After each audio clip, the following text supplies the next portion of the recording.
as well as a resiliency project. And of the 131.12 million in the water resources projects, which includes the 5 million of Penny, 118 million, or 90% of those projects, are associated with one or more of these categories. And then we do have some pictures of some recently completed projects in this fund. Here is an aerial view of the Northeast Water Reclamation Facility. And we've got another picture of the Water Resources new laboratory building project that was recently completed. We've got the 48-inch force main condition assessment project and lift station 42 construction.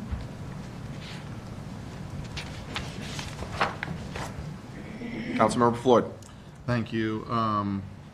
Not sure if this was exactly the right place to bring it up, but I think it was mentioned earlier, the penny funding going down, I think 2 million more.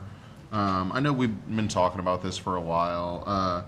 Just wondered if, first off, like we could just put it into context, I think is what I would hope for, like sort of maybe a little bit of a conversation around what more we feel we're able to accomplish because of that in other places, and then like if we, and I believe this is the case, like that it may not affect rates very much. So if we could just have a little discussion about that.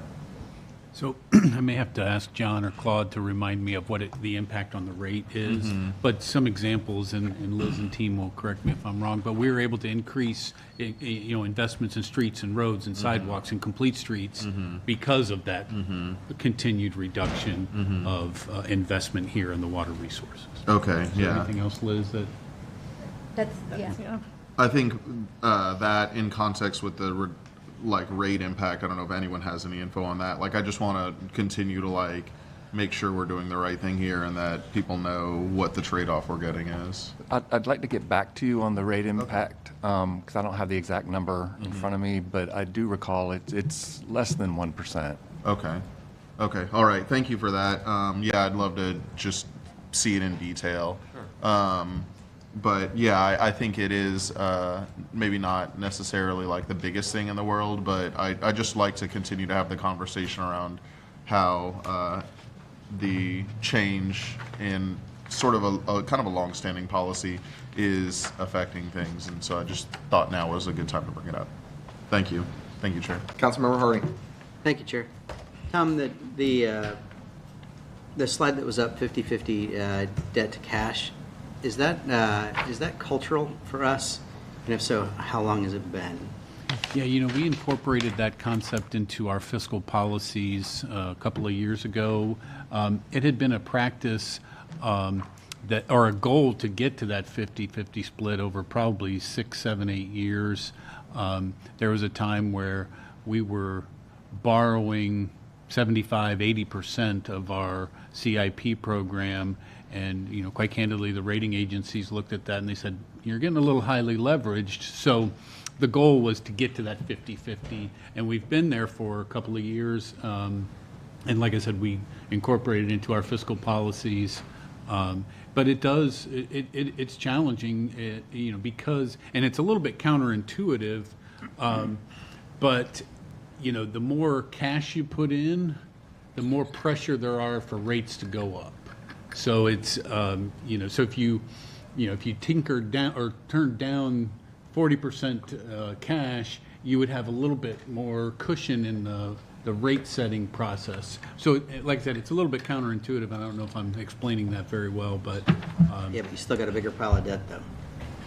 So I was interested in that. And is that cultural, or did we codify that in our group? Is that administrative driven? Policy. Yeah, we incorporated or codified it in our fiscal policies. Okay. Certainly, we review that fiscal policy with BF&T annually, and if there were, course corrections, we can make those annually. I think in 2016, and then it was a 5-year period to go to 50-50, which was our first year on council, I think is when we went 50-50, Okay. if I remember correctly. And that's what leads to a AAA rating. Thank you for that. Thank you, Chair. Councilmember Floyd. Just one quick thing. I know it's been discussed in the context of this conversation, like while we're trying to fund SPAR, having everything on the table. And So I just figured I'd mention it now. I'm open to obviously discussing changing policies and the way we've done things, but I did also just want to say, like I saw the SPAR projects are starting to be funded here. I'm very grateful for that, and just continue to offer I am open to any and every way that we can get those across the finish line. I think those are really important to a lot of people, and they're really important to me. So I just wanted to say thank you and say look forward to seeing the ones that aren't quite funded, being flexible and figuring out how we can make it happen. Thanks, Chair. Thank you. Any other council members? Water Resources? Mr. Chair, if I could, and I may be getting a little bit cart before the horse, but since Councilmember Floyd brought it up, one of the tools in our tool belt, or what we'd like to have a conversation about, and maybe it's something we should set up a cow or a visit with BF&T, however the council would like to proceed, but to lay out what it would look like to do a general obligation kind of financing to address some of the SPAR investments. I know that is a long conversation in and of itself, and I'm not suggesting we have that here today, but certainly very near future, or later this summer, have that conversation and kind of lay out what the plan would look like. Thank you. Councilmember Gabbard. Well, I'm glad that you went there, because I was sitting over here contemplating whether or not to go there. So here we are. I guess I would like us to have this conversation sooner rather than later, because in my neighborhoods, we have a lot of conversations. We just had a neighborhood meeting the other night that you were all so lovely to attend with me and Kim, and infrastructure is the #1 conversation. And I think there's a reality around that how do we fund that? And the residents are looking at us to make those tough decisions, but quite frankly, it's going to have to be a partnership with our community. And when I got the book and I started looking through all of this, quite frankly, I feel like 4004, which we haven't got to yet, but is basically an unfunded list.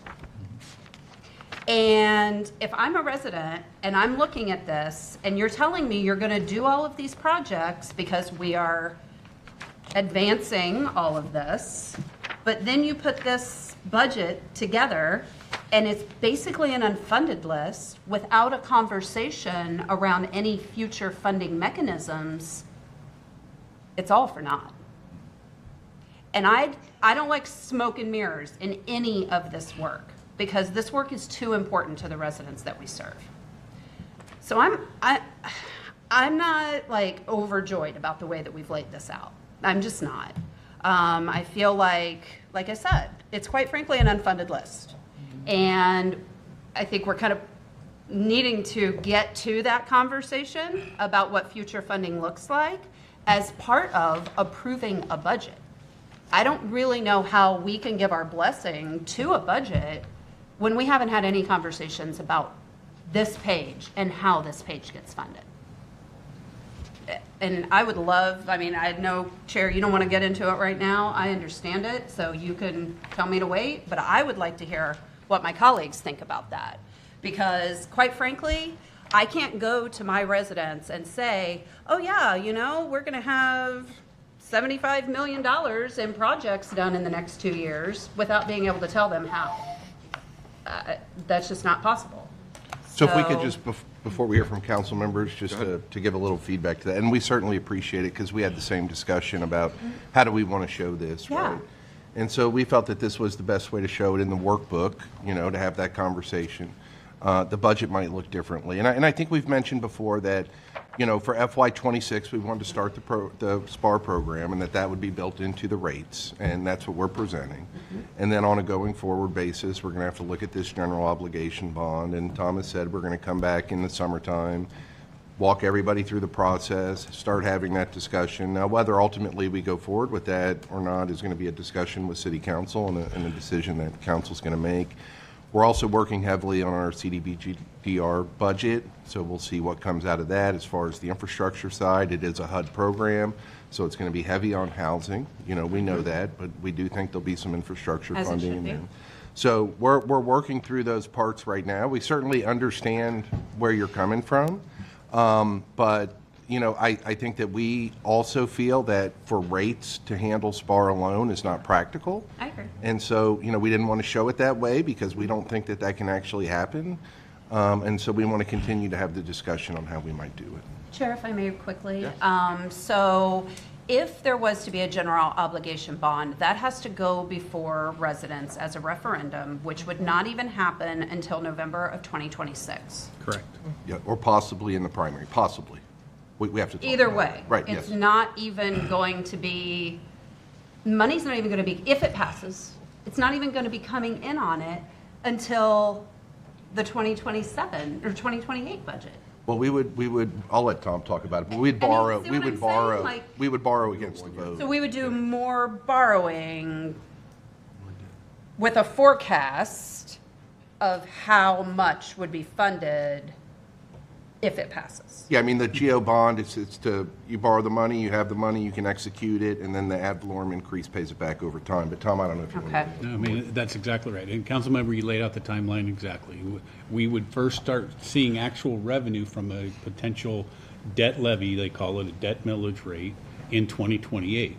But as Rob has pointed out, we could issue bonds prior to that, secured by those future revenues. And, I don't want to get into all the Yeah. the details of, you can capitalize interest, meaning, some of that interest is paid by the borrowing, or we could find other resources to pay the first year until the levy starts coming in. So, like I said, there are a lot of ways to do it.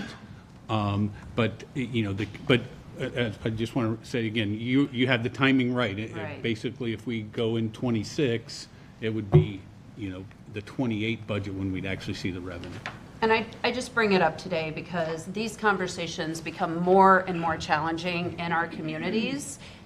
Because as you know, especially, sitting in front of residents at these neighborhood meetings, they want action now. And we know that not only supplies, but timing and manpower, really funding is our number one hurdle for that. So my conversations with my residents are as realistic as I can be, and I think they should be very realistic here too. So, thank you, Chair. Thank you. Vice Chair Hanwitz. Thank you. And just on that note, I've been having those conversations in my district. There was a reason why in PSI last year when we were considering taking out bonds for the stadium, we brought up the issue of what 30 years looks like, which is like $6 billion. And I've had those tough conversations in my district and explained to people, somebody has to pay for this. And chances are it's us. No one else is going to come up with $1 billion to pay for this stuff.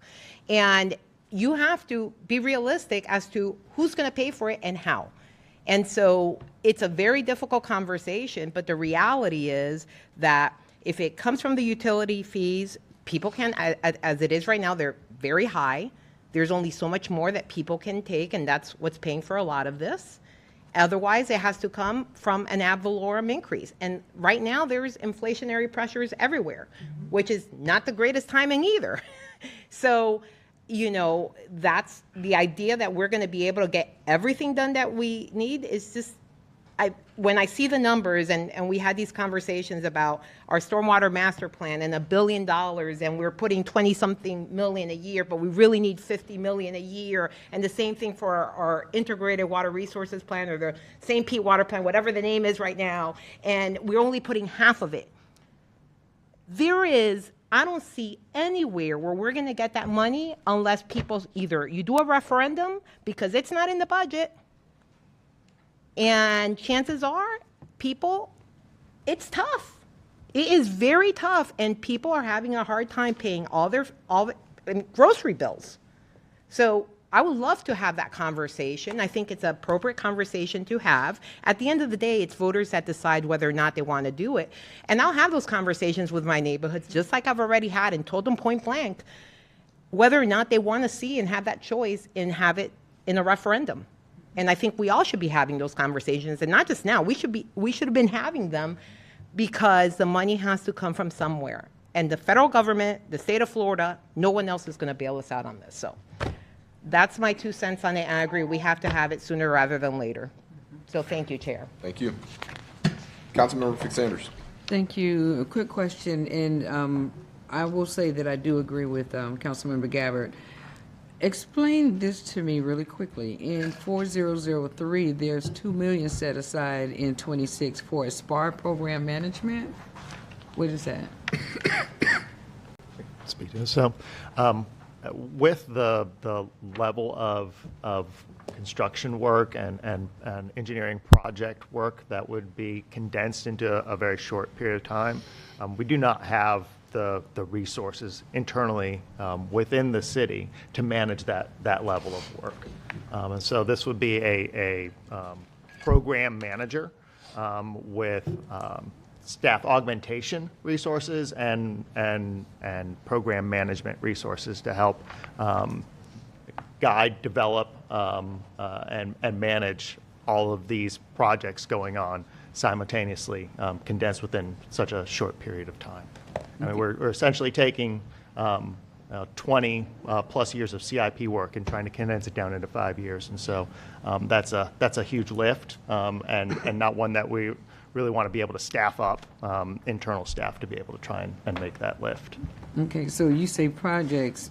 I guess I'm just trying to understand the difference between that SPAR program management cost and no dollars being spent on SPAR capital programs.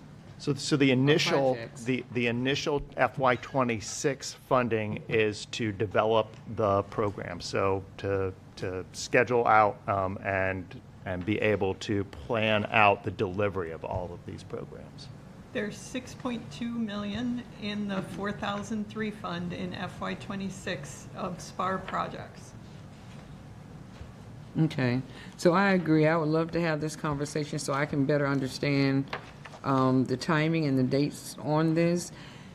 And this might not be the right place for it, but where, and I didn't see it, where did we decide, or how did we decide to fund the digital meters that we are transitioning our 90,000 households? So that is an AMI program, so it's in the distribution parent. Because I see one right here in 404 that's not funded. It has 12 million Yes. for 2027. Would that be the? That would be part of accelerating that program. Okay, so we don't have anything as far as the digital convert meters for 2026 at all? No, if I may. Yes, please. We're still trying to work that out. We had the conversation about advancing the digital meters sometime within this calendar year, and so our team has been working really hard. We just had a meeting yesterday. We're going to have a meeting tomorrow to try to figure out a way to advance that. But we're still in the guesswork of how to advance it, and we didn't want to put a line in here in this book for you guys today without having more information to provide to you. So it's just a timing of when this information was compiled, when this book was created, with the fact that we're still trying to figure out how we can get it done next year. So I do anticipate as we go through this process of coming back to you to explain how we want to advance it and how we plan to fund it and get it done. Okay, and thank you for that, because I was looking at the leak detection initiative, the valve replacement, just those things to help those residents with what we suffered last year, because that would be very beneficial to share with the constituents, that we do have a plan in place, but we're trying to figure out how we're going to pay for it, as with everything else. So I just wanted to find out about that and where that is, and thank you for answering my question. Thank you, Chair. Vice Chair Hanowitz. I had something else. If we're going to have the conversation regarding SPAR and the funding, I also want to kind of understand the impacts of having 20 years of CIP projects on the operating budget for those departments. I think that's probably an important conversation to have, because they're two different things.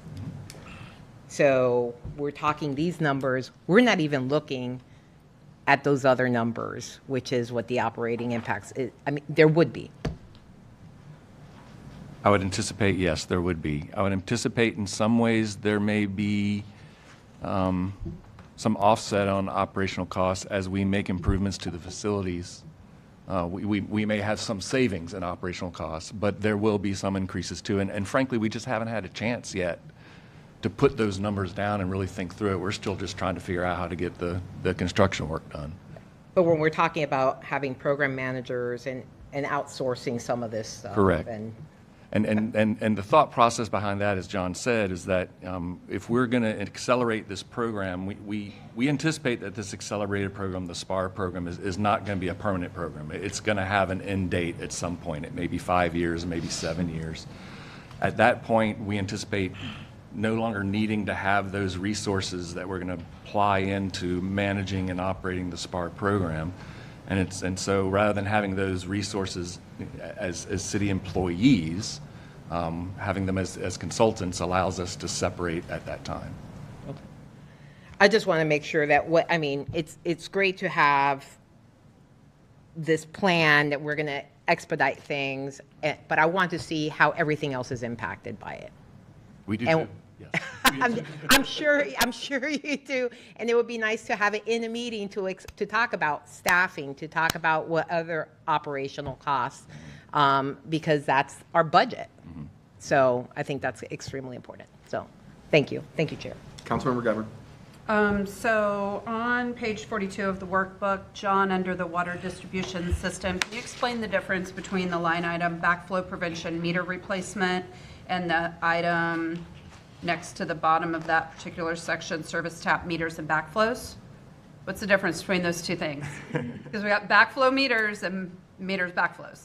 So. Yeah, sorry, I'm just trying to zoom in on. Yeah, so it's 2.5 million in the first and 1.7 in the second. It's like 5 down from the third section. This one here. Yeah, And yeah. if you scroll up. And then 2 from the bottom of that section. Backflow prevention meter replacement. Uh-huh. There are project Service descriptions tap for both meter of them. and On both of them? Yes. Okay. So, All right, I'll go back and find it then. Yeah, and I don't want to speak out of turn. Okay. let's see, water distribution, backflow prevention meter replacement. Water existing services, and then one may be a customer, is the other a customer-funded job for new Let's services? see, Yes. Yes, so 1.7. So one is replacement of those services based on the life cycle So replacement. that's not acceleration to That's not- this is Councilmember standard. Sanders' No, point. the That is acceleration, that is standard when we replacement replace. based on the life cycle of the service. Okay. And the other one is a customer-funded job. So whenever we have a new service gets Got it. installed, we have to have budgetary placeholder for doing the installation of that new service, and then the customer reimburses the city for the cost of that new So service. I was looking for the funding in the first one as part of Councilmember Fig Sanders' Yeah. question, because we discussed there was money when a meter goes dead, let's say, and we replace it with the new meter. And Yes. so that was the money that I was looking for. Yeah, and we so. can use that for Okay. that replacement in conjunction with the AMI program funding. Okay, got it. Okay, thank you. Councilmember Floyd. Thank you. I just wanted to comment quickly on one thing, Claude, you mentioned a second ago. I think maybe, let me make sure I understood you correctly. We're hoping that SPAR is like a thing that we do for a while and then we don't have to do again. Is that what I was? Yes, because the intention of SPAR is to advance programs that we had already been planning to do. So John's team, Marshall's team, Burgess's team, we've looked at our CIP programs over a 20-year period, and we planned things out. Many of those were resilience programs. But after last year's storms and hearing from our citizens and going through them ourselves, we realized that some of those projects that were maybe out in year 15, we didn't want to wait 15 years to do it. So SPAR is a concept, is a program to try to figure out how can we do these things that we'd already planned pretty much to do, but rather than waiting 15 years to do it, how can we do it in 5 years? Okay, I appreciate that. So it sounded like the framing, that makes sense, but it sounded like you were saying like some of the operational capacity might not be ongoing once we were to accelerate those projects. Right, and so over a 20-year period, let's say over a 20-year period, we would have normally done 100 projects a year. Now we're trying in that first 5-year period to do 200, 300 projects a year during that first 5-year period, but eventually hopefully go back down to doing 100 projects per year. And so so it's kind of like trying to do everything really quickly in a short period of time. So, okay, I had it understood. I was just gonna say, like, we probably should consider some, like, operational improvements that are lasting and ongoing, because I don't see our infrastructure needs being like a level amount. Like, our resiliency and infrastructure needs are not about to be level after we do a lot of investment. The status of, you know, our world is and our environment's just getting worse, and doesn't seem to have any turnaround coming anytime soon. And so I just want that to be in the back of y'all's mind. It's like, maybe we do plan for it to be like a one-time thing where we do a big burst and we get us into a much better position, but having something left over as far as like operational ability to do something like that again, I think is probably something worthwhile. Keeping that in mind is worthwhile going forward, because I'm not optimistic about the future of the weather and sea level and in our city. It's not looking good right now. Yeah, and just to be clear, maybe it is clear, but I think Claude was referring to the construction management side, not the operational side of water resources. Yeah, sorry, and I was saying operational, but yeah, construction management, just anything that might be left over, like any ideas to how we can still maintain just a little something so we can have flexibility in the future, I think is going to end up being necessary at this point, unless something drastic changes. Just keep it in mind. No, so we certainly will. Yeah, I know you don't And disagree you know, with that. it's or interesting. anything. All these conversations keep going back to the A in SPAR, which is agile. Yeah, we're yes, we're trying to exactly. figure this out as we go, and we recognize that right now we're thinking it could be a 5-7 year program. 2 or 3 years from now, we might see it differently as we gain more experience under it and we have a better understanding of what needs to be done. Yeah, I assumed you would understand where I was coming from when I said all of that. But I wanted to make sure like it was explicit, because the way you framed it was just a little bit different than what I had been thinking, but it makes sense. And yeah, so I'm just advocating for us to continue to be agile as time goes on, and also expressing some pessimism, to tell you the truth. Yeah, yeah, so I understand. All right, thank you, Chair. Thank you. All right, let's keep moving. Okay, next up is the Water Resources St. Pete Agile Resilience Program Fund, 4004, and it starts on page 45. Here we go. Yeah. We're just so. Yes. For the current 5-year plan, we are showing the 2 additional guys a lot of funds, the Water Resources and the Stormwater St. Pete Agile Resilience Program funds. These 2 funds were created to account for the SPAR projects in each utility as we work on identifying funding sources for the SPAR program. They are temporary placeholders and may not be needed depending on the program's future funding sources, which could include Sunrise St. Pete, general obligation bonds, etc. As we are currently not showing any revenue in the St. Pete Agile Resilience Program funds, therefore both funds are not showing as balanced FY27 through 30. There are no projects planned in these funds for FY26, as the projects will show, those 26 projects will show in the respective utility capital fund and will be funded through the traditional method of the rate study and debt cash ratio. There are a total of $343.15 million in water resources SPAR programs, projects programmed in FY27 through 30. We should have maybe let you read that I first know, earlier. I'm sorry. I jumped it, sorry. Due diligence, I'll Too do eager. Council members, I hope you have no questions for this at this point.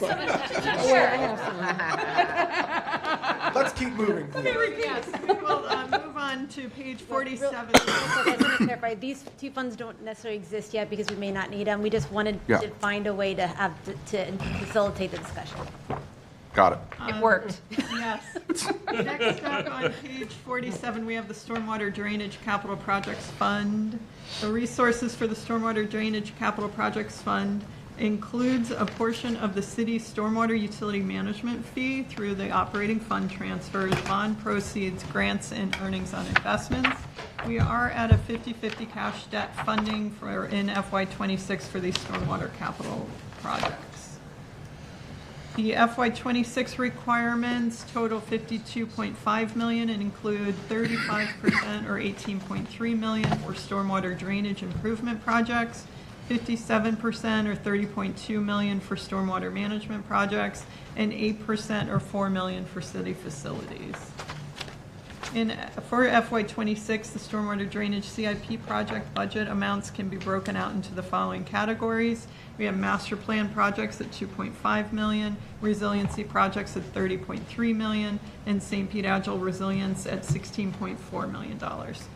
Some of the FY26 projects are again listed in more than one category. An example in this fund would be the 7th Street South and the 118th Avenue South Drainage Improvements Project, which is included as both a master plan project and a SPAR project amount above. Of the $52.5 million in stormwater drainage projects, $46.7 million or 89% are associated with one or more of these categories. Would you like me to continue on to the stormwater drainage SPAR fund before we have Please. discussion? Okay. Thank you. Similar to the Water Resources SPAR fund, we are currently not showing any revenue in this fund, and there are no projects planned for FY26, as those 26 projects will show in the Stormwater Drainage Capital Projects Fund. There are a total of $257.96 million in stormwater SPAR projects planned for FY27 through 30. This fund will not show as balanced as we continue working on identifying the funding sources for these projects. Thank you. Vice Chair Hanowitz. Thank you, Chair. So just explain quickly, we went, that one increased to 52 million. Number was a little lower, right, in terms of the funding for the stormwater drainage capital projects. And that's based on borrowings, correct? And so For fiscal year '26? yes. Yes, we're still determining, we're still going through the rate analysis, but the assumption is going into this that would be the combination, the 50-50 combination of utility rate versus borrowing. Yeah, I'm just trying to figure out. So we have been before at like 23 million. Yeah. Yes. Yes. So So So this is a huge jump. So huge just jump. walk me like a baby through how this money magically appears. That's how, you know what I mean? It feels like that to me. How much the So- cost magically appears? Well, just like where it comes from, how to get there, where is Okay. it, you know, it's coming from something else maybe is not getting money. So I just want to understand kind of how we got to 52 million. Okay. Yeah, if I could, Yeah. Patricia, I mean, let me start out a little bit, and I know council knows this, and I'm preaching to the choir, but if we go back to 2016, and if you look at what the city was investing in wastewater prior to 2016, you'd probably be shocked if some of you obviously know what it was, and the dramatic increases from 2016 to 2024, and the leadership of Claude and his team, and the amount of work with city council's leadership that's been done. And one of the things that we all realize, and I know you know this, is with the storms that we had gotten so far along the line with wastewater, we hadn't done as much on stormwater, we hadn't done as much on potable water, right? So those are really the two areas where now we're playing a lot of catch up. So as we said before in FY26, we are looking at rates. The proposed rates that we bring you, there will be a significant increase in stormwater. We'll have a conversation about that. City Council is going to make those final decisions on what they're comfortable with and the number of projects. And then we look at the other resources from 27 going forward to blend with those rates to try and soften those increases a little bit. But it's a significant increase in FY26, and it will be reflected when we come to you with the rates. Right. And that's why I want to have that conversation, because the number jumps out. And I understand that obviously everybody is crystal clear on the need for our stormwater investments that we need. It's just the issue of how do you fund it? So when I see the 52 million, that's the first thing that I think about. So Brajesh. Okay, so, adding on to what administration led with is that Some of these, and it's really important, as you notice, you see SPA and master plan at the same time. So what we did is understanding the impacts from Milton and Helene, but particularly Milton, in this situation, led towards, and I'm going to use Basin C as the example, the Lake Macquarie Basin itself, the larger basin. Multiple basins drain into that, took days to drain afterwards. Great option from council to support the purchase of the property north through Councilmember Driscoll to expand that project. So it went from just a regular pump station for what the design scenario was for a 100-year storm event to now we're expanding the system and making it bigger because we don't want to have, again, to your point, the environmental impacts. We're seeing more and more frequency of that higher intensity of that rain event. So yes, while the model was designed for the 100-year, the cost of the project, we've increased the size of the pump station.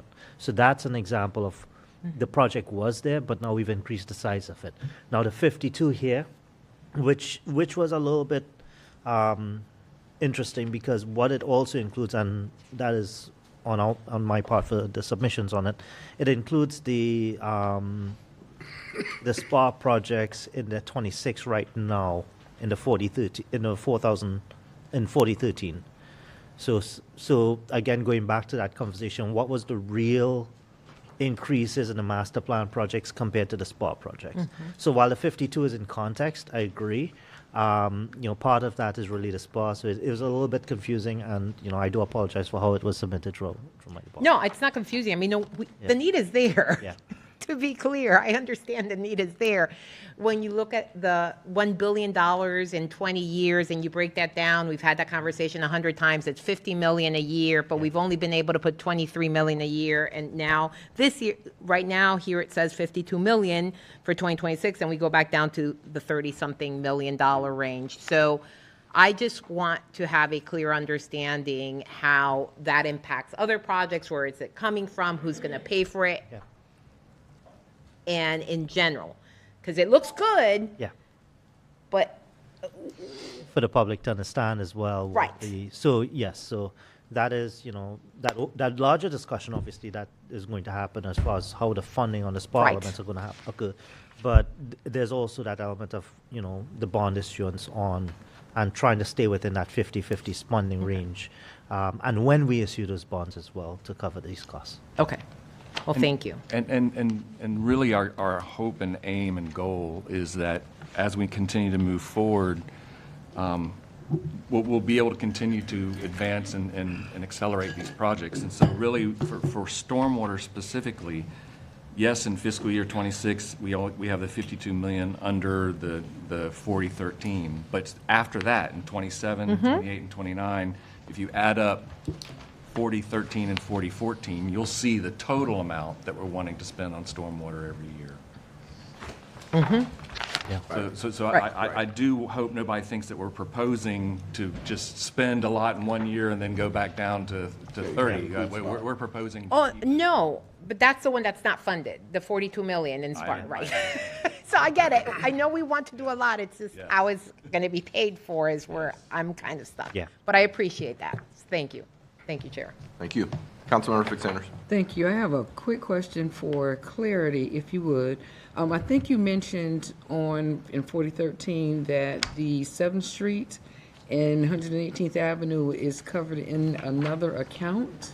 No, it's the same account, but it's a master plan project and a SPAR project. So two So categories. it falls under two categories, but it is funded in this fund, the 4013 fund. Okay, and then when you go to the description of it, it doesn't say that? So if you weren't here to explain it, If you look Where at is it? if you look at page 53, at the project on page 53, there are some categories in the left-hand margin I'm looking, for the project. Okay. So it shows this is MP Okay. and SPAR. I didn't go down That's far what I enough. was indicating. Thank you, I didn't go down far enough. Okay, thank you, Chair. Thank you.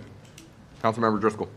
Thank you. So on page 53, the second item on the list is 7th Street South and 18th Avenue South, so that's close, that's basically where the Salt Creek Pump Station project is. Correct. They It's tie together. adjacent. It's adjacent to the Salt Creek Pump Station. But remember how I was mentioning that once you break that 4th Street section, the grade just drops off drastically. Yes. So there's a location just further down the street that we need to divert flow because right now it does not flow towards where our future well or draw point for the pump station is going to be. Is it on the north side of the street or the south side of the street? It's in that general area. So there's a floodplain there, a stormwater floodplain, and it's predominantly more on the north side of the street that has flooding. So we need to divert that flow towards our draw point where we will have the new well location, the drawing location for the pump station. Okay. So that's what it's connecting both projects. So ultimately, you'll see that vision as on the stormwater master planning side is we are starting from an endpoint and we're slowly making all these other connections to it. So instead of having, and I've mentioned this in the past, is, mitigating and limiting the amount of points of risk that we have by focusing our efforts and diverting flow into those locations so we could control how we manage our resources and flow. Okay. And then, I thought I would see something about Bartlett Lake in this section, but would it actually So- be somewhere else in the budget? Bartlett Lake is, that is, so the pump, so the, It's on page 52. yeah. It's the third one down, Bartlett Lake, Salt Creek Pump Station. Right, but I was thinking about the lake itself. That's already So- previously funded. Lake It was previously slash funded. pump station. Not- So, no, we have, Okay. we have a few projects. So we have I know. Bartlett Lake, yeah. So Bartlett Lake So is it's already Bartlett, funded. I was reading it different, like, you were just talking about, describing just the pump station as Bartlett Lake slash Salt Creek. But now, what I'm hearing is, it's Bartlett Lake and Salt Creek Pump Station. They're two separate projects. So we have the Bartlett Yes. Lake, the dredging and the cleaning of that, and we do have grant funding to match that as well. Then we have the pump station, which we move from the south side of the Bartlett Lake area to the north side of 4th Street and 18th. And you only With the see one purchase of- project because the first project was already appropriated, so it's appropriated in a prior year, so you're not seeing it here, you're just seeing the second Yeah. project. And I will be Okay, glad to, okay. I'll be glad to sit down So and we're go- good. Yeah, we'll talk we're about good. it offline. Yeah, but you would see the other project, the bypass, for Lake Magori here. So we did add that in, all right? I can't wait to learn more. Yeah, we'll sit down. I'll sit- Yes. Bring your whiteboard. Thank you, Chair. Thank you. Councilmember Gowan. Thank you, Chair. Two very specific District 2 questions. The first one, page 53, on the Barclay Estates neighborhood stormwater improvements. Marshall, I think is that under you? I see that that is not estimated until FY 2028. But I was curious, so a project like that, I mean, very clearly, the homes that flooded in that particular neighborhood flooded right around the storm drains. Those are the homes that flooded.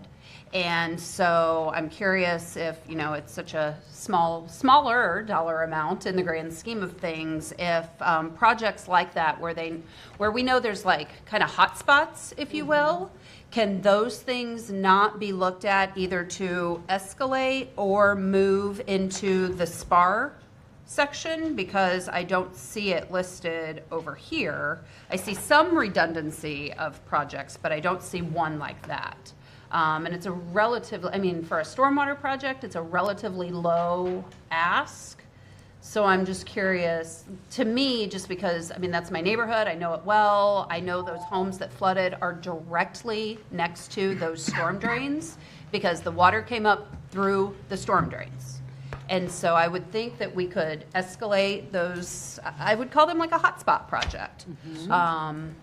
So, If I may, so this one here is the master plan project, so this is to start the design for construction of the future year. okay, I think we can get together with the operations and see if there are these hot spots, if Okay. there's some operational improvements. Okay. We could do now as opposed to, because again, this is just the design for the larger project. got it. Yeah, so the Okay. MP is the master plan. So we'll definitely follow up with operations. And if there's any feedback, we could sit down, if you know the hot spots. Oh, yeah. We'll definitely sit down and take, Okay. you know me, I'll come on my whiteboard. Perfect. And then, second question, Bridget. Oh, yes, sir. Just to add to that, we are working on engineering, but we are looking citywide to see where localized projects can happen. Yeah. So you'll see, it wasn't part of the CIP. Yeah. So when we provided our proposals, our ask didn't come until afterward. Okay. But we have identified several areas within the city that it's like an intersection that's flooded or other Yeah. spots that if we could do a local project, we can provide big benefit.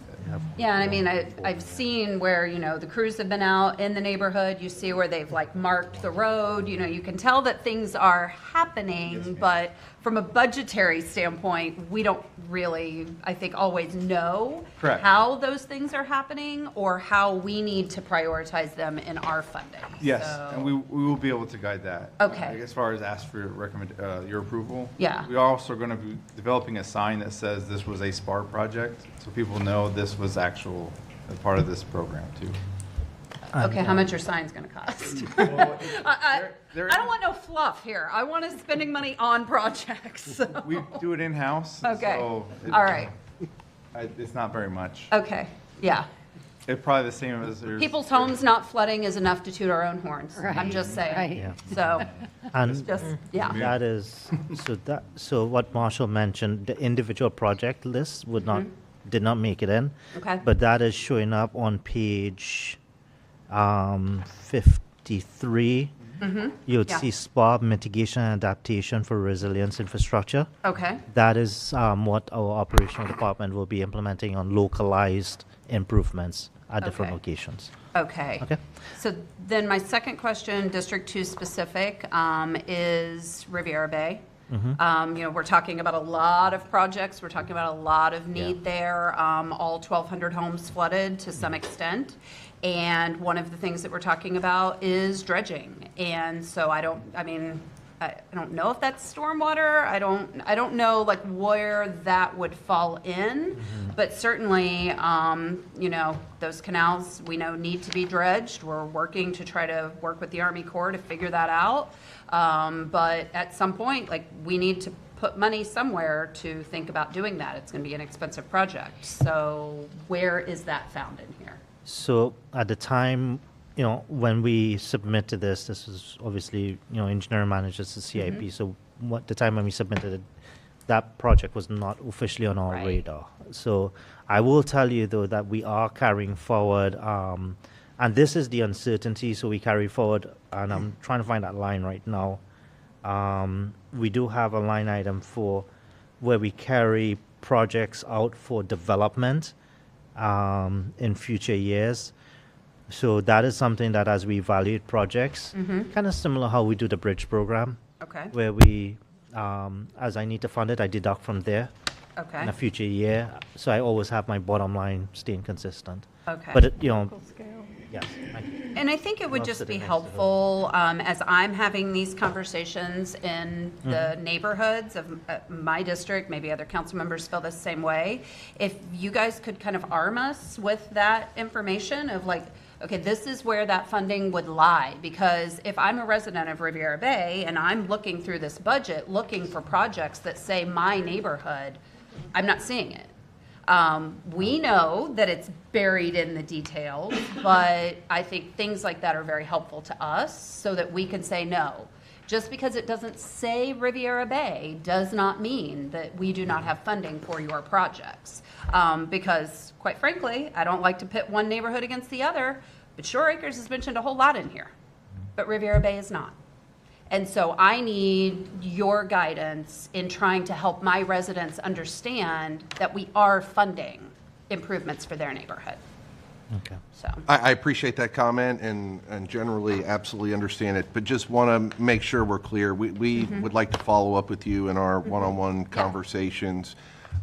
We are trying very hard to be creative in looking at this dredging situation I know. because it was hurricane-related. Yeah. As I'm sure you know, typically dredging goes through an assessment process, you know, so we're really working on it. To be honest with you, I don't think we're sitting here today with a solution Right. on paying. So let's continue that conversation together and see where we can get. I look forward to it. Thank you. Councilmember Floyd. Thank you. I wanted to echo some of your comments a little bit. Just in that, like, I really appreciate a lot of these projects, and I'm very grateful that we've been able to get them in here. But I was looking for maybe a little bit of advice from the administration, like about there's not a lot of detail in here for each project. Yeah, like how do I communicate the projects? And I guess should I just reach out to you all and get more information, or what can we do to communicate them a little bit better? Because there are some that I think will be really important to people in my district, and it doesn't really say what exactly is going on in the budget. So I just wanted to put that out there. Yeah, I think that's a great point. And Prajesh, can we work together and maybe we could do a project description by district? Would that work, by council amazing. district? I mean, So, And give a little more narrative and scope? yeah, some of these. and I think what we're trying to do right now is, and to throw it out there for context, is we are building a GIS viewer with all the CIP projects in it. So you could toggle districts on and off.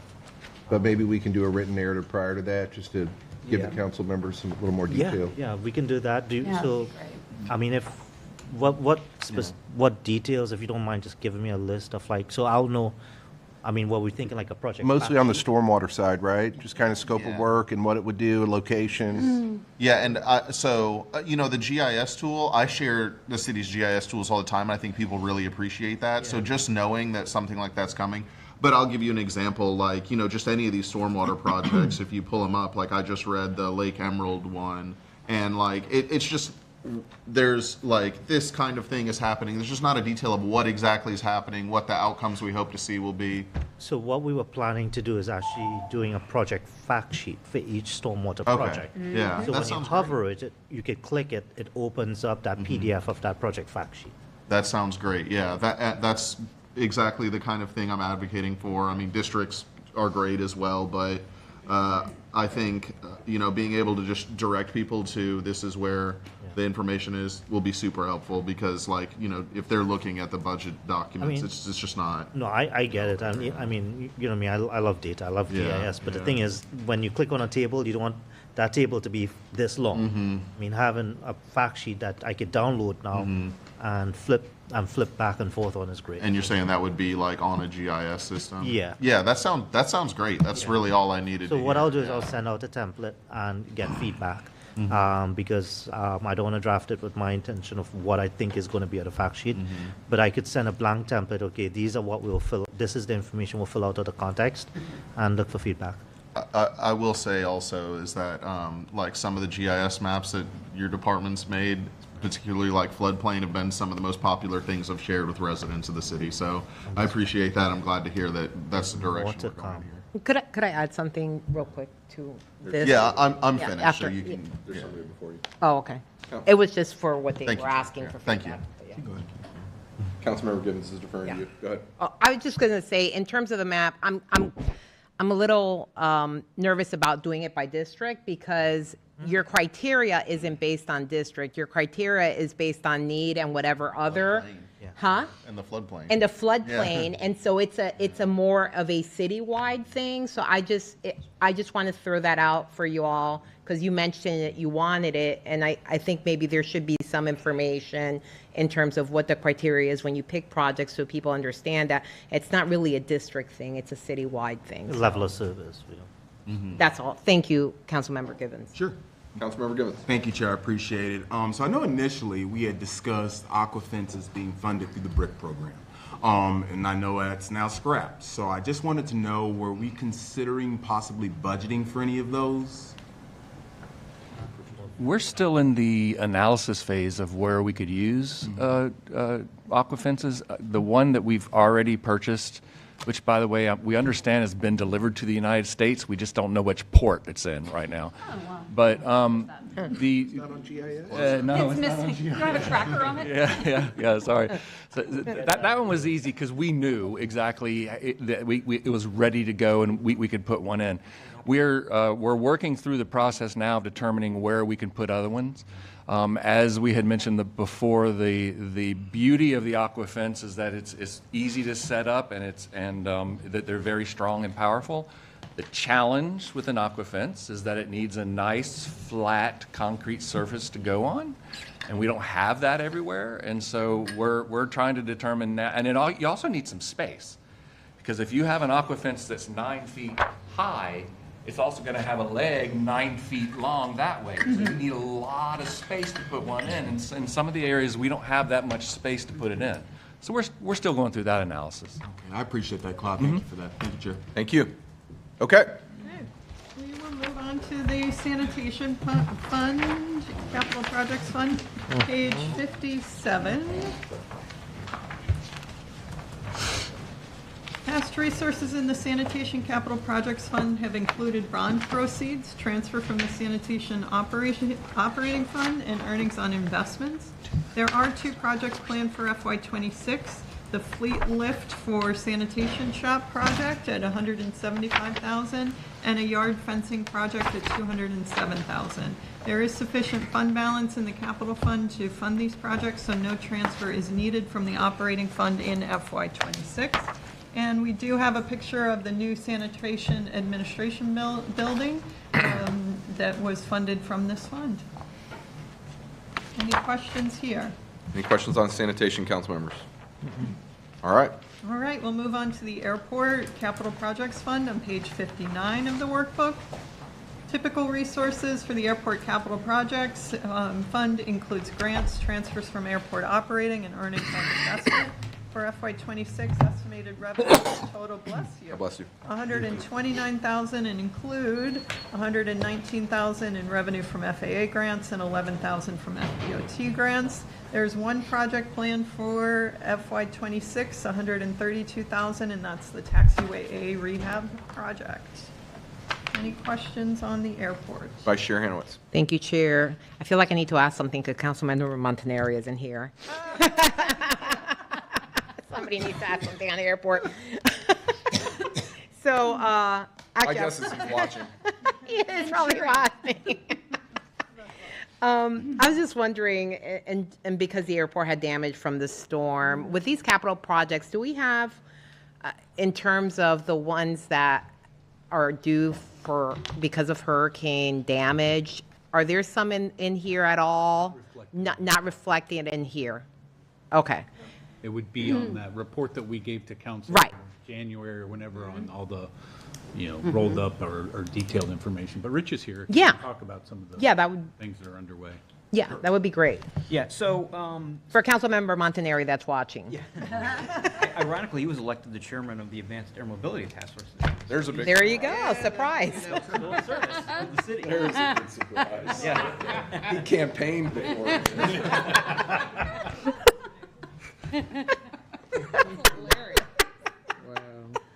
So specific to the, votes. yeah. Specific to the storm damage items, there's really 3 major types. There's the hangar damage we had. There's kind of what we'll call seawall erosion infrastructure, and then there's like the airfield lighting. So we do expect that between FEMA and insurance, there will be funds that will be made available. We just don't know timing yet, how much. And so I think we're kind of still waiting on that before we can make some timing determinations on like replacement. Great. Great, thank you. Thanks, Rich. Okay. Thank you, Chair. Thank you. Councilmember Driscoll. Thank you. Today is former Councilmember Montanari's birthday. Oh, that's I hope he's not watching a meeting, you know? Seems like exactly what he would do on his birthday. Yeah. So, I hope he's not on the boat. in addition to the repairs that are needed and the replacements that are needed, this damage actually gives us the opportunity to do a bit of Build Back Better. And so I'm hoping that we have some room to adjust and put some funding in if needed in order to do that. We need those hangars replaced fast. I mean, you already had a wait list and now, but there are other projects so there's that, but we've got a few projects on here. Only one is going to be funded for the next year. We get 80 to 90% of our funding through FDOT and FAA grants. Right. The timeline, over the next few years of this, is that lining up with airport master plan and grant cycles and all of that? Is this the way we need it to be? So, yeah, I mean, generally the CIP program is based on the CIP program that was developed out of the airport master plan. And as you just said, it's mostly the resources as FAA, Florida DOT largely. But of course, it's a year-to-year thing depending on the AIP program or the state. And so, we've got the schedule. It doesn't mean the grants are necessarily always going to be available or the projects are going to be selected. So what we tend to do each year is look at the work program we have with the FAA and FDOT, and we generally make adjustments to that timeline on a year-to-year basis. And certainly other projects can come to light that maybe weren't contemplated in the master plan as well. Mm-hmm. Okay. I just want to make sure we're on track because it's tricky. We've got a lot of expensive projects we want to do, a lot of grant funding that can come in, and you have to make sure that it lines up with timing and with what we're physically able to do as well. Hi, Brian. Hello, Council Member. Thank you very much for some of these questions. Just want to share that we're also exploring public-private partnerships. So when we talk about building back better, we're having conversations with Shelter. We've received a proposal from Friends of Albert Whitted. I know they've talked to many council members. So we are exploring other ways outside of just the traditional grant funding in order to make airport improvements, not only to get us back to where we were before the storms, but also for the future. Mm-hmm. And I know as we learn more about the Innovation District Master Plan, that kind of feeds into this as well, and how, what opportunities might be identified through that as we look at enhancing what we're already planning to do at the airport. So, good. Well, I'm glad this is good. We need Mr. Lesniak to be happy. So, and all of our airport friends. So I'm glad that this is lined up the way that it needs to be. I appreciate that. And I appreciate the administration's support for the airport. Thank you, Chair. Thank you. Brian, thanks for that update. I'm glad to see that we're exploring kind of outside the box options when it comes to the airport, or at least historically outside the box. So thanks for that update. Thank you. All right, let's keep moving. Sure. Next up is the marina on page 62 of the workbook. Typical resources in the Marina Capital Improvements Fund includes transfers from the Marina Operating Fund and earnings on investment. The total revenue for FY26 is $26.01 million and includes $11,000 in earnings on investment and $26 million in bond proceeds. There are 3 projects planned in FY25. 26, wrong year. Marina facility improvements, $200,000. Marina rebuild, Central and South Yacht Basin at $26 million, and North Basin development at $150,000. The current FY26 5-year CIP plan for this fund contemplates the city maintaining operations of the marina. The plan will be updated if that changes. Any questions on marina? I have a feeling I'm not going to have to ask the question. Councilmember Driscoll. I don't have to ask the question. Thank you, Council Member. Yes. Go on. So we're continuing to have discussions related to the marina redevelopment. Mm-hmm. Right now, as Council is aware, Safe Harbor was acquired by BlackRock, and so they are taking a look. at- Blackstone, just to be Blackstone, clear. thank you. Yeah, I knew it was black and something hard, so thank you. They're about the same. So we are having conversations with them. We have provided a draft agreement to their attorneys, and we are waiting now a red line. This $26 million is if, for some reason, that changes, and Safe Harbor's ability to move forward with this project cannot continue, then this does allow us to take the next step in terms of actually self-performing the marina redevelopment. We are, hopeful it does not come to that. We feel very confident with Safe Harbor and the proposal that was submitted to us, but given the uncertainties of their own internal structures and the fact that we have not received a response in the last couple months, we are just preparing for all possibilities at this point. Would you repeat that? No response. So, thank you. This is quite the update, and I really appreciate it. I got to this page and I was like, tell me we don't have a deal without telling me. And I'm glad that we are making the preparations to, go to maintain the marina just solely under the city. And it sounds like that is a more realistic outlook than I thought.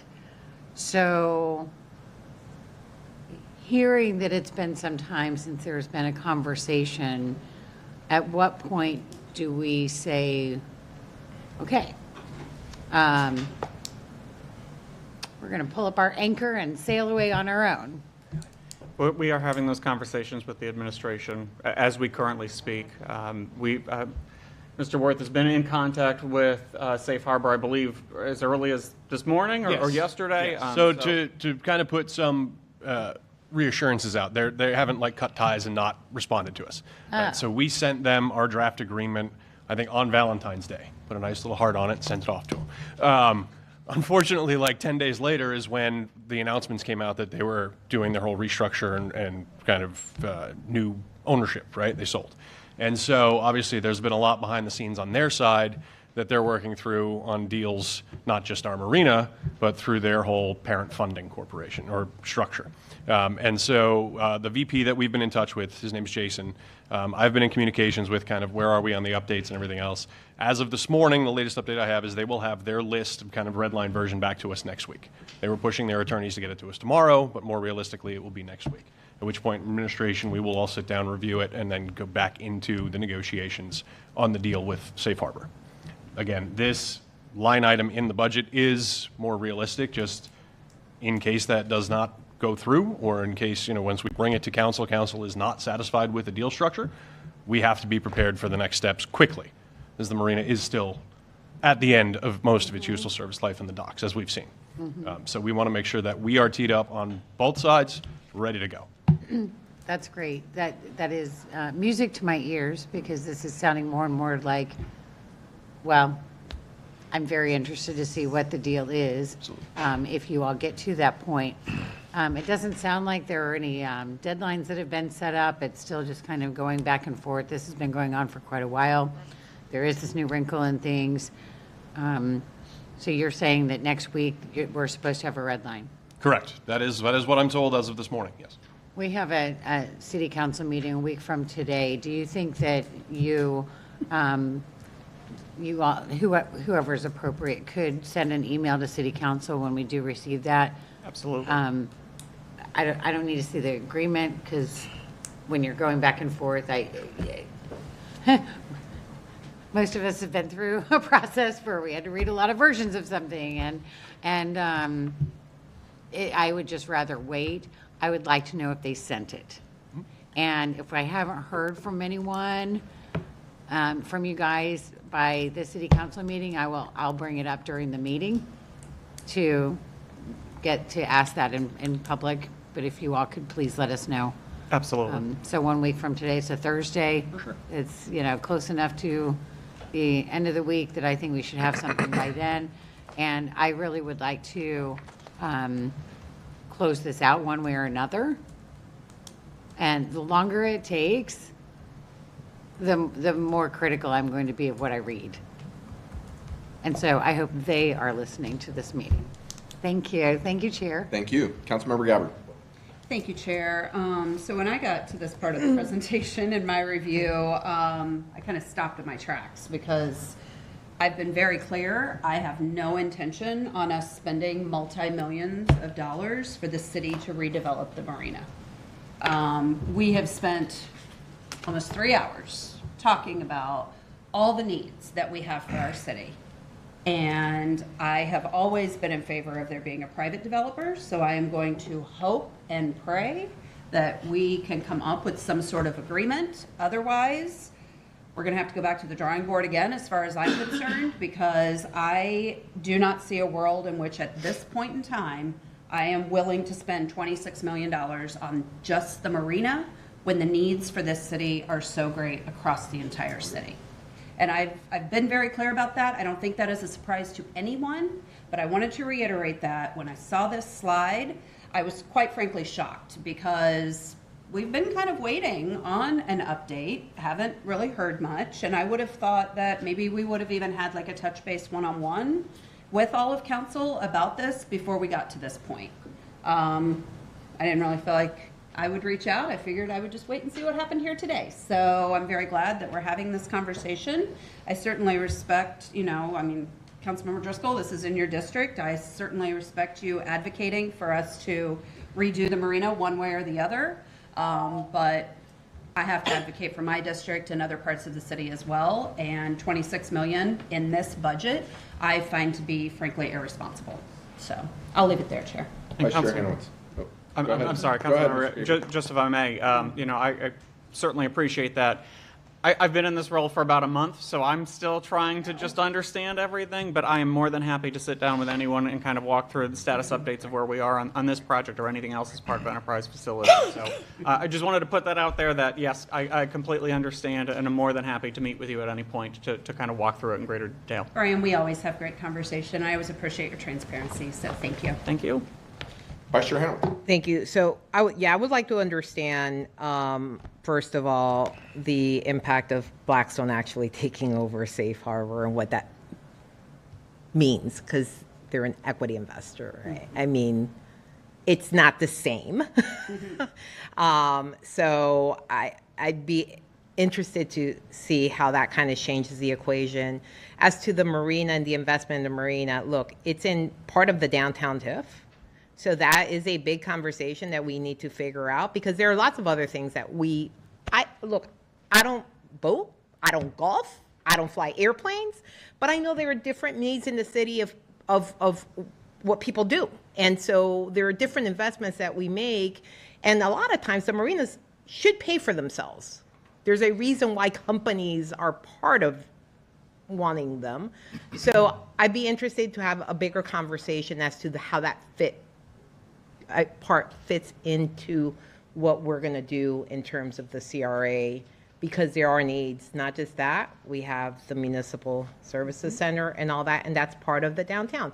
And there is funding in the downtown. There's $83 million that obviously is there. There's money set aside, obviously, for infrastructure needs for the gas plant. But from now to 2032, there's going to be projected, this is based on old projections, about $200 million going in. That stays in that area. And there are investments that need to be made there, and we have to figure out how those investments are going to happen. And so that would be part of the conversation we're having. So thank you for the update. I also was shocked, like everyone else, when I saw it on here without hearing the update we got today. Again, to reiterate, I mean, the timing is unfortunate. We were planning to have not only one-on-ones, but an actual agreement to council well before this point. I mean, we were planning December, and then it got January, February, and obviously then the Blackstone issue. So it's an unfortunate amount of timing, but yes. And again, reinsurances wise, the language that's been used even in the back and forth conversations with Safe Harbor, there has never been any issues or problems. It's been discussing the timing and the mechanics of the draft agreement we've sent. So we are still confident that we will reach a deal with Safe Harbor. And that takes, even more of that burden of us having to fund the marina out of that equation. Okay. Okay. Well, thank you. Thank you, Chair. Thank you. Councilmember Floyd. Thank you. I guess I'll talk about the marina, I guess. Okay, so being told that, they were acquired by this private equity firm that has a horrible reputation is the truth. Like, it took me 2 seconds to Google them and find, like, allegations of child slave labor. Oh. So, don't like that. And I was already, like, I'd been giving the administration, like, breath to, like, hear them out, because this has been a tricky conversation for all of us. But I'm immediately, like, taken aback and, like, worried about who we're partnering with now when I hear something like that. And so I wanted to put that on the record, like, I already was struggling, and now you just created a bigger hurdle for me to get through. And then also to Councilmember Gabbard's point, like, the expenditure, like, the marina, and you can correct me if I'm wrong, like, it's generally been a profitable endeavor. Like, we've been transferring money out of it. Now, looking back, it was not a good idea. None of our faults here. But it does show that the marina can be a profitable endeavor. So I'm not going to necessarily view it as like we're going to expend $26 million and there will be returns on investment here. Whether or not we make it 100%, like make it to where we're getting more back than we put in, that's a decision for us to make. But I'm a big fan of us doing revenue generating things in the city and looking at them slightly differently. And so I'm going to continue to look at it that way and not worry too much as long as we make a plan to move forward and make sure it is revenue generating. So anyway, thank you for the update. Lots to chew on, but I'm still quite optimistic, and I think we can come up with something. And I'd love to sit down and talk about it anytime as well, so we can make it happen soon. Thank you. Thank you, Chair. Thank you. Councilmember Driscoll. Thank you. And you're right, it is the timing of this. And I'm glad that Vice Chair Hanowitz pointed out that this is an enterprise facility and that the marina generates revenue. In fact,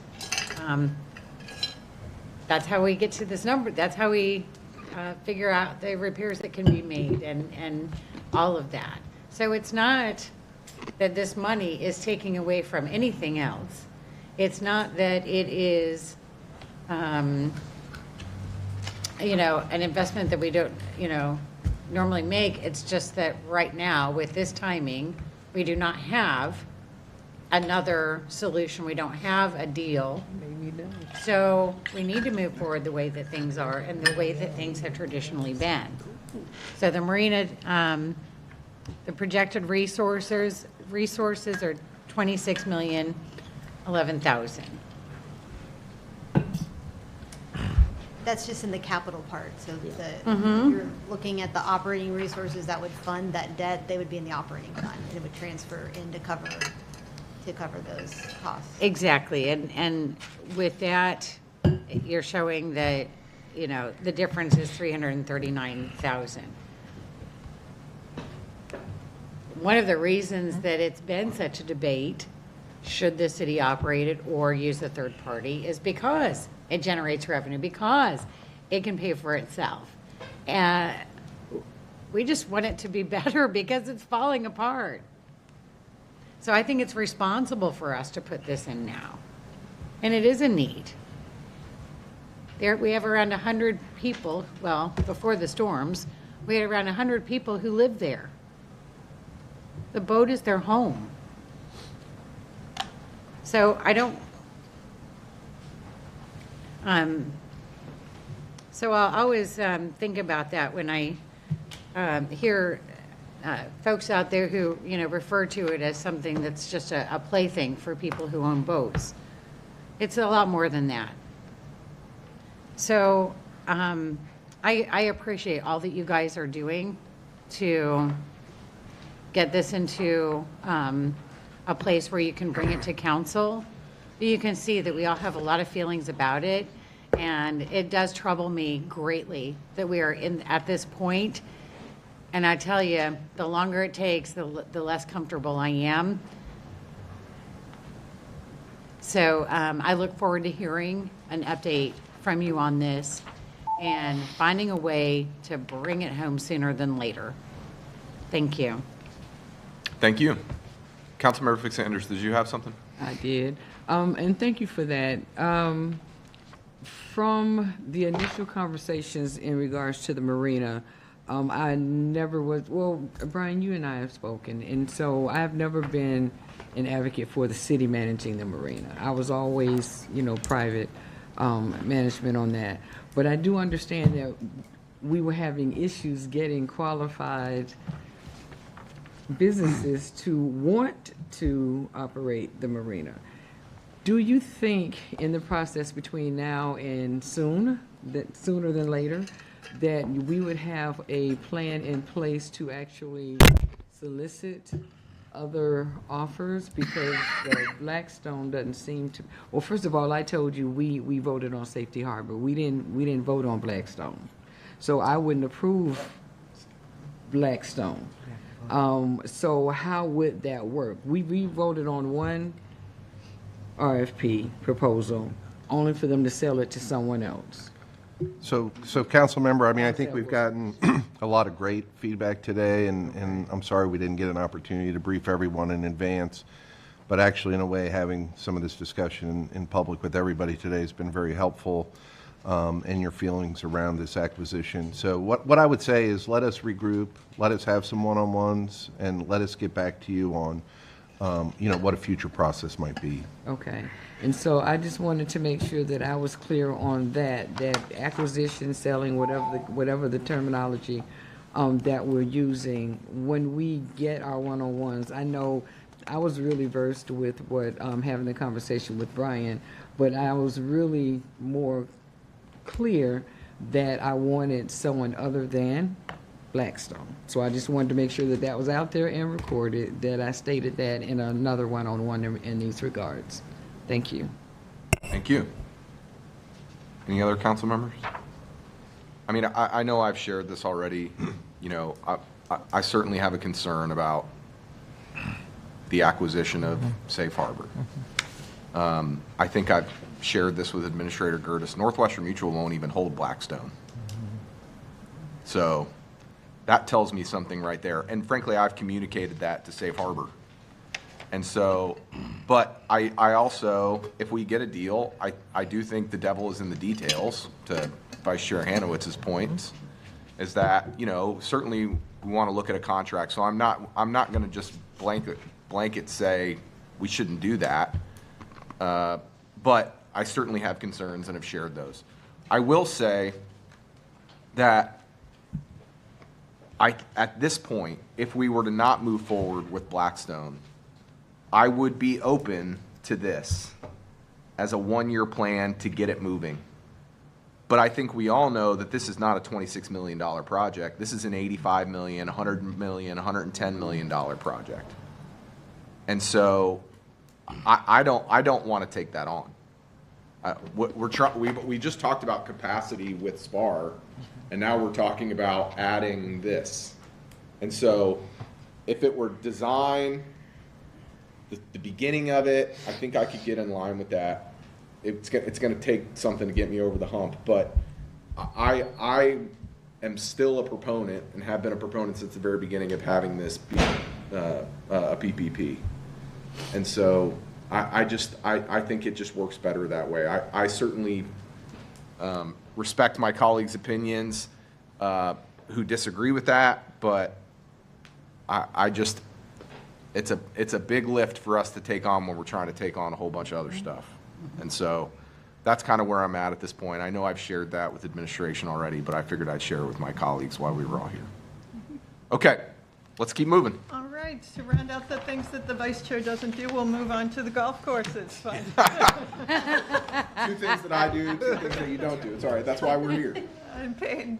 I support golf courses, though, so. I appreciate it. On page 64, we've got resources They're for good the golf walking courses areas. capital projects fund of $185,000 in FY26, and this includes a transfer from the golf course operating fund of $180,000 and earnings on investment of $5,000. There are 2 projects planned for our FY26, so that total $180,000. We have the Mangrove Bay on-course restrooms and shelter renovations projects at $100,000, and the Twin Brooks Golf Course Pump Station project at $80,000. Council members, any questions?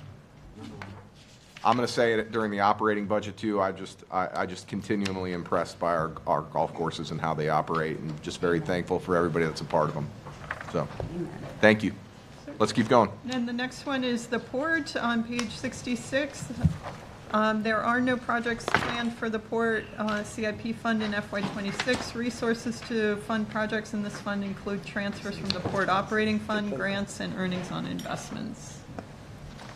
And this is not the Port Rare Aquafence. Councilmember Driscoll.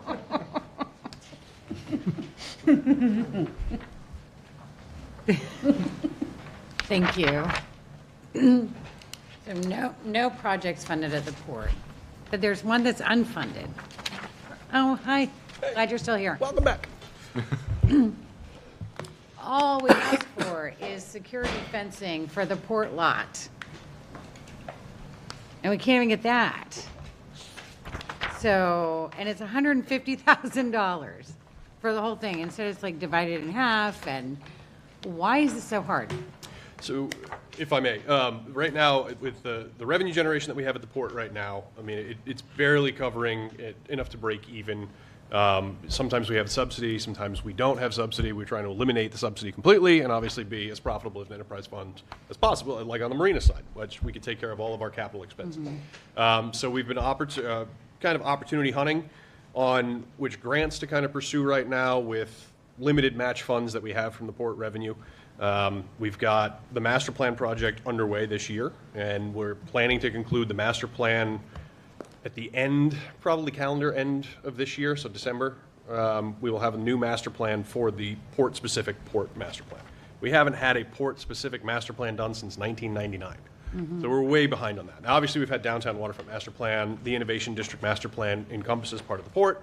So all good things coming, but the port-specific one, we look forward to bringing to council and have some kind of avenues to look at, right? So we've to be perfectly honest, the past decade with the port that I've been part of it, we've tried all sorts of different things to just see what's going to work the best. We've got power centers for large yachts. We've had research vessels. We've obviously got the land leases. We've got USF in one of the buildings, Innovation District in the other. I don't have to tell you, you're all familiar, but cruise ships now, the ferry operation. So we've kind of tried to see where we fall and what we can do the best. The cruise ships are starting to really take off. The ferry operation was great while it is still going. And there's some calls, obviously, since we've seen the Salt Creek maintenance yards kind of go out, that there's some calls for what we call MRO, maintenance and rehab and operations. So can we bring some of that and incorporate into the port? That's what our master plan is going to identify by the end of the year. From the master plan, then we obviously attack those revenue streams and really aggressively and try and bring in as much revenue from those areas as possible, while still going after the strategic grants and stuff. So I put it in the projects, like last year I think was a roof replacement, which we are doing this year. Security fencing is still sound. It's there, but I put it in just to kind of, again, if we had the money, we can do it. If not, there is a security grant window that opens every year. It's like a 75-25 match. We can apply for that. Through the Ports Council? For the Ports Council, through FSTED and FDOT. And so we can go that route if and when we want to do that. Now, again, the security fencing, the footprint for it may change completely if we decide to switch the way we operate, certain lots at the port. So there's nothing set in stone that we need the security fencing right now, so that's why I was okay, and obviously we were okay going unfunded at this point. But moving forward, there will be some future projects that will be more important that we will bring out and we will request funding for it. Okay. I know that there's an issue with the security fencing at the hub, and I know that that's port adjacent, it's part of the port property. Yes, exactly. But I don't think your money would cover that. That comes more out of Brian's, the CDA. So part of it does, and the way that the agreement with the Innovation District for the hub building was kind of set up is there's a portion of funding that they submit every year that we reimburse them for building improvements, and that comes out of port operating. And so the years where they have those requests, I think it was capped at $250,000 over the life of the agreement, 5-year term. To date, I think Allison at the Innovation District has requested somewhere about half, maybe 60% of that.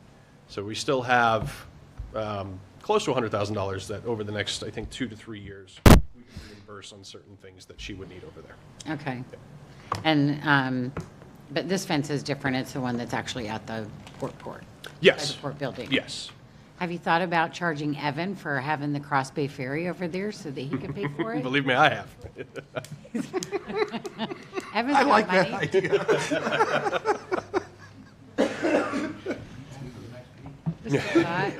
Well, I was going to say, it could motivate him to find the temporary dock so we can get it in the right spot when it does come back, because it will. But thank you for that. I just want to make sure we're not letting something go that doesn't cost a lot, and I know it's important to have that security fencing. So if we're good for right now, then I am too. We are, yes, we are. All right, thank you. Thank you. Any other council member? I'm glad you brought up MRO and Salt Creek. It's my understanding, and I certainly could be wrong, is that Salt Creek really is the last South County haul out? Yeah, really, there's, I mean, especially for certain size boats. Once Yeah. you start getting into bigger boats, it's Tarpon Springs and Yeah, it's all north. Yeah, Right? north. And so, I mean, while we're on it, is there an opportunity there to, one, help with the capacity, because Salt Creek can't do it all in South County, and two, create a revenue generator for the port? Yeah, I think so. We're kind of uniquely positioned with our port that location-wise, yes. Depth-wise, that's what we need to start looking at. Our consultants are looking into for when you're talking, dry dock and haul-out facilities. You need the land side, plus you need the water side. We have kind of a combination of both, but it's going to take some reconfiguration in the way we think about how we use the port right now. Yeah. Because the way I see it is that everything really south of, and I'm talking on the Gulf side, everything south of like Indian Springs is closer to Salt Creek and the port than they are to the closest north for a haul out on a large vessel. And so it just seems to me, if you've got essentially everything north of the bay, because there's nothing north, right? I mean, there's nothing that way except vessels and homes. If you've got everything north of the port and Salt Creek on the bay side, and then you've got everything south of Indian Springs around Pinellas Point, that's a whole lot of vessels that really only have one place to go right now. Right. And so, if there's an opportunity to look at that, I really think we should. I mean, I think not only for revenue for the port, but our residents need it. Yeah. Yes. I mean, it's a need. It's not just an opportunity for us. It's something that, and you're seeing what's happening without the haul outs is people are just leaving their boats and they're sinking. Yeah, it's going to definitely. We don't increase want the- that either. No. So We've heard it on the marina side of things too, from the operational. I'm sure we're going to hear it next week when we're with the boating community at the yacht club. Yep. I'll be at that meeting. Yep. And so, I'm glad we're looking at it. Let's continue to look at it. If that's something we can take advantage of by also helping our residents, I think we should be jumping at that. Absolutely. All right. Thank you. Okay, let's keep going. All right, moving into our final section, we have our other funds categories. The first other fund is our Bicycle Pedestrian Safety Improvement Fund, which begins on page 69. And as of FY26, there are no projects planned in the Bicycle Pedestrian Grants Fund in FY26. Councilmember Floyd. Thank you. I won't even say it. I know, Evan, Okay, so no projects is, first, I'll start there. We don't have any grants pending. We don't anticipate any grants. What's the word? It's really a matter of timing. We have a lot of grants we've already received that are in the design phase, and then we have future years for construction. Quite honestly, we also have a funding gap on some things that we're still trying to figure out for the outer years. So, I think we're in a little bit of a lull just with the administration change, and we have some question marks on funding. We're successful in getting grants lined up every year. They just don't fall every year. Okay, so then that leads me to things that I ask you all the time when we meet, but I'll ask now for the benefit of the group. Like, one thing I've been very keenly interested is it's on the list here. Looks like FDOT, 28th Street, 1st Avenue North, 13th Avenue North. Last year, we put more funding in so that we could get it across the finish line. What's the latest status? Like, construction was supposed to happen during this fiscal year, and I don't know, I haven't been over there recently, but actually, no, I was there the other day, and there wasn't anything going on, yeah. We're, those are not coming along quite as quickly as we'd like, and costs have gone up. So we're still working on those, and would like to see them come through. Don't have a great update for you right now, but we'll keep working on it. Every year we talk with budget about this, and it's really tough with getting the funding in the 6th year, and then having them not cover everything. So we're always looking to try to close those gaps. Yeah, we did add funding last year to try to close the gap on that project. So I mean, I don't expect you to know quite off the top of your head, but like, is there one still with that project? And with, I think there might have been other projects as well that we did add some last year.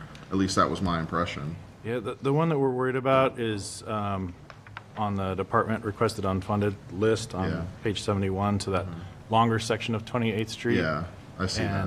And so we're trying to figure out how to close that gap. We have ongoing discussions with FDOT too about maybe finding some more money for us to put into it. And we have closed some funding gaps on design. But it's an ongoing issue. Okay. And then, so for these projects, like the one that I brought up that had construction funded for last fiscal year, there's not been any like rollover drawn out here. This might just be logistics for budgetary reasons, but are we still anticipating it happening in this fiscal year, or are we gonna have to have something written here? So for this specific one, it would be for the grant funding only, and the city match would be in whatever fund we found the funding source for. So if it was in here for this year or last year and it's not there anymore, it means we haven't gotten the grant agreement yet, maybe. So I have to look specifically at that project. All right. Yeah, I know y'all are doing what you can given the turmoil around projects like this. Yeah. But I got to continue to advocate. Like, this project's been like important to, people in my district for years now. And I was really hoping to see ground being broken this year. I still hold out some hope for it, but, it's been frustrating, and I've expressed that in a number of ways. So, all right, that's all I had. Thanks. I'm sure other people. Thank you. Councilmember Gabbard. Thank you. Evan, is this where the $3.6 million that we got from U.S. Department of Transportation for the speed reduction project for Riviera Bay, and there was another neighborhood as well that was going to share in some of that? Is this where that would be in the budget? Because I didn't see it. We don't have that agreement yet either. Okay. That's one of the ones that just got announced, so we're waiting on that. Yeah, it got announced in November, and we were asked at Riviera Bay's meeting the other night about an update on that, and I hadn't heard jeopardy on it yet, so. We don't have a draft agreement yet or anything. We haven't gotten a new draft agreement for anything since the administration change. Okay. And one of the draft agreements we got last year is on hold.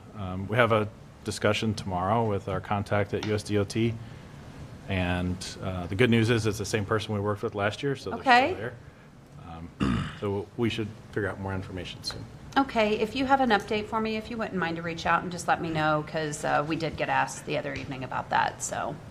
Thank you. And technically, once we have the grant agreement ready to go, we'll do the supplemental at the same time we go take it to council to accept the grant agreement. Got it. Okay, perfect. Thank you, Chair. Thank you. Vice Chair Hanowitz. Thank you, Chair. So we all get calls on bicycle and pedestrian safety in our districts. It's a priority for everyone. And it is frustrating. I'm not saying it's your fault, but it is frustrating when I look at our adopted budget and you look at the numbers, and the estimate for 2026 was $2 million. The estimate for 2027 was $3.4 million. This is from FY25. And then you look at this CIP, and those numbers are Not even close.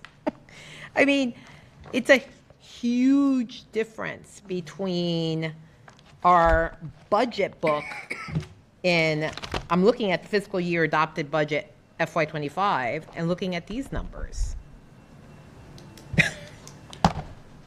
I can put together a project-by-project update for you all and look into some more details that might help explain that. Yeah, that would be great because we all get the questions and it would be good to have that understanding because when people look at our budget, our adopted budget, and they look at those numbers and what is expected, and then you look at now our CIP right now, it's just very different. And some of it's timing, because with grants, you're expecting you're gonna go for it, but then maybe Right. that changes. So Right. Some of it's just timing changes. We might have gotten it earlier, we might be getting it later. Oh, I get it. I mean, obviously, when you look at the resources, there are lots of Ford Pinellas and FDOT grants, and so it's just, it would be good to get a good handle of where we are, and because when we get the questions, just to be able to verbalize it and explain it appropriately. So, okay, that's it. Thank you. Thank you. Councilmember Givens. Thank you so much, Chair. I echo the comments of those who've spoken before me, especially Councilmember Floyd. You know, I hear from my constituents all the time, we need to prioritize bicycle and pedestrian safety. That is something that's very important to me. I have the opportunity to ride the bicycles with some of the neighborhoods, and I've seen the hazards. I have seen accidents firsthand. And I always say our budget should reflect our values. We should prioritize. We always say that we want to be this walkable and bikeable community, right? So I think this should be funded. I'm thinking about something as simple as flexible posts, planters, things like that. Is there a reason why we can't look at those busy thoroughfares and that are very accident prone, like 28th Street, 38th Avenue South, 16th Street, 9th Street? Can we designate just certain hot spots? I heard that phrase mentioned earlier, and hopefully just work on making that area safer instead of the whole corridor. And if I said, again, these are just grants that we are going out for, so the projects that the city funds are gonna be in a different different thing. So we don't really have control over these funds. It's whether or not we get the grant or if there's grants available. So for those types of funding, it's gonna be more in 3027, which is one of the penny funds, or in one fund we'll come up to soon where we have the transportation impact fees, or general capital improvement if we have general funds available to transfer. I appreciate that clarification. Thank you. Thank you, Chair. Thank you. Councilmember Driscoll, did you have something? Yes, thank you. So Councilmember Flood, which project was it that you were referring to? 13th Avenue, I'm sorry. 28th Street North from 13th 28th, Avenue okay. to Central. Okay. First, sorry, yeah, first.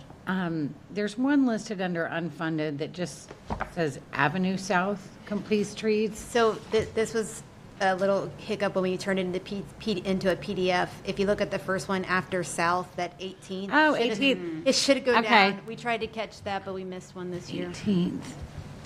Got it. And while I'm thinking about it, I forgot to tell you earlier, on page 47, the Bartlett Lake Salt Creek Pump Station description, it describes a new master lift station, but that's actually a pump station. You see that? Yeah, we'll get with Burjesh to make sure we have the right terminology. Yeah. Okay, great. That's not what I'm here to talk about. So these, I know that this is really, this is really confusing to look at because of the grant situation. What can you tell us about, and I love the idea of doing like a little project by project update. The new notice of funding opportunity for Safe Streets and Roads for All came out April 1st. Very exciting that we're finally back to that because that's a newer program that is actually where we got the 3.6 million before. So with this one, the current one that's due in June, I'm sure they're looking for different things, but we still have the same projects and we can line it up with whatever this administration's priorities they have today. Are there projects here, are there things here that you see us being able to put in for? Or is there something here, especially the stuff that's unfunded? Can we grab something from there and do a grant request for Safe Streets? Yes, as was mentioned earlier, we haven't gone to the grants committee yet. You will see that 49th Street is partially unfunded. And so we've been in discussions with Fort Pinellas and Gulfport about a joint application for 49th Street South. And I Nice. think that could score well. Yeah, that sounds good. And that one checks some of the boxes that I know about, so, yeah. That's good. Well, I look forward to hearing more about that, and thank you. You know how we're all passionate about this particular topic, and I hope you're feeling the support along with all the questions. A little hot seat too. That's okay. See you sweating over there. Thank you, Chair. Thank you. All right, I think that's it. Evan, I know my neighborhoods are giving me even more pressure in the last few days, so sorry about that. All right, let's keep going. So on page 72, we have the Tax Increment Financing Capital Improvement Fund. There is currently one project planned in this fund for FY26. It's the Al Lang Stadium Improvements Project and is funded by a transfer from the Downtown Redevelopment District Fund for $200,000. And if there's other projects that come up during the year, they'll be brought to City Council for appropriation as needed. Council members, any questions? Let's keep rocking and rolling. All right, Wikiwachi, I'll make this one easy. There is no projects funded in Wikiwachi. They go through a different process and come to City Council as they arrive. And I believe this is our last fund of the day. It's the multimodal impact fees. It starts on page 76. There's revenues to the fund include transportation impact fees, You guys are mean. grants, and earnings on investments. For FY26, there's a estimated revenues of $812,000 and projects totaling $850,000. We have $450,000 to for our Complete Streets program, which is in addition to the penny funds that we allocate. We have $250,000 for downtown intersection and pedestrian facilities, $100,000 for traffic safety program, and $50,000 for the sidewalk expansion program, which is also in addition to sidewalk funding that's in the penny funds. And we do have a picture of a complete streets project out at Pinellas Point Drive South. Councilmember Floyd. Thank you. Maybe this is good. I don't know. I mean, I haven't gotten an update. If you're questioning it, I'm worried. I'm going to bring up something because, yes, we're talking about this year's budget, but we do have like projections, like estimates for the future years. There's a lot of conversation around the multimodal impact fee at the county level. Like, how are we feeling about that right now is kind of what I wanted to say. I think that because Fort Pinellas is in the lead on that, and they work closely with us, that we feel pretty good about it. I'm not sure exactly what's going to come out of that, but it could be an improvement I think compared to what we have now. And so I'm optimistic, and we'll learn more in the next 6 months or so. Okay, yeah, and I'm on Fort Pinellas, been having those conversations. I'm optimistic as well. I don't know that they're going to go quite as gung-ho as I would personally, but I'm excited to get us to a point where our fees make sense in the first place, because right now I don't think that they do. But anyway, I wanted to bring that up in the context of just having it in our minds that over the next few years we might be able to accomplish a good bit more here with this fund, and continue to advocate for us to spend it on street safety and complete streets. So I look forward to having that conversation. I don't know how long it's going to take, but hopefully this time next year when we're having this conversation, we're talking about all the wonderful things we're able to accomplish because we think we're going to see more revenue from this. So I just wanted, that's why I think it's good. Yeah, we'll see. All right. Thank you, Chair. TBD. Yeah, I think. Thank you. Any other comments, council members? Thank you so much. Thank you for the presentation. Thank you for all the work. Administration, thank you. And to all the staff that was here, a big thank you for answering the questions and all the work that you do throughout the year on the budget. We're going to see each other in 2 weeks for operating budget. fun. If there's nothing else for the good of the order, Committee of the Whole is adjourned. Thank you, everybody. Thank you, Chair. Thank you.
Today, we're celebrating the grand opening of our Sunken Gardens History Center, which is housed in the restored original 1940s entrance building to Turner's Sunken Gardens, one of Florida's last remaining roadside attractions. Since 1935, Sunken Gardens has been a landmark in St. Petersburg, providing a beautiful oasis in our busy city, a place to relax, enjoy nature, and the joy of gardening. What a great decision this was 20 years ago, because as we all know, St. Pete's become a lot more busy in the last 20 years. And so this is quite an oasis for us to have. The city purchased Sunken Gardens in 1999, and thanks to an excellent staff, volunteers, and a really dynamic foundation, today the Gardens is a must-see experience for residents and visitors alike. The historical assets of our city must be preserved and maintained, and that's why this History Center is so important. It honors our past and the early pioneers who paved the way for the Sunken Gardens of today. Behind me is our new History Center, which we're so excited to have and present to you. And you'll notice in the window we have our founder, George Turner Sr., just as he was in 1940. The Gardens is really a family story. It's a story about the Turners that started with George Sr. and then continued through 3 generations. Today, all of you are part of Sunken Gardens history. All of you are here for this historic moment as Sunken Gardens continues to make history. This was originally the entrance in 1940. Was about 4 years after they decided to make a go of having an attraction as opposed to selling fruits and vegetables. Over the years, it changed usage. When I was a girl, it was what we called the drink stand. More recently, it's been used as an overnight birdhouse to keep the birds safe. But now it's our new history center. To see my grandfather in the window, it's icing on the cake. It's like he's there overseeing his garden. St. Petersburg citizens in 1999 voted to tax themselves to save Sunken Gardens. That almost never happens. So my hope is that people understand the importance of historic sites like this, historic gardens, historic places that really give Florida its character. They're the reason that we want to live here. We need to preserve them, and I really hope people fall in love with it all the more and understand the importance of preserving it.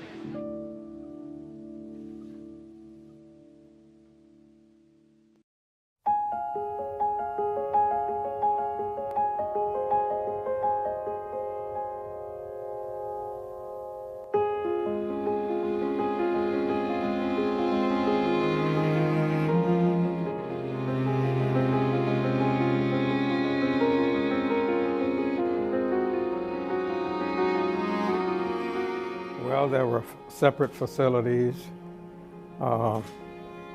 It was total discrimination, really. It was just a second-classness that I wouldn't want to behold be on anyone, because it wasn't humane. It wasn't human.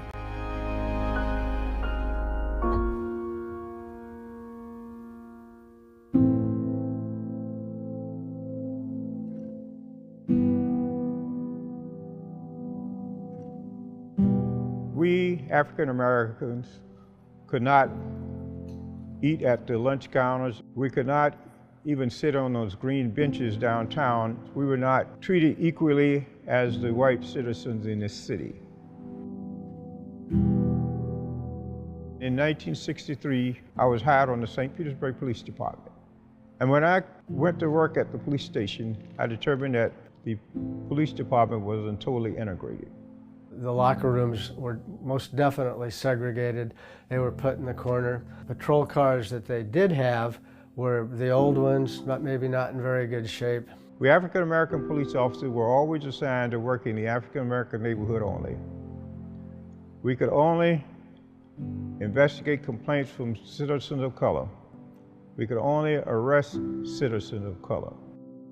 You know, you're trying to enforce the law and trying to get respected or be respected, and you know, you're getting disrespected by the people you're working for.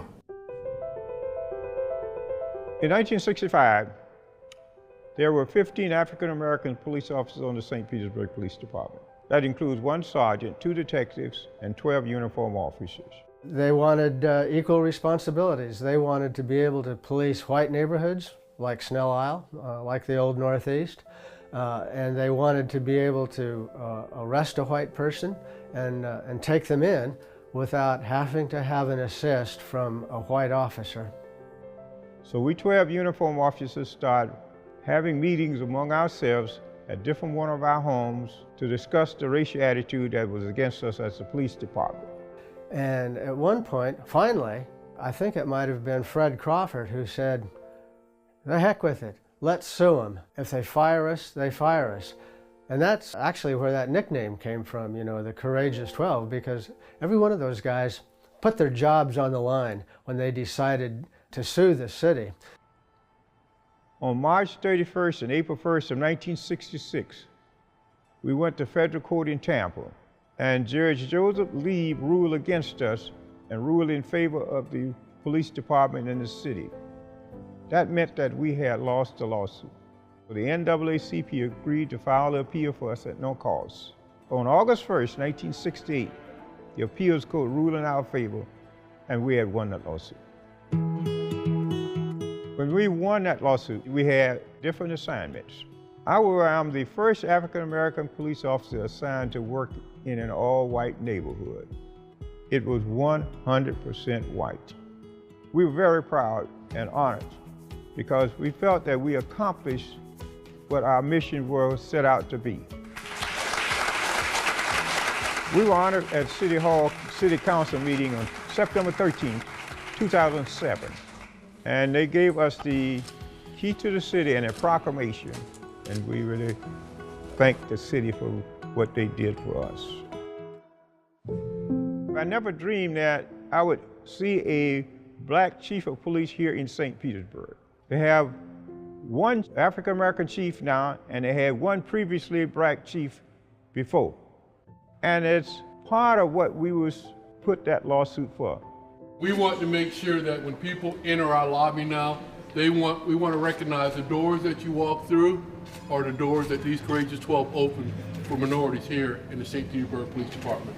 Police department in the city put a plaque in the police station with all our names and our pictures on it, and a narrative let people know what we did to be honored. I have put into place that every sergeant and lieutenant shall read the lawsuit, and they will be tested on it to make sure they are aware of what happened, so we make sure that never happens again. What we did, help these young men that's come on the force now, that came on the force after. I look around now, I see deputy chiefs, I see chiefs, I see majors. It sort of makes you feel good.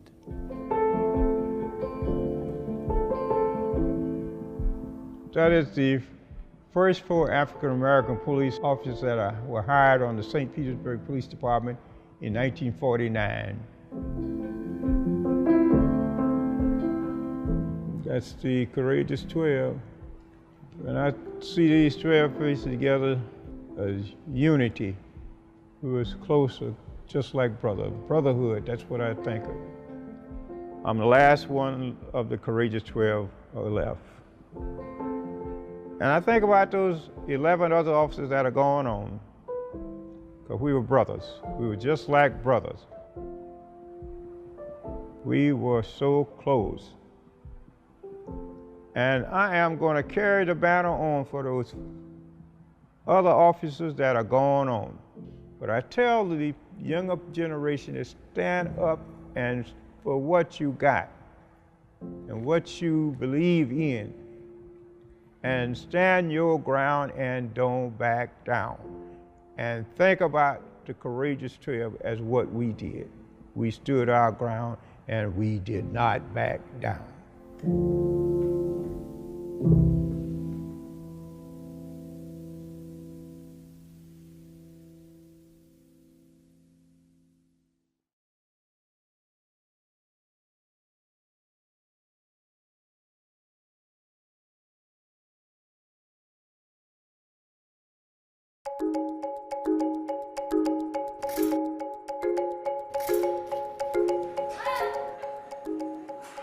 Hi, I'm Jane and I work at Sunken Gardens, and my job is to take care of the parrots, 2 kookaburras, and a flock of flamingos, interact with them and just really enjoy the little slice of paradise at Sunken Gardens. What we're doing is, before we open at 10, getting everything done so that when the public arrives, all the birds are out and fed and happy. They're all unique. They all say different things, and it's just a lot of fun to interact with them. I love this job because it's unique. I don't think I'd ever find another one like it. It's just a really fun experience for me. Flamingos are very sociable and like people, love the people that handle them, and they're very sweet. So the fact that we have 2 that have been here over 62 years, it's kind of amazing. We also take care of the tortoises. We have South American red-footed tortoises and a huge old alligator snapping turtle. Sunken Gardens is an incredibly beautiful place. If the city hadn't bought it, who knows what this would be like now. To me, it is just an incredible, beautiful place. And when you're in here, you don't even realize that you're in the middle of a busy city. At the end of the day, when I leave, after they're all back inside in their cages, they all tell us bye. Bye. Bye-bye. Bye. The worst part of my day, I guess, is pulling out onto 4th Street. It's just really fun to work here and incredible, good, fun job.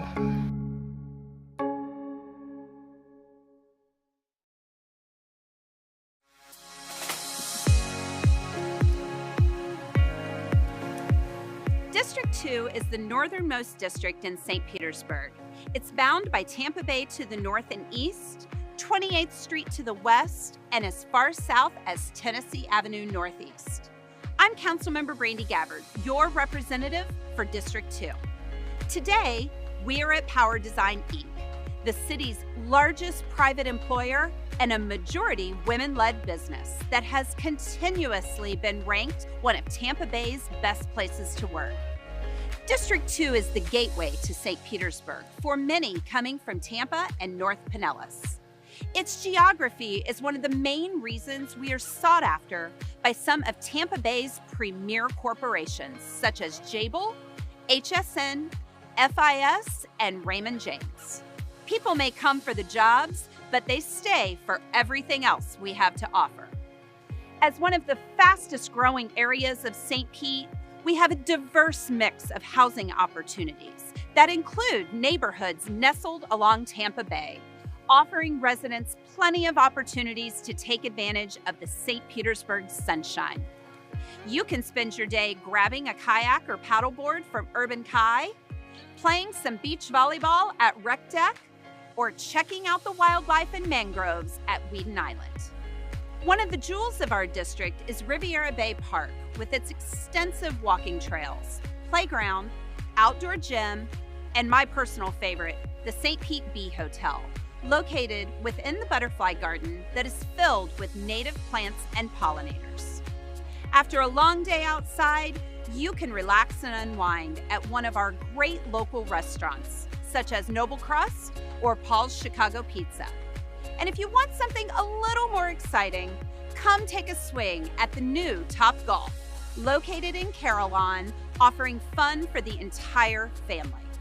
I am proud to represent this diverse area of our city. You can literally do it all here. Work, live, dine, play, go to school, and worship all in your backyard.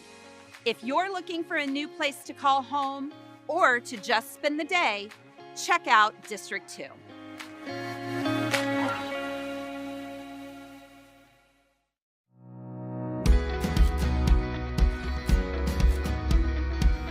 District 7 is central to the city and includes the Deuces Live Main Street, the South St. Petersburg CRA, and a majority of the Skyway Marina District. I'm Corey Givens Jr., your council member for District 7. We're standing in front of the Carter G. Woodson African American Museum of Florida, a cultural institution here in St. Pete, named after African American historian and civil rights activist Carter G. Woodson. The museum is located just off 22nd Street South, next to Jordan Park. And fun fact, plays a special role in my family's history. It's where my grandparents got married over 50 years ago. 22nd Street is a corridor rich with cultural history and includes the historic Manhattan Casino.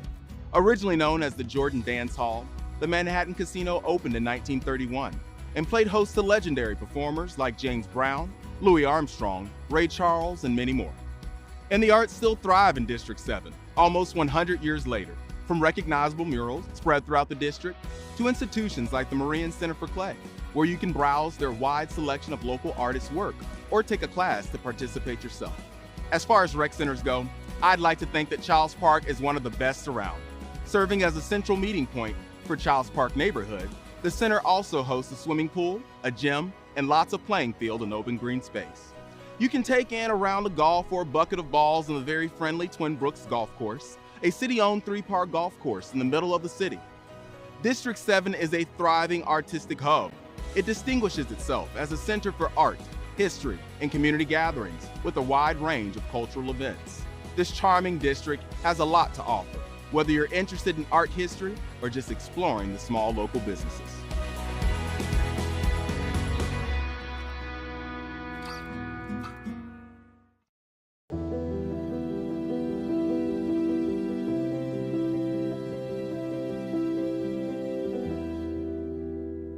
When I decided to transition and retire, and you had told me if I ever retire, you would like to throw your hat in the ring. And I said, there is no ring. And then I turned it over to the Board of Trustees, but I did give them this 411. Erica is an intelligent, credentialed person, working artist, but she's an artist. And I think that's important. And whatever degree of difference that is, how an artist approaches the thing, that's what I wanted. And you went through the process, and that's what the board agreed on. Mm-hmm. The future is always bright, but under your tutelage, it's going to be delicious. I thank you for that. No, because my generation, the baby boomers, we don't tend to get off the stage. You got to get the hook. Oh, there's always one other thing we can do. And I'm looking forward to that, seeing what's next. I think we talked about it before, we have the same sentiment about the space and what our job is. My job is to maintain the heartbeat that has already been created in this space. I am not here to alter the heartbeat. I'm here to take this heartbeat and strengthen it and bring a bigger light so that the world can see it as much as I can, and to take that to whatever that next level is. Well, as I told the Board of Trustees, we're getting an A+ candidate that you would normally have to scour nationally. And then she has the added thing of she knows this community and the community knows her. I'm walking in the footsteps of a founder of an organization that is beloved. But I know that I gotta try it. And I know that we can do it.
Hey St. Pete, and welcome to the definitive guide for how to be the best resident you can be.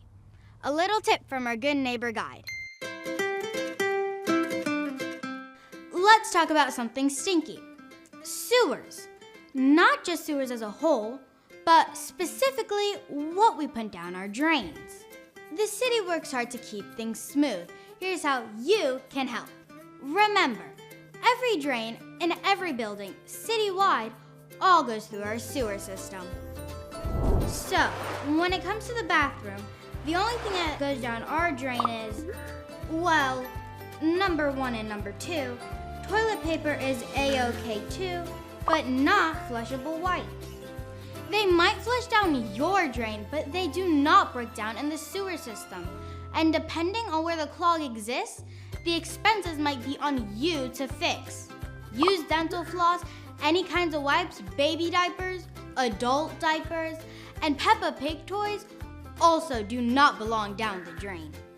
Also, don't forget, the sink in the kitchen can be the worst offender for a city sewer system.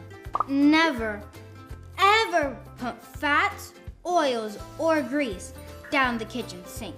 This includes butter, frying oils, and other cooking fats. Once these items go into the sewer system, they congeal and contribute to sewer blockage. Guys, there's a word for this. It's called fatbergs. You know, like icebergs, except these won't sink the Titanic. Google at your own risk. Collect grease in a container once cooled and dispose in the trash, not down the drain. Remove grease and oils from your pans before washing. Dispose of food scraps in the trash. There's a bunch more information on this topic that can be found on the City of St. Petersburg's website. Guys, it's so easy, a kid could do it. We all love our city, so let's do our part to take care of it the best we can and follow St. Pete's Good Neighbor Guide.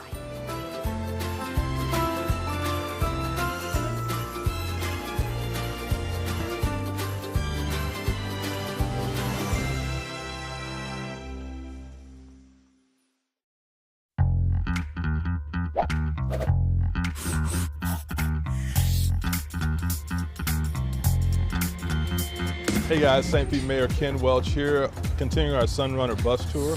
I'm here with fellow Bull USF St. Pete student Joey Vars. Thank you for joining us today. Thank you for having me. Tell us what Sunrunner means for a student at USF. You know, Sunrunner is really a game changer. If you live on the western side of St. Petersburg or by the beaches and you're a student, it really opens up the city to being able to get to town a lot quicker. You can go to class without having to drive. I take my bike from Paso Grill to the station, and then I'm downtown in less than an hour, and I don't have to worry about driving.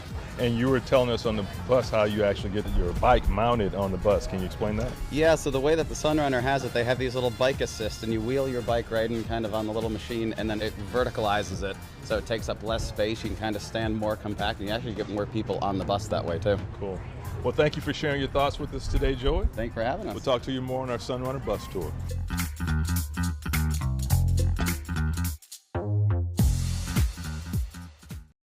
Campbell Park is a beautiful community.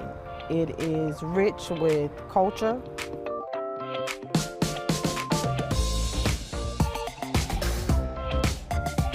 All right, Campbell Park is located right across the street from Tropicana Field, where the Tampa Bay Rays play. Right across the highway, you got an overpass right here that you can walk over. It's right down the street from the local skate shop, Anchor. It's in a pretty dope location, honestly. What I think is unique about Campbell Park is you can have a yard, you can have green space, you have this beautiful park across the street, and then you just go a little further and now you're into the density of downtown, which is really exciting to have an actual residential corridor with yards so close to a really booming downtown area. We are one of the more accessible communities when it comes to traveling, as far as going downtown, interstate travel, any of our shopping centers. This is the perfect place to be when it comes to all of those things. You can skate anywhere in St. Pete just using the trail, and you can just hop off the trail, walk across the Trop, and then hop right over the highway and you're here, and you can just shred. It's a dope park. I love taking my dog for walks into the skate park. I love going there and seeing all the energy of everyone using the skate park. The skate park has brought an environment for diversity, and so our children are able to attend the skate park and have a safe place to skate without being on our roadways.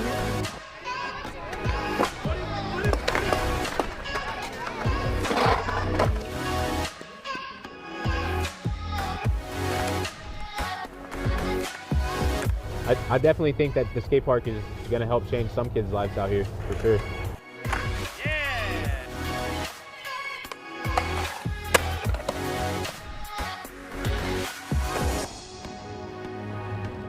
I would live right across the street, so I just come right across the street, come skate, you know, blow off some steam, have some fun. That's what it's all about, like having fun. That's what I say skateboarding.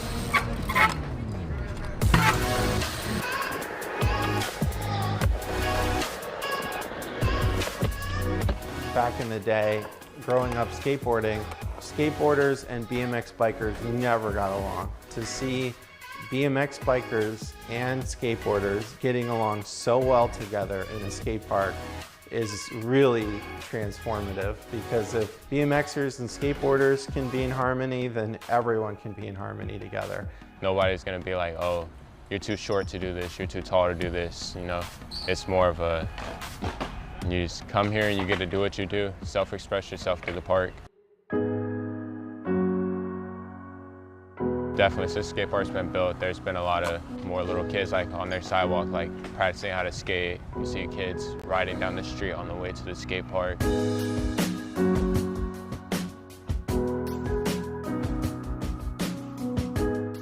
Since I've lived here, like a lot of the areas have been cleaning up, you know, moving towards a more positive direction.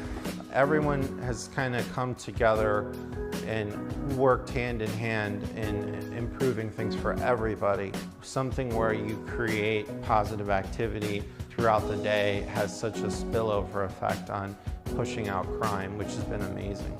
All walks of life can come here. Like skateboarding is one of those things that's just like, it doesn't care what color you are or how much money you have. Like if you have some wheels, a board, and some shoes, like you're part of the crew, you know, like you can shred. Everybody's welcome. The neighborhood has changed over the years.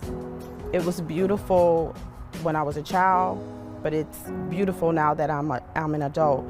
I'm blessed to have been able to see all of those changes over my 46 years here in the neighborhood.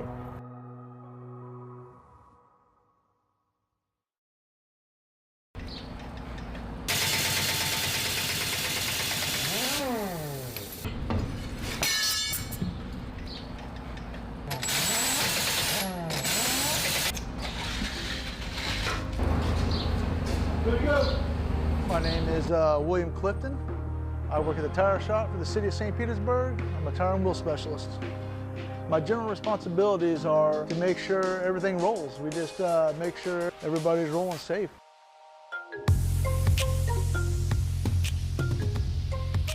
We deal with garbage trucks, fire departments, wheelbarrows, forklifts. We pretty much deal with anything that has a tire. Some days it's 10, 20, and some days we're just non-stop.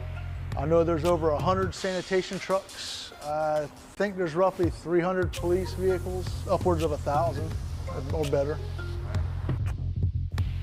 We have the big loaders. I think that's probably the heaviest, the biggest tire. Smallest, I've worked on probably forklift tires, the rear tires on a forklift, or wheelbarrow tires. I love the work. The work is fun. I mean, I like working with my hands. I feel like the tire shop is an integral part in the city because without us, nothing rolls. No fire truck, no police department, no water department, no tractors, no backhoes. All that comes to us. Well, right before Hurricane Irma came here last year, we were the last group of people out of the compound, and we were the first people in the compound back to work. We got somebody that needs tires right away. You can have all the running vehicles you want, but without tires, they're going nowhere.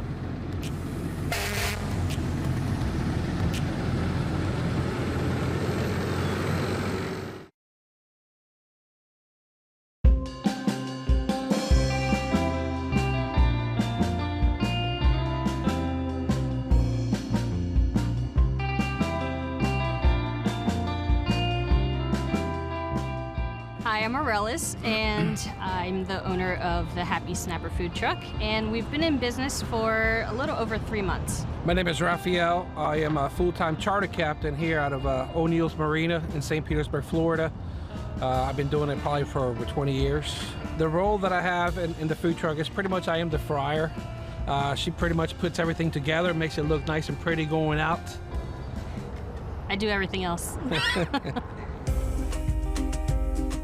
I've always cooked. I mean, I've been cooking meals for my family since I was 12, and I'm not talking about like boxed macaroni and cheese. I mean, like full meals. And it's just something I've always liked to do. And my son actually played club soccer for Strictly. We went out of town and we decided to cook for the entire team and all the parents. And ever since then, after multiple teams showed up and ate, everyone was asking us when we were cooking again, and 7 years later, here we are. When I cook, I put my heart into it, so you're getting food that is happy and inviting and it's fresh. You know, with a little Spanish twist to it, because we do have a couple of things on the menu that is definitely you know, from being from Puerto Rico, you know, we're gonna have some plantains in there, you know, and we're gonna have some rice. Our main thing is fresh fish with a Spanish twist to it. Apparently we're putting out food that there's not many other trucks doing, and we're getting customers asking, you know, when we're going to be back, where we're going to be set up. We're having breweries that are in St. Pete asking for us to come back to their location because their customers are asking about us. And I feel like St. Pete is a very good place for people that, I mean, they love supporting the local community, local businesses, and it's just a great place for anyone to thrive.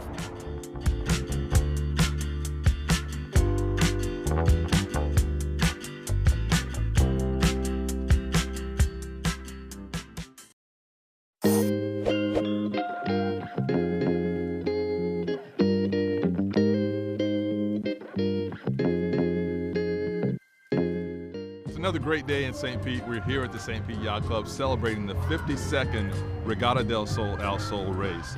And it's also a celebration of our sister city relationship with Isla Mujeres and the country of Mexico.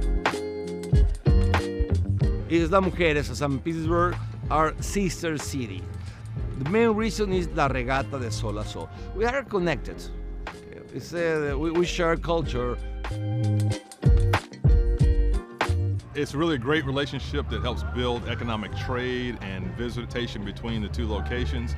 And we want to continue to build on that relationship as we go forward. So it's a great celebration tonight. Isla Mujeres and St. Petersburg have a long-standing relationship going back to 1969. This race started then, and it was one of a series of races from cities along the U.S. Gulf Coast going to Isla Mujeres. Right now there's only 2 of those races that have survived to this day.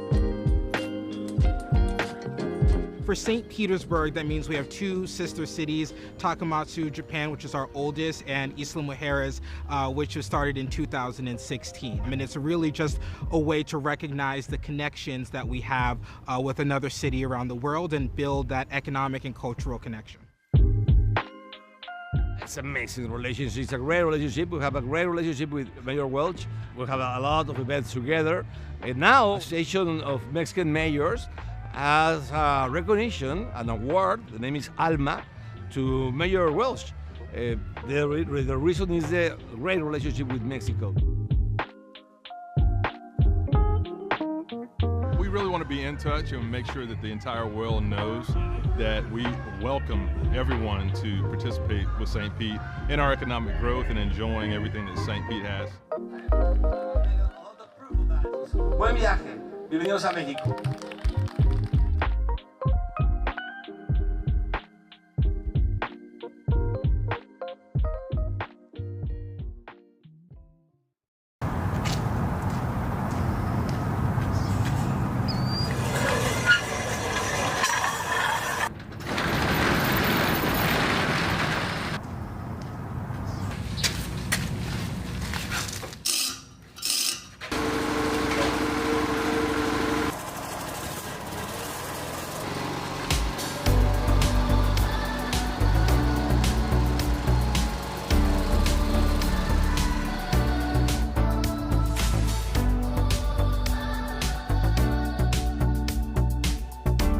My name is Michael Cockman, and this is Twin Brooks Golf Course. I oversee all of the facilities here that maintain the golf course and try to get it in pristine condition.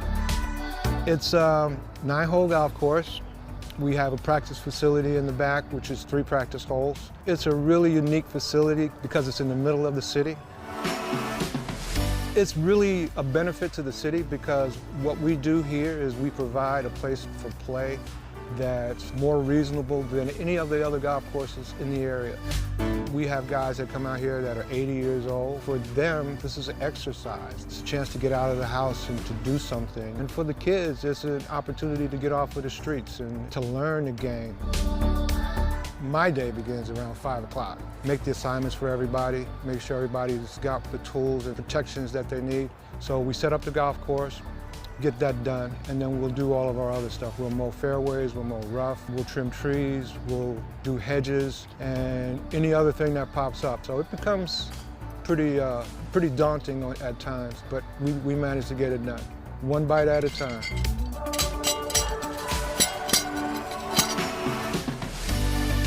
So every day is a different adventure. When I got on this particular property, we didn't have fairways, we didn't have moguls, we didn't have mounds.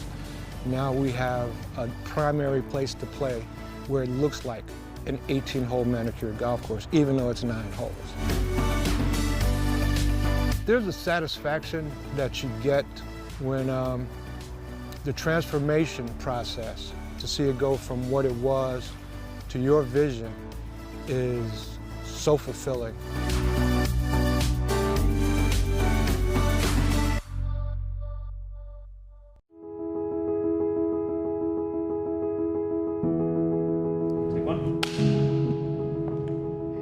I was really blessed to grow up in a multi-generational family. So my mother and both of my grandmothers were very influential in my life. They were women who were very family-oriented. That commitment extended to the larger community, and that created a very secure and safe environment for me to grow up in. Most of us growing up in the 80s were latchkey kids. When I started going home after school, Alone was the very first Oprah Winfrey show. And I really looked up to Oprah in the way she was able to talk to people and learn about lives that were things that maybe I didn't see in my own community. Back in small town Louisiana, opened up a whole new world to me.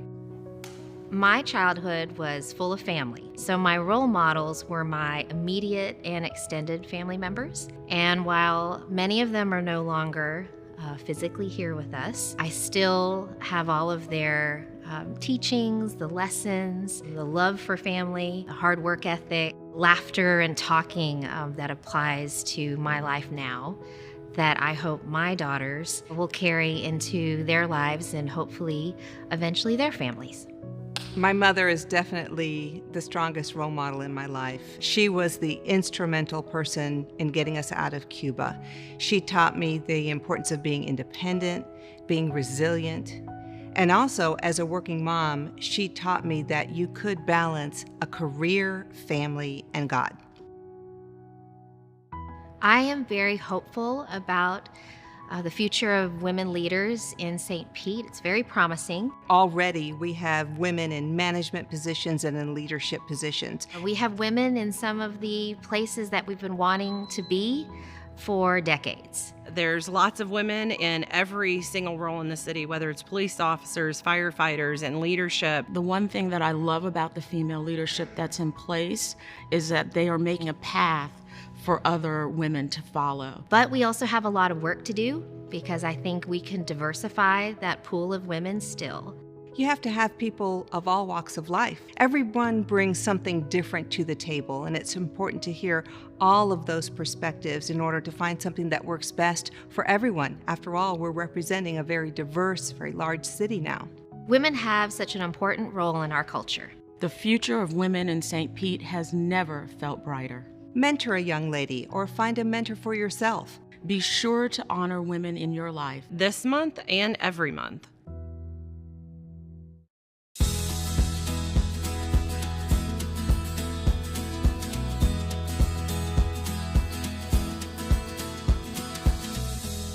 District 5 is at the southern end of St. Petersburg. It's bordered by Tampa Bay to the south, Bogosiega Bay to the west, 4th Street South to the east, and as far north as 18th Avenue South. I'm Deborah Figgs Sanders, your council member for District 5, an immensely diverse district that is home to many of our city's treasures. To get in touch with nature, you can visit Maximo Park or Boyd Hill Nature Preserve to enjoy waterfront access, nature trails, all with family-friendly activities. Then there's Lake Vista's popular walking trail, playgrounds, and a dog park that encourages you to participate in a city initiative known as Healthy St. Pete. Also, education and academic excellence is important for our city. And in District 5, you will find 3 of Pinellas County Schools' finest in Bay Point Elementary, Bay Point Middle, and Lakewood High School. Not to mention the mighty Tritons of Eckerd College, a liberal arts waterfront campus which sits on the Gulf Peninsula of Florida's west coast. District 5 is a diverse makeup of cultures, communities, and socioeconomics that can be seen throughout our neighborhoods. Lake McGorry Shores offers a sense of community, or the pink streets in the Pinellas Point neighborhood that are a unique feature not seen anywhere else in the city. Our growing economy, friendly residents, and beautiful coastline showcases our best about living in St. Petersburg.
The culture of St. Pete, when I arrived in '97, I like saying it was nascent. It was percolating under the ground, but there were no coffee shops.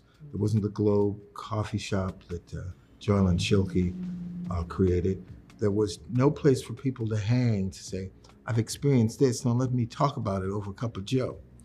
And, but it was nascent. And I also think there were a lot of creative people in St. Petersburg who were kind of doing their own thing, and we just, some say a catalyst, but I think it's kind of a centrifuge where this goes in, this goes in, this goes in, this goes in, this goes in, and you go, and so I think we primarily just put a mirror up to the community and say, where y'all at? And that's how we came to be. I know we initially talked about it as being a theater, but that was the least of what we were going to do insofar as we knew that we wanted a place for the community to come together without hurt, harm, or danger, and, you know, speak on or about or for all sorts of things. And we had to find out what those things were, so.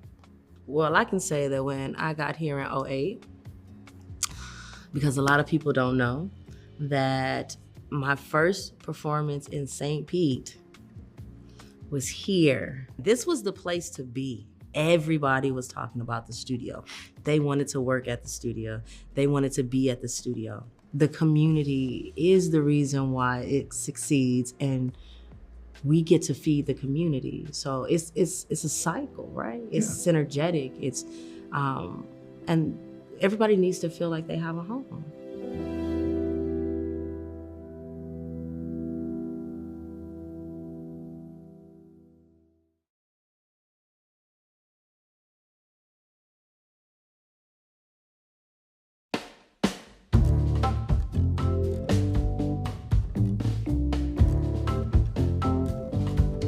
Sign painting was a very blue-collar job. It wasn't a glorified art by any means.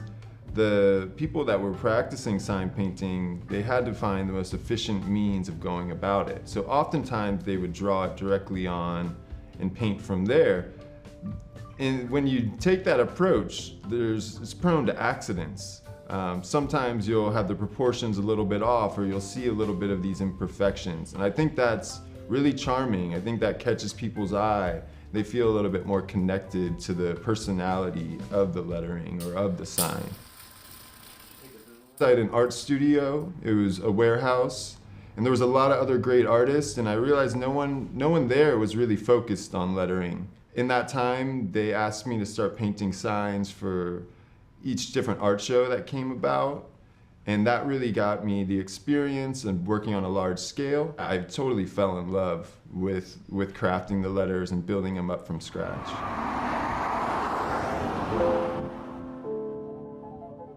There's reverse glass signs, there's wall signs, A-frames, we have blade signs, hanging signs. There's a wide array. One aspect of the work I do is gold leaf work. It's pretty magical to watch it happen. You're applying these thin sheets of gold to either glass or on the surface, and you paint the background and then remove the excess of the gold, and it kind of reveals the lettering that you painted.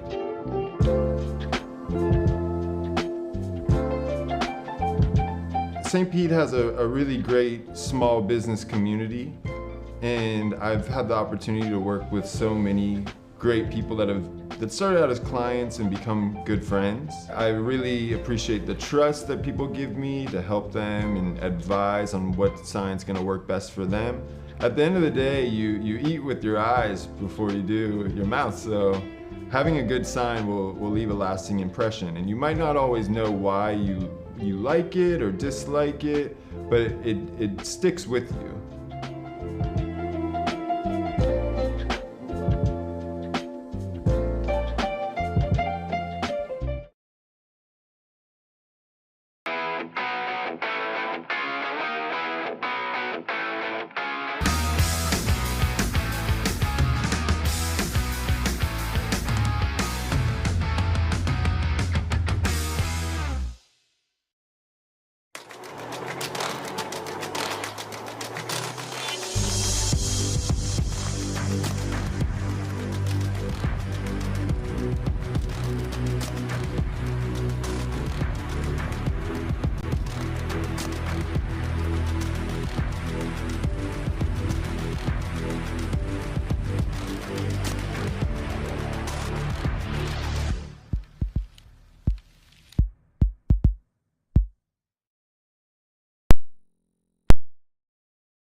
Better to be lucky than good. That's right.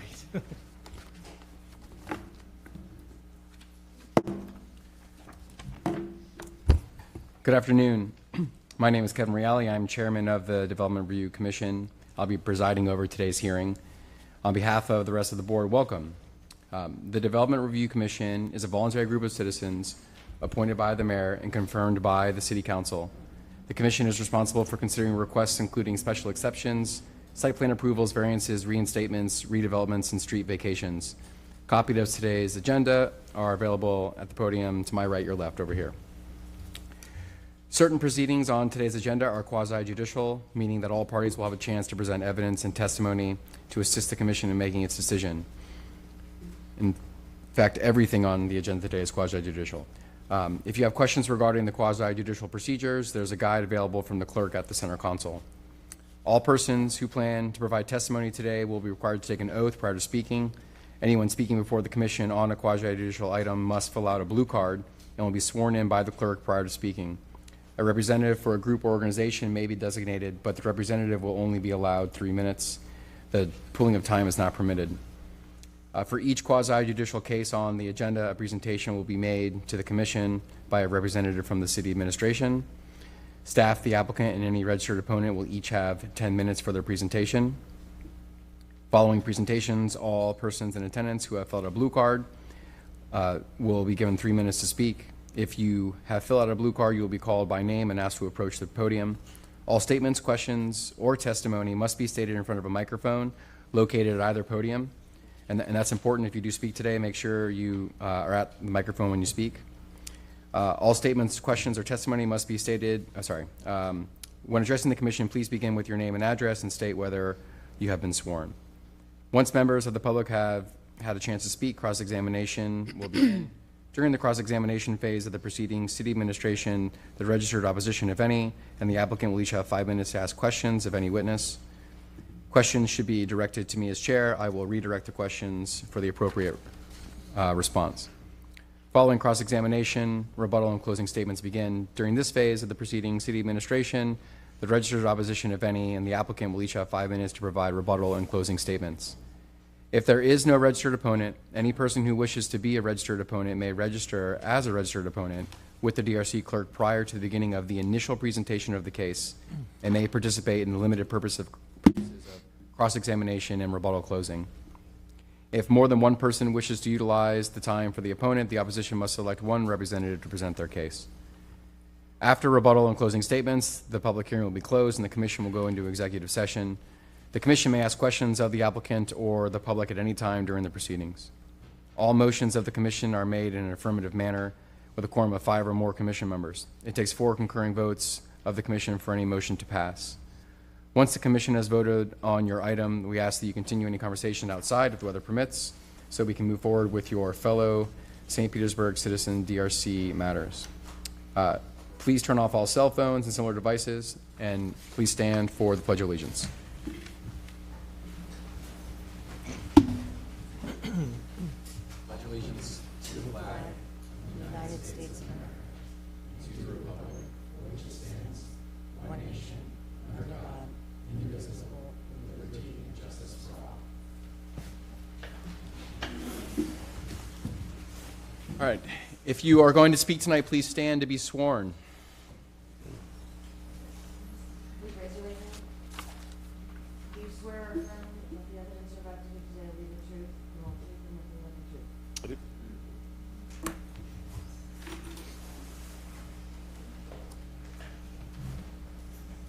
Roll call. Stowe. Here. Kiernan. Reale. Here. Clemens. I couldn't hear. You. Clemens. Here. Singleton. Here. Platt. Here. Reiner. Lynn. Here. Tadalo. Here. We have a quorum. Does anyone have any corrections for the minutes? And if not, can I have a motion for the April minutes? So move. Or to approve the April minutes? Is there a second? Second. Reale. Yes. Stowe. Yes. Clemens. I wasn't here. You can still vote. You can still vote. Oh, okay. Singleton. Yes. Platt. Yes. Lynn. Yes. Tadalo. Yes. Minutes pass unanimously. Do we have any non-agenda public comments? We do not. Okay, we will get right to it then. The first item today, item 1, case number 2554000003. Staff?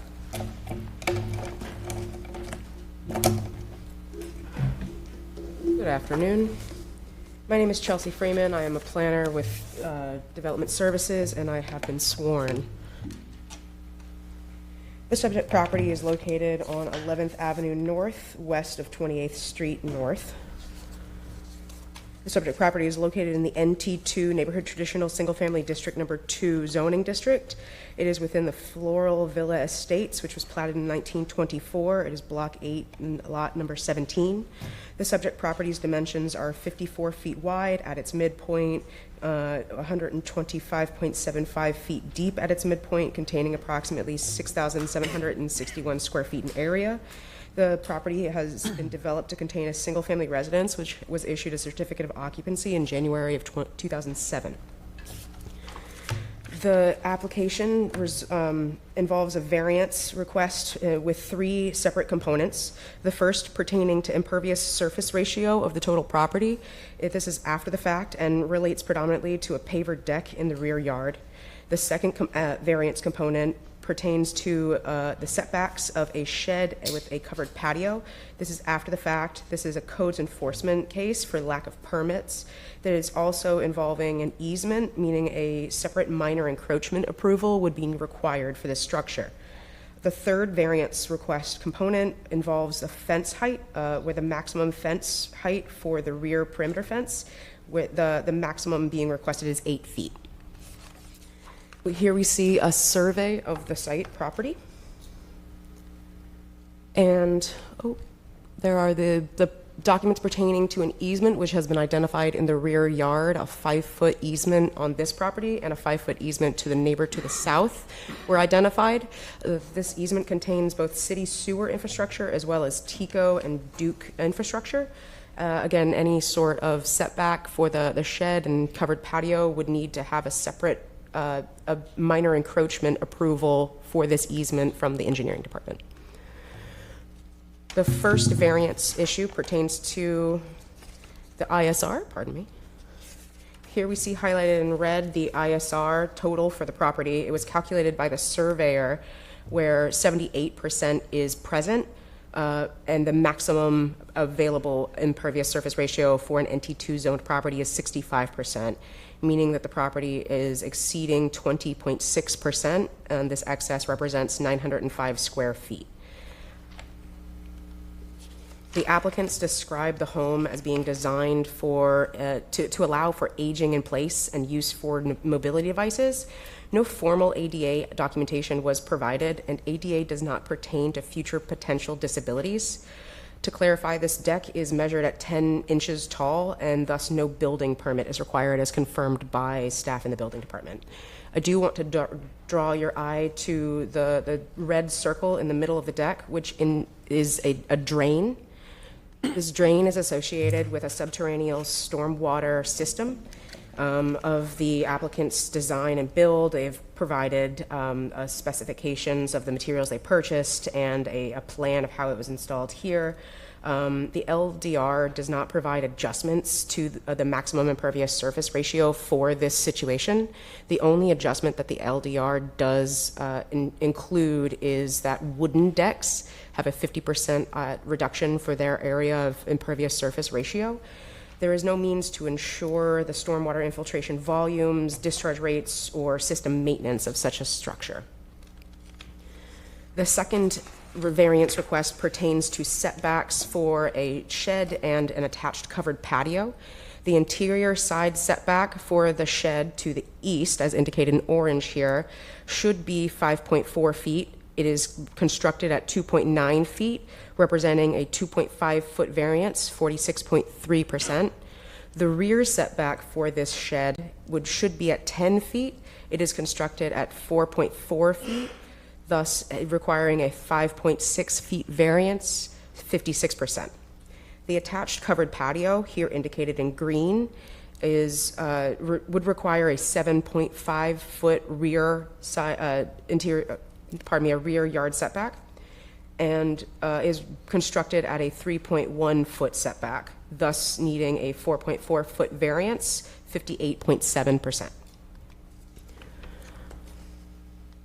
Here we see drawings and photographs of the shed. The shed contains 120 square feet and is 11.4 feet tall, thus not qualifying for the reduced setbacks of smaller sheds that are a maximum of 10 feet tall and 100 square feet.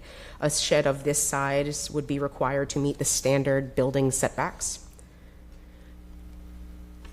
Previously, the house had stucco and a hardy board detail finish, which did not match the horizontal lap siding of the shed.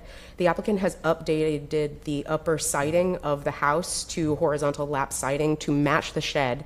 The department is satisfied that this does comply with the architectural requirement for the two structures to match. However, an after-the-fact building permit is required for this update of the exterior siding of the house, as one was not approved or submitted for. The third component of this variance application pertains to the maximum height of the fence in the rear yard, where 6 feet is the maximum that is permitted, 8 feet is requested, thus 2 feet is the variance, 33.3%. The land development regulation would allow for a 6-foot fence in this area and/or a 10-foot hedge. And there is also a provision that allows for additional screening, such as lattice, to be attached to a fence to achieve up to 8 feet maximum height for the linear distance of 16 feet, 2 fence panels. The applicants requests a variable fence height where they would be meeting 6 foot at their east-west neighbors, where adjoining with those fences, gradually increasing to 8 feet in the center of the rear perimeter. But that 8-foot tall section that they are requesting is 32 linear feet, 4 panels long. This map represents the neighborhood support worksheet that was submitted. It is notable that the neighbor who initiated the codes case for the shed is one of the neighbors who signed, but this support does not offset the large magnitude of requested variances. Staff finds that the variance application is inconsistent with the standards for review and thus recommends denial of the variance request. Should the proposal be denied, the applicant must remove or relocate the shed with attached covered patio to compliant setbacks and must reduce the existing impervious surface area to comply with the maximum impervious surface ratio. A building permit would be still required for the housing siding change.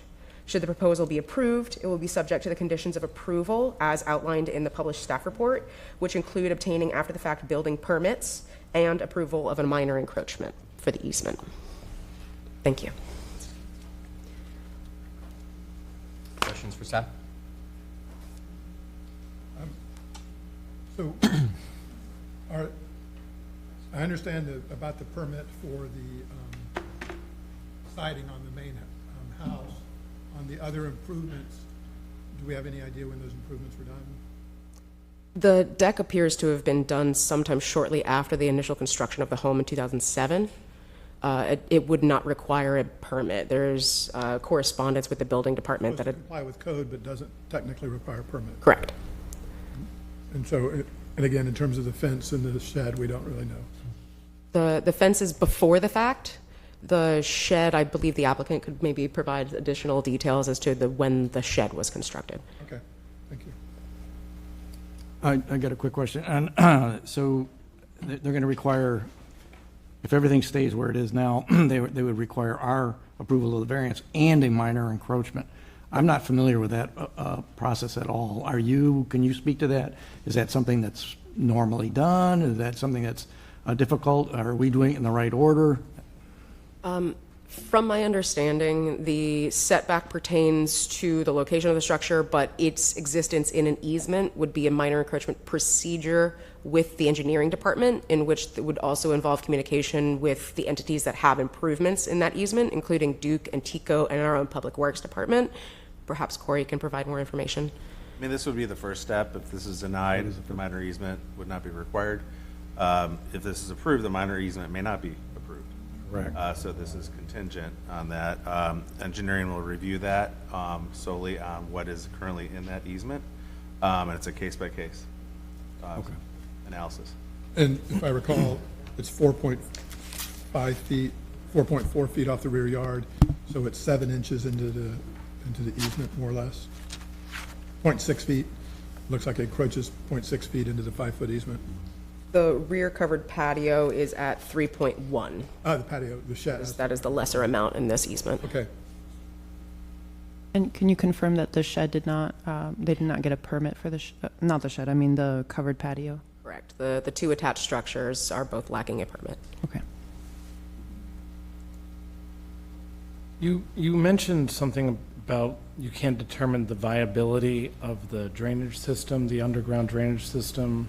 I'm just wondering if you can elaborate on, I'm not an engineer. I'm just curious, why that can't be determined at all.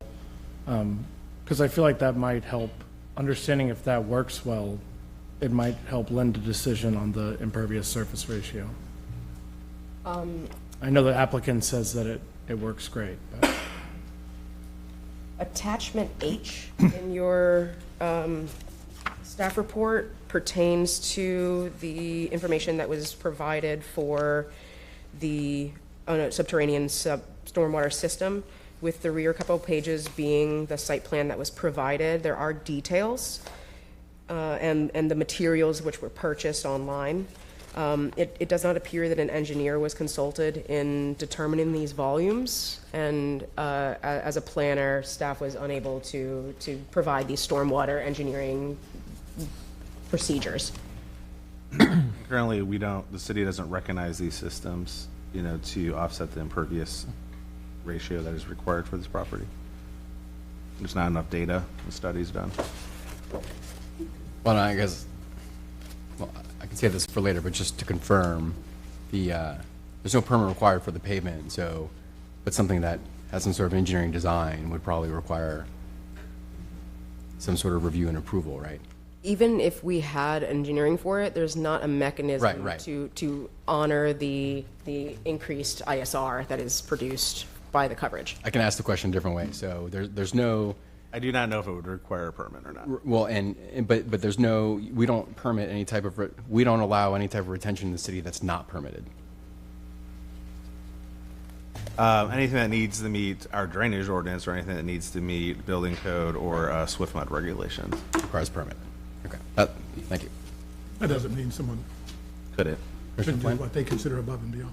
I mean, sometimes people might put a French drain in their backyard because they realize they have an issue with ponding, and they can just do that. It doesn't mean it gives them any credit. It's just for their own personal reasons. I think that if there is a mechanical failure, there's no fail-safe, right? So it's difficult to regulate. I mean, since this is private property, would the city have the right to go onto that property, into their backyard, and inspect that system at any time? I think I know the answer to it, but just trying to get it out in the open here. It's probably a council question, right? Yeah, I mean, Yeah. I'm going to say no. I don't know how many households are in the city of St. Petersburg, but if everybody utilizes the same, I'd have concerns. How does the city enforce anything like this? It's hard enough to enforce a drainage system on a commercial property that in most cases is actually open and obvious. Retention ponds, you do have some vault systems. I don't see a way that you could enforce, a inspection to make sure it hasn't been that it's not silted in. Drainage systems require maintenance because you have to pump out silt, dig it out, because they lose volume over time. So just because it is there now does not mean it will be there 2 years from now. So, the ISR is kind of our guidance here. Let's keep it below the allowable ISR. I can see some major problems with, private drainage systems on single-family homes in an area that's not even accessible, should they deny access to it. I can clarify for a previous question that within attachment I, there's a statement from Gary Strait from the building department on November 22nd of 2024, Below confirmation that a deck less than 12 inches in height does not require a building permit, there's a statement, installation of an alternative drainage system does not require a permit, but will be required to meet all city standards. Okay. Other questions? All right, thank you. Applicant? Is the applicant here? Yeah. Please state your name and address for the record and then confirm that you've been sworn. Mary Lynn Garino, address 2834 11th Avenue North in St. Pete. And yes, I've been sworn in. Thank you. Okay, I want to address that our easement on our side of our property line is 5 feet, not 10 feet. I don't know if Chelsea was referring to the total easement, 5 foot on our side, 5 foot on the other. We do have the paperwork and spoke with Duke Energy today. All the systems, including electric, sewer system, all have signed off that they're not under our easement or under our property line. The only thing that is there is 4 feet into our neighbors is the sewer line going through. So there's nothing under our easement. And it's 5 foot, not 10. So that changes the numbers of how far we're off. Not by 7.5 feet, but, you know, rather, that changes the numbers that Chelsea reviewed. I don't know also if all the photos of all homes in our area, some were from satellite, and to show the percentage of green space. Okay, you have it? Wonderful. Okay. Okay, I mean, off the top, anybody have a question that I can clear up besides, okay. Ma'am, actually, it's better for you to speak because you have limited time. Okay. And we can ask you questions and it won't take into your. Okay, sure. Excellent. Our, But it's actually better if you go ahead and finish. we've owned the property for 41 years, okay? We had a vacant lot there. My parents were older, having health problems, disability problems. So we built a visitability home next door to us. And that's how we first started. So that entails, you know, no steps, wide doorways, all of those things. And it included the goal for accessibility to all of the property. And that's why we did what we did. I attended junior college updates and trainings for qualifying to be an extended care facility in ECF. So if we wanted to make our home an ECF in the future, we would qualify. We had a person come out, go through the house, and say, hi, you have to have an outdoor storage because you cannot keep paints and gasoline and lawnmowers and all that next to your home. Can't do it safety. So that's when we decided to build the shed, and that was in 2013. Okay, I don't think you all had that. We started to have problems with the neighbor behind us. He has many psych issues. Him believing he didn't understand what an easement was, and he thought he owned half our yard. So there were a lot of threats coming and a lot of issues coming, and then I, in the beginning of 2024, I contacted code compliance. I think the neighbor behind us has 147 citations, and if you have the pictures, you see what we were looking at. So when I contacted in January of 2024, I got people coming back to me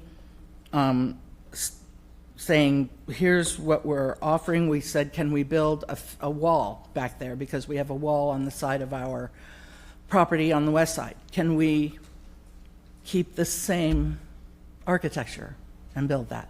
We're higher level than the neighbor behind us, so a 6-foot fence is like a 4-foot fence to us. So we can see all the stuff in his yard and the incomplete, he has a building, a partial room that he's got on the back of his home that's all block. And he doesn't have the money to finish that, he told me.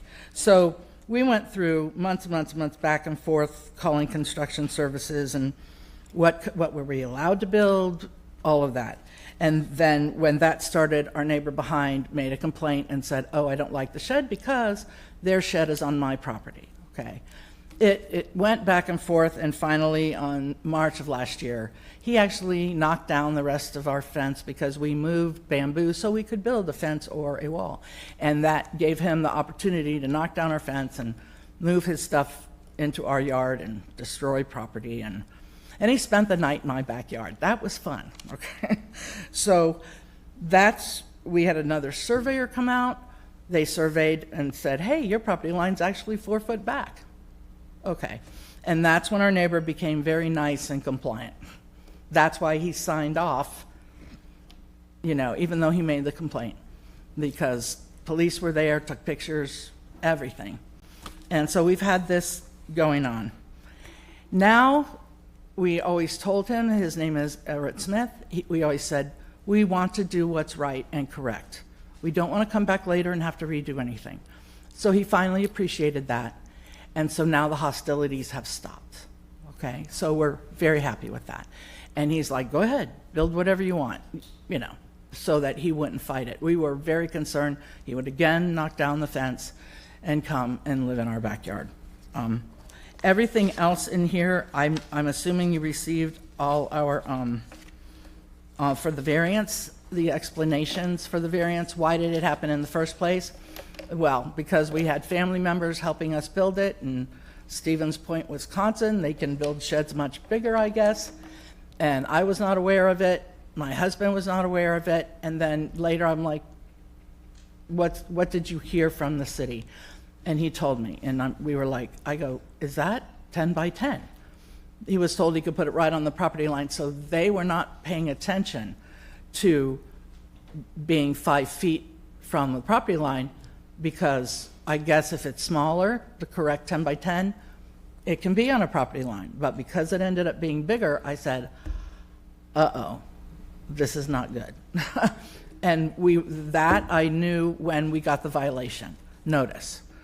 Didn't have anybody come to me.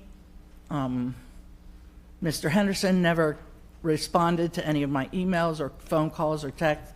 The first time I heard anything was in April when I received the violation notice.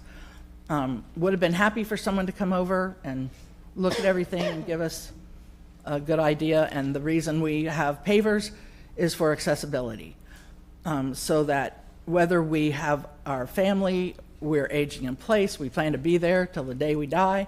And my parents were coming there. My dad died because it took so long to build the home. And so this is what we were looking for. I've worked for hospice and palliative care and helped people in their homes for 30 years. So I've seen the people had to leave their homes because they couldn't access their homes. And I've helped many of them redo their homes as a courtesy to say, you need this wider, you need this. So I kept that in mind when we built the home. We definitely wanted it to be a visitability home, and we definitely wanted to be able to age in place, and we definitely wanted my parents to stay there and be able to have access to all the properties. So that's the reason we did all this in the first place, okay? I don't know what else. Did I mention everything? Oh, the height of the shed is 10 foot 2 inches. We're 2 inches off. They didn't know that, that was wrong. We didn't know about the 8-foot fence. We're going from 8, we want the 32 feet, because that's the visitability that we have of the neighbor's yard. And then it will go to 6 feet and blend into each side. That's the reason. We didn't even know we could do 16 feet without a variance, but because where we stand, we can see everything, we're higher. That's the reason we asked for 32 feet. And everything else, if you, the green space, oh, we had 2 hurricanes and we had no runoff, none. And that was good because we were looking ahead, trying to make sure we're very green. We do have the ability to go right down with a tube and see everything underground. So if anything is stuck, and we can see that, and we can help. And I've already talked to the guy who came out to visit to do the sewers and asked him, and he said, yeah, we can come on down in the sewer system and go right up yours and see what's going on. Because I said, hey, if we ever have a backup, how do we know? He goes, I'll tell you, because when I come out here, I can go right down the sewer system and look up your system. I said, okay, thank you, because that's all we want to do. And a master plumber put that in. We didn't just hoof it. We did it correctly not to have runoff, because that was our concern. And, 5 seconds, okay, thank you. Perfect time. Questions for the applicant? Yeah, I just wanted to clarify something. I did not hear Ms. Freeman to say that the easement was 10 feet. The setback is supposed to be 10 foot. The easement was 5 foot. I think that was correctly stated. The setback for a shed over 100 square feet is 10 foot. So there's two different issues here. One is the easement for the utilities, and the other is that because the shed is over 100 square feet, it should have been 10 feet from the rear yard. That's correct, right? Yeah, so. From the rear. Two different, yeah, okay. And then, so the fence, the 8-foot fence is not in place now. That's a request. So correct. The shed is in place, obviously. Okay. Yes. Okay, so that makes sense. So your older fence got torn down, but you're requesting now, before you put in a new fence, that it be allowed to be 8 foot tall from your side of the property. Yes. You're saying that would be approximately 6 foot, 8 foot from his side of the property would be approximately 6 foot tall on your side of the property, you're saying? Yes. Yes. Which is why we chose that height, so we wouldn't have to. Is there literally a 2-foot step, or is it kind of just sloped down? It's sloping. Okay. It's sloping. It slopes up in the front and slopes down in the back. So the shed was built in 2013, if I recall. Yes. Yes. Was the covered patio, the covered yes. palace built at the same time? Yes. And then how long has the deck been in place? The brick paver deck? After that? About 8 years ago? So not 40 years ago, not Oh, gosh, no. It was an empty lot. not when you built the house. We built the home. But how old is the home? 2007 it was completed. Okay. Okay, thank you. All right. Other questions for the applicant? Commissioner Flint? Couple questions. You mentioned something about the city crew running a camera up into the drainage system? Yes, one of the people that had to come out was from the city and did the sewer lines and checked where it was. And he told me it's 4 feet into your neighbor's property. And I said, and then he had to check what was coming off to our home. And I said, okay, so if we have a blockage or something's backing up, how would we know where that was? And he said, oh, we put a tube down there, a scope, and we can follow right up because the drainage system goes right into the sewer system. So your pump, your storage well underneath the patio is directly piped into the city drainage system? Maybe the lateral? No. Oh, that goes into leach fields, and we have openings near our home. Are there 2 of them? That the gutters come down, and that area you can use the tubes or whatever he called the visual to go, and from the sewer line he can go up until the drainage, up into the. I think I've got enough on that one. Okay. As far as the easements, are you aware that there is the possibility, whenever you have a utility easement, doesn't necessarily mean that there's a utility there now, but there is the possibility in the future that TECO, Duke Energy, Spectrum, whatever, they could run utilities in the future as needed. Are you aware of that just because there's no utilities there now, it could be in the future? Well, they've run all their utilities along our streets. They changed all of that last year and put everything in. So everything is upfront. Okay. And Well, that's why we chose a right fence. now, the easement is at the back, so we have to work Right. on the fact that they've got an easement there. So they could Yes. potentially put it in the future, which triggers this minor easement and other issues. Right. So you're aware of that. Yes. And as Yes. long as that easement's there, there is that possibility of it being an issue. And I talked with people on the development. Another question here, just verifying, you had a licensed contractor build that shed? Or did you build that yourself? We built it ourselves. Yourself? We did. Okay, all right, thank you. Anybody else? Other questions for the applicant? Okay. We had the master plumber put in the drainage. Thank you, ma'am. Okay. Do you have any blue cards? No blue cards? Any raise your opponent? No. Okay. Staff, do you have any cross-examination? I can provide a little bit of additional context regarding the Duke and It'll be for Tico. closing. Yeah. Pardon? It'll be for closing. We're just crossing here. Oh, Yeah. then no, pardon. Yeah. Do you have any cross-examination questions, ma'am? So that would be for the city staff. For whom? Do you have any questions for city staff you want to ask on that? Oh. I don't think so. Okay. Staff, do you have closing then? I do have a little bit of clarification that we can make. That was identified that Duke had a permit issued in 2020. Tico had a permit issued for 2018 for that easement area in the rear of the property. I did want to confirm that I intended to communicate the 5-foot rear easement on this property. I might have indicated there is a 5-foot on the neighbors to the back as well, producing a total of 10 foot of easement across these two properties. The staff report reflects that too. Thank you. The applicants were advised in early April with a phone conversation regarding the 16 linear feet of additional screening, such as lattice of 8-foot height. The discrepancy of shed measurement is presumably from the fact that we are measuring from the ground, not from the surface of the deck. And there is reference in the application to communication with staff previously inquiring about the standards for constructing a 100-square-foot shed, and then the resulting shed not being that size and height. Was that in the year it was built, or was that more recent?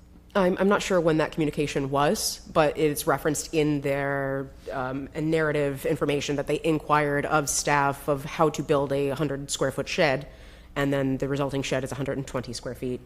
And I do want to bring up again that perhaps a way of maximizing the pedestrian space on this area while still staying within an impervious surface ratio is to consider the use of wooden decks, which are recognized as a semi-pervious surface by the definitions of impervious. The engineering department, from my understanding, also recognize hex block pavers in which there is physically vegetative material planted within the void space of hexagonal concrete blocks. What relief is there with the hexagonal? Is it the same 50%? Do you know? It would be proportionate to the vegetative amount, and then the relief. The space that you put between them. Okay. Correct. It's not usable for a vehicle area because it would compact the soil, but it is usable for pedestrian areas. And the wooden deck is defined at 50%. Okay. Thank you. Any other questions for staff before we have the applicant's closing remarks? I do have a question for staff. On not the shed itself, but the trellis or patio, so is the issue there that any kind of structure like that has to respect the rear yard setback? It's not a square footage or a height thing with that? A covered patio does need a 7.5-foot rear setback. Right. The presumption is that there would be noise associated with recreating under a covered patio. Okay. And then if the shed was 100 square feet or less, and if the shed was 10 feet tall or less, it still could not be within the easement, right? Correct. It still should have been at least 5 foot off the rear property line. It should be outside of an easement, correct. All right. Okay, applicant, you have 5 minutes for closing remarks. Well, the initial phone calls to the city in 2013 when the shed was built, after 4 days of calling and being transferred, we received information of 10 foot by 10 and that we could build right on the property line if it was 10 foot 10. Well, we didn't do that because we didn't want to do that, but we were not aware that you had to be at least 5 foot back at all. At that time, we were told it can go right on the property line, but of course we did not want to do that. And then with the mistakes that were made after with getting help building it and the wrong length of 2x4s. And that was all we were told at that time. Later we were told different things. Never knew about 10 feet off the back property line. Never knew that. So, you know, that's what we were aware of and what we were told verbally in 2013. But our bad that it is too long, but the other things we were told differently. And that's about it. Final questions for the applicant? And I do have a final question. On the shed and the covered deck portion, are they movable? What kind of foundation system do they have? It's on a skid, a platform on a skid. Is it a slab on grade or is it a platform? And are there posts, deadheads that anchor it? You need to tell her and then she needs to talk.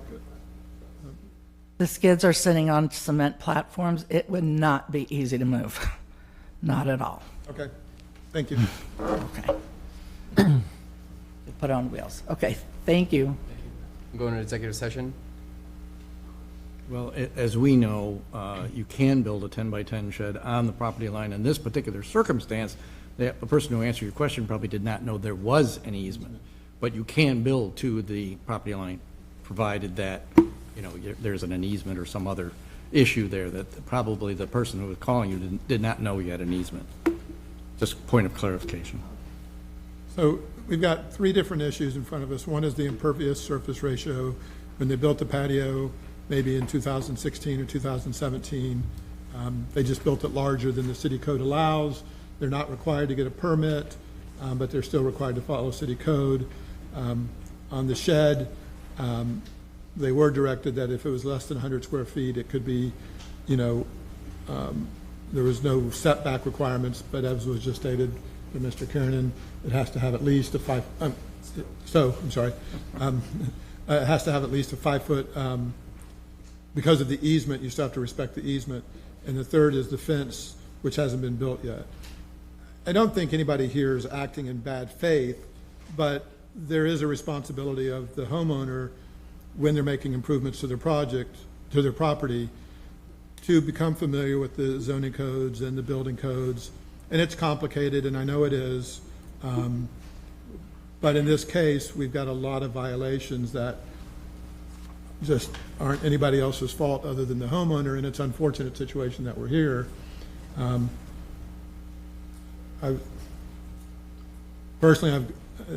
think the fence is pretty easy. It's not built yet, and I don't see any justification for it above, you know, that makes this special. Even though there may be a sloped grade between the two properties, that's a common condition. I'm more concerned about the impervious surface ratio. We've got a 900 square foot overage. The shed, it's not egregiously bad. It's 120 square feet instead of 100 square feet, and it's 11 feet tall, or 10'3" according to the owners. But I think Ms. Freeman's explanation is correct, that the homeowner's measuring it from the sort of the structure height, and the city was measuring it back to the ground, and there's another 8 or 9 or 10 inches difference between the two. So the main reason in my mind for the shed requirements are for visibility and noise encroachments to the adjoining property owners, and the adjoining property owners, at least in this case, aren't objecting. So I'm still open to thinking about that issue with the shed itself. Those are my comments. Commissioner Flint? I'm going to go to the standby that when you come before the board, there's got to be something wrong with the property that triggers the need for a variance. There's been no mention, no argument, no discussion of the applicant that there's a physical hardship with the square footage, the dimensions, anything that would normally be something we could hang our hat on for approval of a variance. There's none of that here. It is purely a series of mistakes by the homeowner and its contractors in too much paver, inappropriate size of shed, and again, the fence, there's no real hardship there. It's, some issues with the neighbors. That's not a property issue that would really give us a foundation for a variance. I'm just not hearing any issues that would meet those criteria for granting of a variance. And I agree with Commissioner Clemens, nothing was done here nefarious. Trying to do the right thing, but it wasn't done right. Yeah, I think it's also an issue to use aging in place as a motivation, because I think many people could claim that, right? And then before you know it, everybody's trying to age in place, and then we have an issue with ISRs all over the city. And it's, ADA accommodations are, providing reasonable access. And I think in looking at the site plan, there are ways to decrease the area of pavement, and I think there are plenty of options out there and suggestions that would provide, more planter area, providing circulation, different materials that allow for permeability. So for that, this is not the minimum that can be done to provide an accessible backyard. Chair, would it make sense to split these into separate questions for each variance? I mean, it sounds like there might be some. I mean, we can vote that way. That's for sure. That's not a problem. And we can discuss one at a time, so we don't get confused. Yeah, exactly. While we're on the ISR, that's always been a big complaint from a lot of neighbors on any construction project is water issues, flooding. Especially the past year, we had the no-name rainstorm that happened the day of one of our hearings here. Streets flooded. So these are important numbers that we need to stick by to make sure that we don't exacerbate flooding issues. Because it's real, it's happened multiple times within the past year. And to essentially pave over everything, and that's essentially what a brick paver is. It's not permeable. The hex blocks, you have to leave a sizable gap between those in order to have any pervious surface. They're concrete.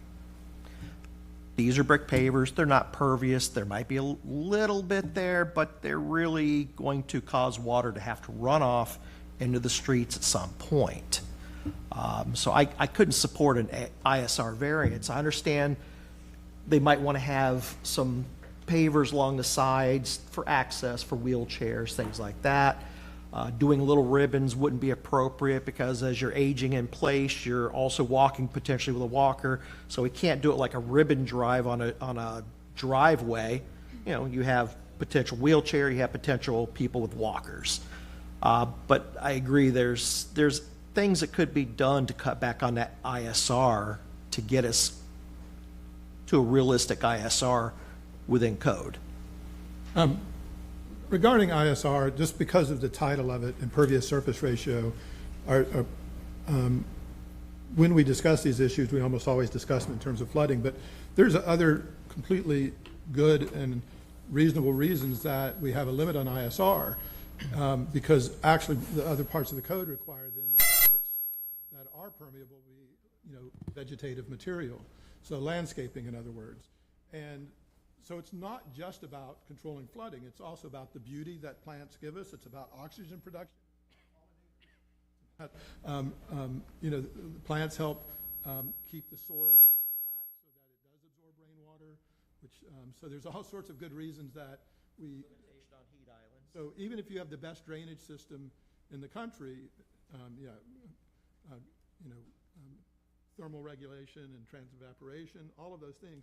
So even if you had the best under-drained system, I still don't want to see 100% of the city just paved over with an incredibly efficient and effective under-drained system. That's not really, there's multiple reasons that we have these ISR limitations.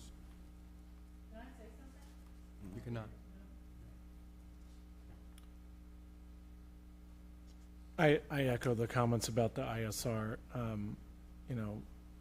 I am curious about the shed. If that one seems a little bit more, I think, tricky, just given the situation. But I also, again, just see with the shed and with the ISR opportunities to work with staff and get creative to try to eliminate so many violations.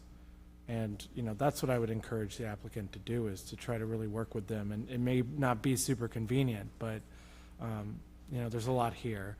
I do honestly commend the applicant for really having in mind the mobility and aging in place. That's very important. And I know that they're, trying to do that. But there seems like there's a lot that could be done if folks got creative and worked collaboratively with the staff. Well, everything that's existing on site could have been built without any impact to aging in place, right? The shed could be 5 foot up and 2 feet over. That's right. So, I mean, my big concern, so the problem we see here, and we have more people here than on some of our meetings, but I think that for people that don't understand the process and understand the variance process, because they don't do it as regularly as we do, is that it's just saying, look, this is what we did, it's not that bad, it works, and that's not what a variance is. The variance is looking for some unique hardship, and I don't see any here. And the easement isn't just for where those facilities are located, it's also access to maintain and replace those facilities. The point, if there's a sewer line, even if the sewer line is favored onto the other person's property, if that has to be dug up, they're going to have to dig a 6-foot deep hole, and it's going to have to be 10 foot wide. Well, and it could be that the replacement sewer line goes on the other side, and then the old one gets dug up, right? And so that's why those easements are established the way they are. Now, we don't have the ultimate decision on the easement encroachment, but having encroaching on the easement with a non-structure is one thing, but leaving a structure in an easement is another in my mind. So, I agree that there's nothing nefarious here, but these are all, the easement and these requirements are all there for a reason. And the setback, in my mind, is much more of an issue related to the easement than to some of the normal considerations, just in this case. So it sounds like we, as a group, have discussed through the impervious. Is there any, should we continue then and talk more about the shed? I mean, my thoughts are that the shed shouldn't be in the easement area. At a minimum. Yeah. Any other thoughts on that? I would say that at a minimum, it should not be in the easement. And then the idea of the setback, I think they're going to be looking for areas to turn impervious to pervious, and that might be a way to do that, is to have green space along your rear property line. Right. By moving both of those structures into the property. And then, I guess with the fence then, no comments on the shed? Well, though? the only thing, I think there's a misunderstanding of what's allowed. So what's allowed is a 6 foot and then 2 feet of lattice. That would not be opaque. I don't know if you understand that, but that's what that would be, and that would be the 16 feet. Given the circumstances, I don't think I'd have a problem with making that 32 feet with a lattice and then letting it go back down to 6 feet, but that's just me. I think we've done that 1 or 2 instances that I've been on the board before where we've increased the allowable lattice area. I think so. I mean, I haven't seen any hardship for the fence. Other than your neighbor. The only time I think we've really approved an 8-foot fence was when you had a residential property that abutted the old Northeast Tavern up here, 7th Ave, where you had a residential, either new or being renovated just to the north side of the tavern there. And when you look out, a 6-foot fence, you're looking at all this mechanical equipment on the side of this building, and it was pretty nasty looking. And it's a pre-existing building that was right on the property line. Yeah, and so we approved an 8-foot because it wasn't separating it between neighbors, and it was hiding something you could really say was pretty blighted side of a building from all the mechanical equipment. Possibly sound mitigation as well. Sound mitigation, all that. You might have a code violation on a neighboring property in a residential area. Well, that's what code is for. You can plant bushes on your side of the fence to get the additional height. There are 10 things feet. that are possible that meet code and are fully allowable.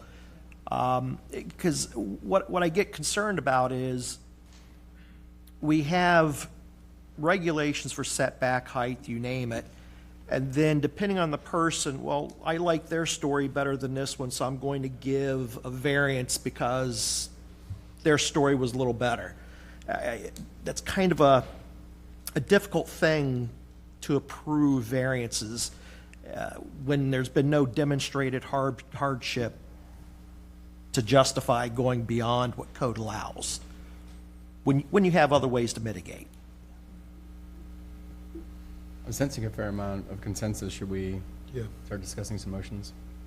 So do we put canopy and shed together? Yeah. I think that's for who makes the motion. Well, I'd move approval of after-the-fact variance for maximum impervious surface ratio, subject to the staff conditions. Second. Blatt, No. Stowe, No. Singleton, No. Clemens, No. Reale, No. Badalow, No. Flint. No. That motion fails. Move approval of after-the-fact variance for rear and interior side yard setbacks for an overhead shed and the canopy. I'm going to add that, and the canopy, subject to the staff conditions. Second. Okay. Blatt, No. Stowe, No. Singleton, No. Clemens, No. Reale, No. Badalow, No. Flint. No. That motion fails. I move approval of the after-the-fact variance for a variance to fence height from 6 to 8 feet along the rear property line, subject to the staff conditions. Second. Blatt, No. Stowe, No. Singleton, No. Clemens, No. Reale, No. Badalow, No. Flint. No. Motion fails.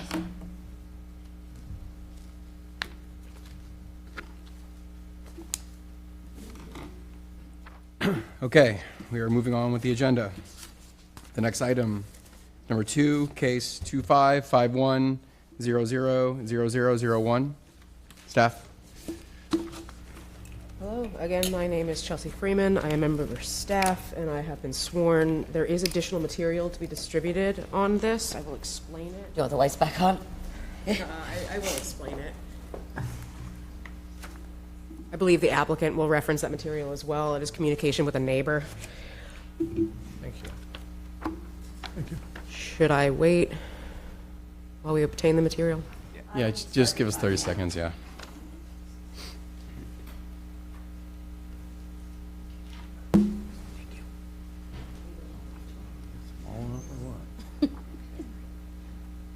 Okay. It's Corey Stoll, the legals. Okay. The subject property is located on 16th Avenue South between 1st and 2nd Street South. The subject property is located within the NT2 Neighborhood Traditional Single Family District Number 2. It is within the Bayboro subdivision, which was platted in 1912, Block 28, Lots 5, 6, and a portion of Lot 4. The subject property measures 110 feet wide by 140 feet deep, thus containing 15,377 square feet in area. by its land rights, it would qualify for one single-family dwelling and one accessory dwelling unit. The historic property card, which describes Lot 5, shows 3 dwelling units. There is no historic property card for Lot 6. All deeds since 1973 show common ownership and the 2 lots, Lot 5 and 6, being conveyed together. The Pinellas County Property Appraiser describes 1 structure dating to 1920 and 2 structures dating to 1940. There was a property card interpretation conducted in 2024 that confirmed a grandfathered status of 3 legal dwelling units having been built and active on the property. And here we see photos of building number 1, which is the front, oriented to the north, and then building number 3 and 2 and 3 are towards the rear of the property, which we can see on this survey as I have labels and shown the floor plans. These are the existing units. We notice in the southeast corner that there is a parking area that is excluded with a fence and a vinyl shed. This is the view as present from the alley. The left hand is looking east. Here we see the unit number 3 and 2 by the big tree. And then the alley looking west, where we can see the parking area, the vinyl shed, and unit number 2. The redevelopment plan proposes to convert building number 2 from a dwelling unit to an accessory living space. This would be by modifying that unit to remove its kitchen. They would then build a new structure on the southeast corner. Oop. There we go. Where the first floor would contain a garage with accessory living space, and then the second floor would be the 3rd dwelling unit. This would remove the existing shed and parking area. The new structure would be built at compliant setbacks. I understand there's a typo in the staff report that has been distributed. These setbacks are proposed at 6 foot 1 inch rear yard to the south and 6 foot 1 inch interior side yard to the east. That sentence was incomplete on the staff report. And here we see those floor plans with the proposed alteration to unit number 2, which would be converted to accessory living space for use by the residents of the number 1 dwelling unit to the north. And we see the new building with that conversion. Here we see the proposed floor plans. The left representing the first floor containing a 2-car garage and a pool room with attached bath and mudroom. And then the right hand describes the second floor as proposed, a 2-bedroom unit. Here we see the interior facing sides of the proposed structure. The north, that would be looking over their new pool, and the west, that would be looking towards unit number 3. And that is where the entry and covered deck for the second floor, 3rd dwelling unit would be. And here we see the elevations that would be facing the exteriors of the property, south towards the alley. It's notable that 1-car garage door would be leading to what is marked as the pool area, pool room, so it's not counted towards parking spaces, but we'll get there. And then the east-facing elevation. I believe the applicant will have some clarification about some changes that have been recently proposed for these elevations and the floor plan, site changes. Here we see the site data table, where we have 3,919 square feet proposed, which is within the permitted amount, a floor area ratio of 0.21, which is within the permitted amount, a building coverage of 3,052 square feet, an impervious surface ratio of impervious surface area, of 7,846 square feet, 3 parking spaces meeting the minimum, and a building height that is 7.6 feet at the eaves, 22.3 feet at the peak. All of this is consistent with the permitted amount. Here we see a map showing the location of the signatures that were obtained for the neighborhood worksheet. And there has been recent phone conversation, and this relates to the handout that you just received.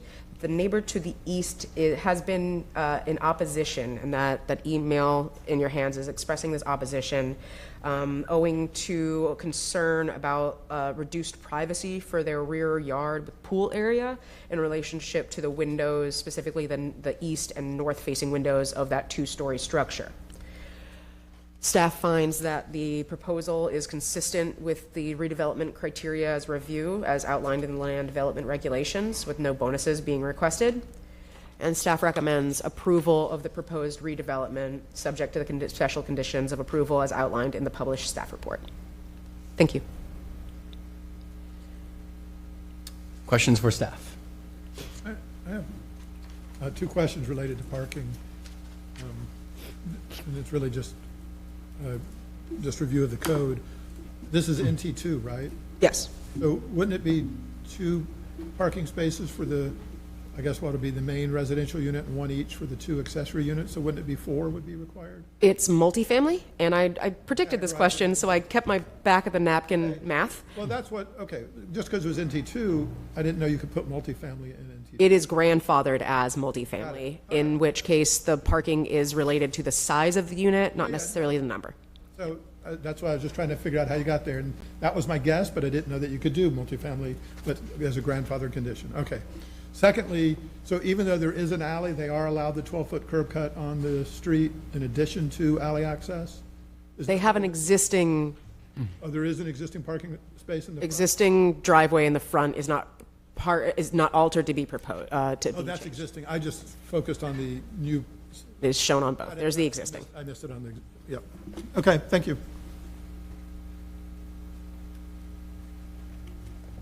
Other questions for staff?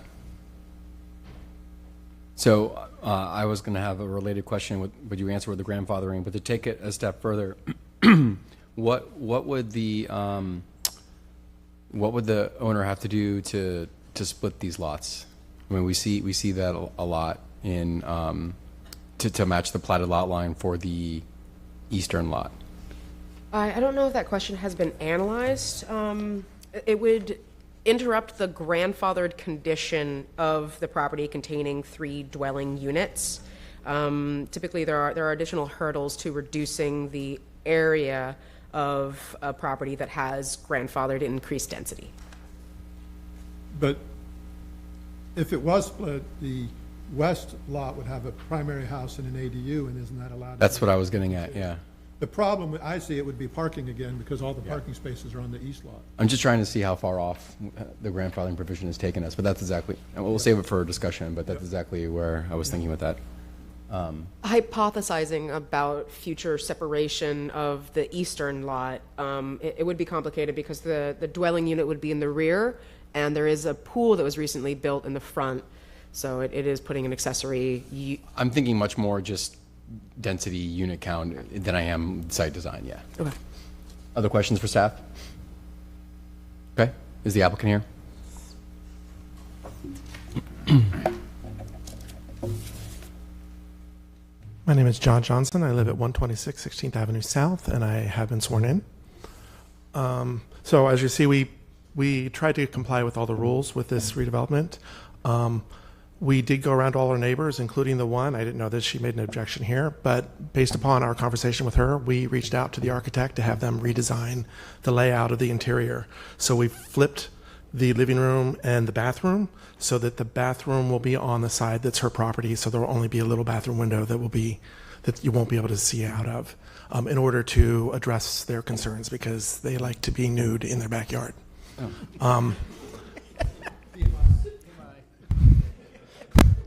But yes, so whoever lives there, we figured they don't want to see that either. So we did, in fact, redesign everything. We did recently get the thing from our contractors, so we have stuff to do bids once we get approval, so we can share that with the city to show that we have, in fact, moved the windows to address those concerns. And did you leave the stairwell and the? Yes, we left the stairwell on our side. Okay, you flipped everything except the stairwell. Yeah, we literally only flipped the living room and the bathroom. So the living room, you come right in from the stairwell to the living room, and the bathroom's at that end, which actually gives us a little more closet space on that side. Okay. But yeah, we figured that well. So the first window that they'll see is the one from the kitchen out, which is kind of in the middle, so they should be okay. Where it's a whole lot less looking at their yard. And as far as the first floor, we are planning to use the little parking space as kind of an area for all our pool toys and stuff, but we do hope to, if a hurricane or something happens, we can pull our car in. So we're not going to make it so we can't use that space if we need it. And we do need that garage space because our front building, which looks big to you, is 850 square feet. So it's a tiny space, and we are now in the middle of an adoption, and we have a 14-year-old that's now living with us. So we need the extra space, and the pool room will probably become a game room too for the kids. You know, they get to play in the garage and not in our tiny house.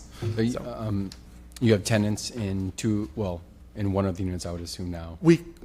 Well, actually, no. My father, who's 84, also lives with us, so he's in one unit, and the other one we just cleared out. We had a tenant for 2 years there, but we're going to hopefully use that to be my office because I'm currently in the house, okay. And that'll be our spare bedroom when we have people come and visit.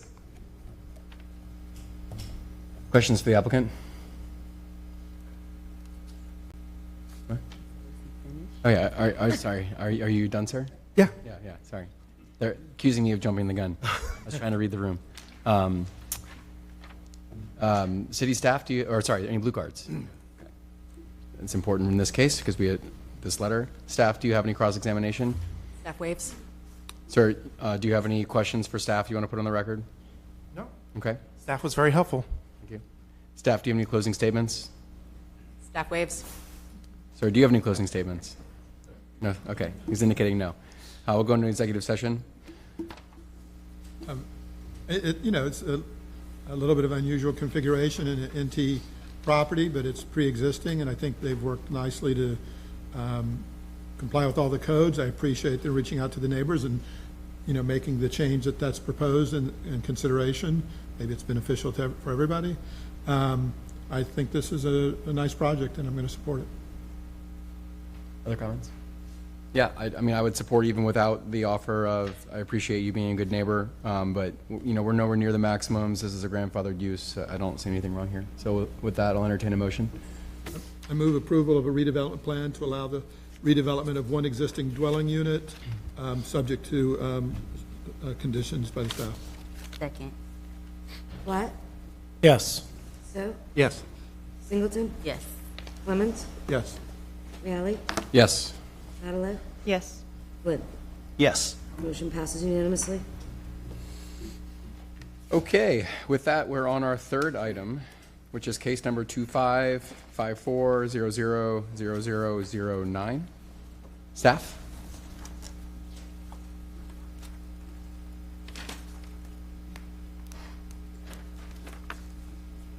It's probably. Have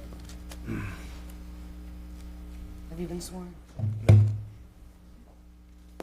Do you swear or affirm that the evidence you're about to give will be the truth, the whole truth, and nothing but the truth?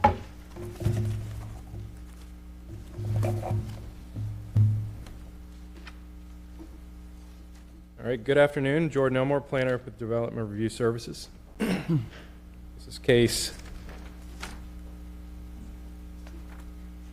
25-54000009. Address is 3396 Coquina Key Drive Southeast.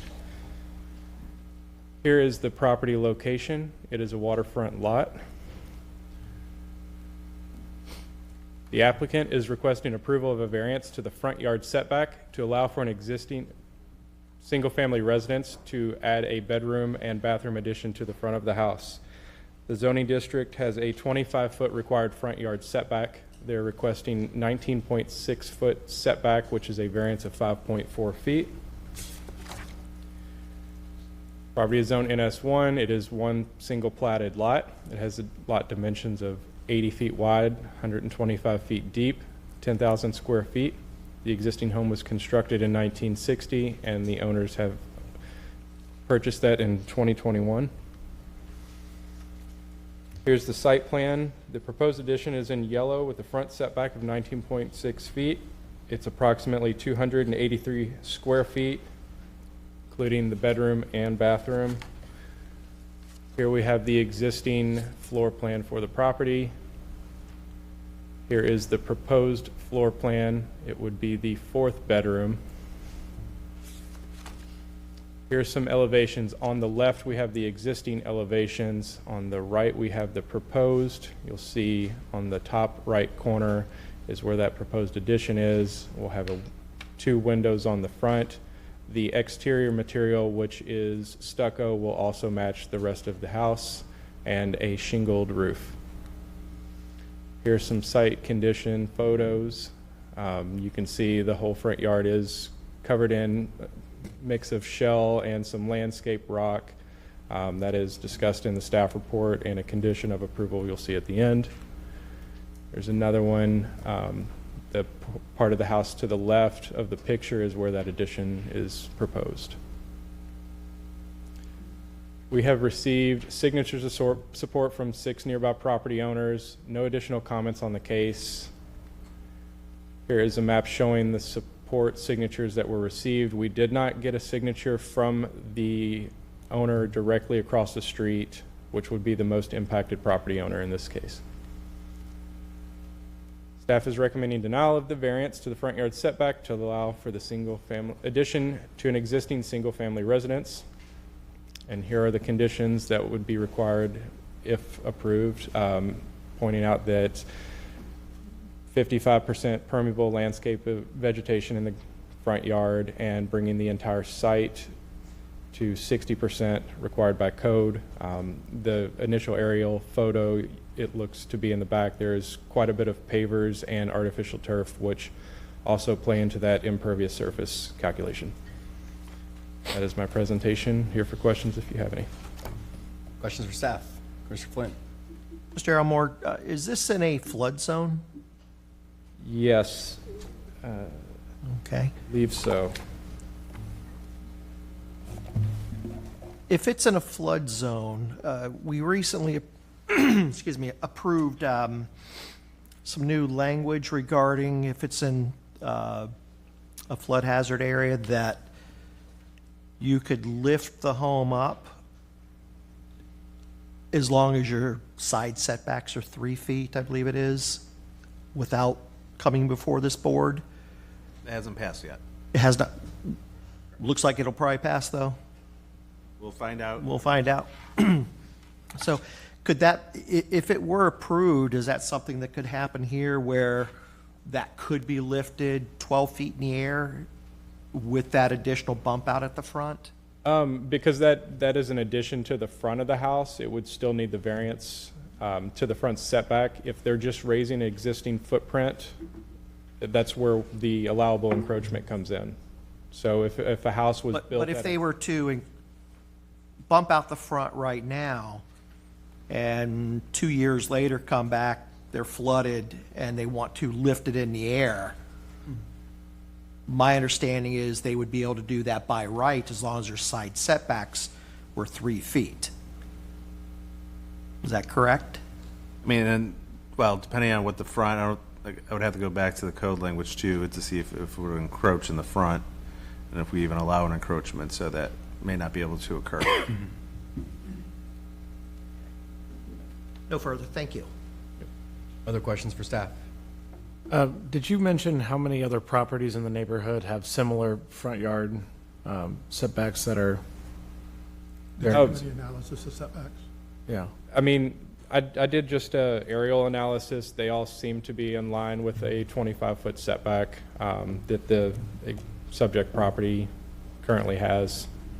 I believe there were a couple to the north end of that street that were newer, built at a 25-foot setback. And I did not see any variance requests for. Okay, so there's been no recent variance request in the last, in this area? Okay. Not that I was able to find.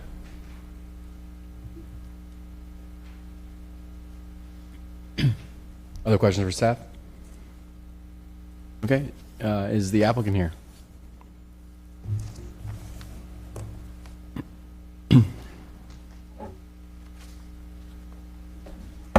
Good afternoon, Mike Van Tiefelen, homeowner 3396 Coquina Key Drive Southeast, St. Pete 33705. I've been sworn in. Thank you. Thanks, Jordan.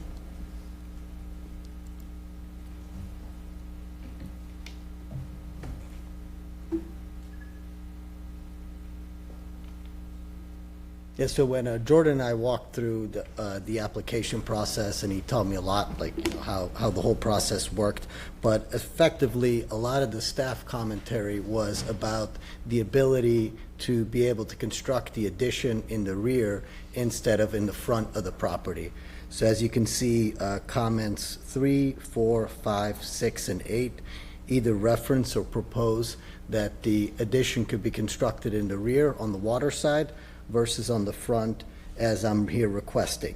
So with that feedback, ended up going back to the architect and the engineer and seeing if it would be possible to do the addition in the rear instead of the front as we had proposed. So really the first page includes comment 3 there I've highlighted for reference, where it talks about that the addition could be constructed in the rear or vertically without requiring the variance. And then here at the top of the page, also highlighted, there's a reference being made that there's sufficient room at the rear of the property to construct the addition that meets the setbacks as well as the ability to add the second story. So with that, when I presented that information, the staff report to the architect and engineer, they told me, and this is the bold section in the middle, that construction in addition at the rear of the property wouldn't be feasible due to several factors. So the minimum required distance between a structural wall and the edge of the swimming pool is 5 feet, and assessing the area between the potential foundation and the pool would be necessary, which includes evaluating soil bearing capacity, water table conditions, and conducting a structural analysis to assess lateral loads and potential soil movement. Additionally, there's a high potential for flooding in the rear of the property as it's very close to the body of water. So with that feedback, I wanted to show you what potentially an addition would look like in the rear. So this is extremely small, and I apologize, and hopefully you have it a little bit larger, but there's on the top right there's an addition in the rear, and you'll see that the new structural wall that would be required would be about 18 inches from the pool. So this is the view from the rear of the property, and there's a dotted line that you can kind of faintly see there that would be pretty much where the new wall would be if the addition was constructed in the rear. And in this picture, you can see it a little bit better, how it would get very close to the pool and wouldn't meet that 5 foot distance or setback from the pool that is required. So here I've got the measuring stick out, and it shows the 18 inches there by the pool. The other option would be to go through the rear, and I'll just go step one ahead. So this is the view of the main bedroom in the back, and if we were to access the new addition from the rear, you'd have to go through what is now the main bedroom, which is the main bathroom. And that would basically leave my current main bedroom about a 12 by 12 area, so there wouldn't be access to the existing main or master bathroom if I were to construct the addition in the rear instead of the front as we had proposed. So I had a couple of other pictures here just to give you a view here. This is a view from the hallway into the main bedroom that shows where hypothetically the new interior access hallway would have to be if the addition were constructed in the rear. So, and then we also wanted to be responsive to the commentary in the staff report about potentially adding a second floor instead. And there is, again in bold, the commentary that we received from the architect and engineer that regarding the possibility of building a second story, it is not recommended due to the age of the house. The existing foundation would likely not support the extra vertical loads from a second floor.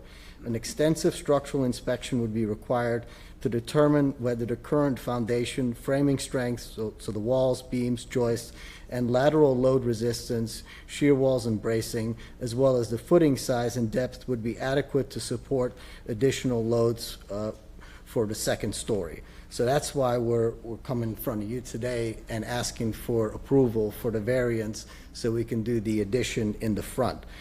Because for us, my wife and I built our dream home, or bought our dream home in 21, had recently had a baby, so we just need a little more space. And that's why we wanted to do the addition in the front.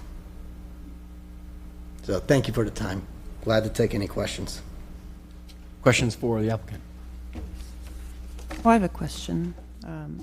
You provided us two options for a footprint for the addition, but those are not necessarily the only options for an addition in the back, since you have another 50 feet to the property line.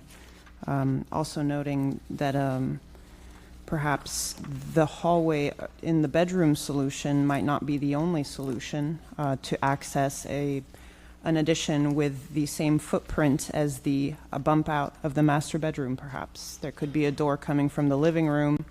You could have a little vestibule rather than a long, so what I'm saying, I'm not trying to redesign this for you, even though I'm inclined to naturally, but I feel like there are creative options, and there is plenty of area to avoid the pool structure.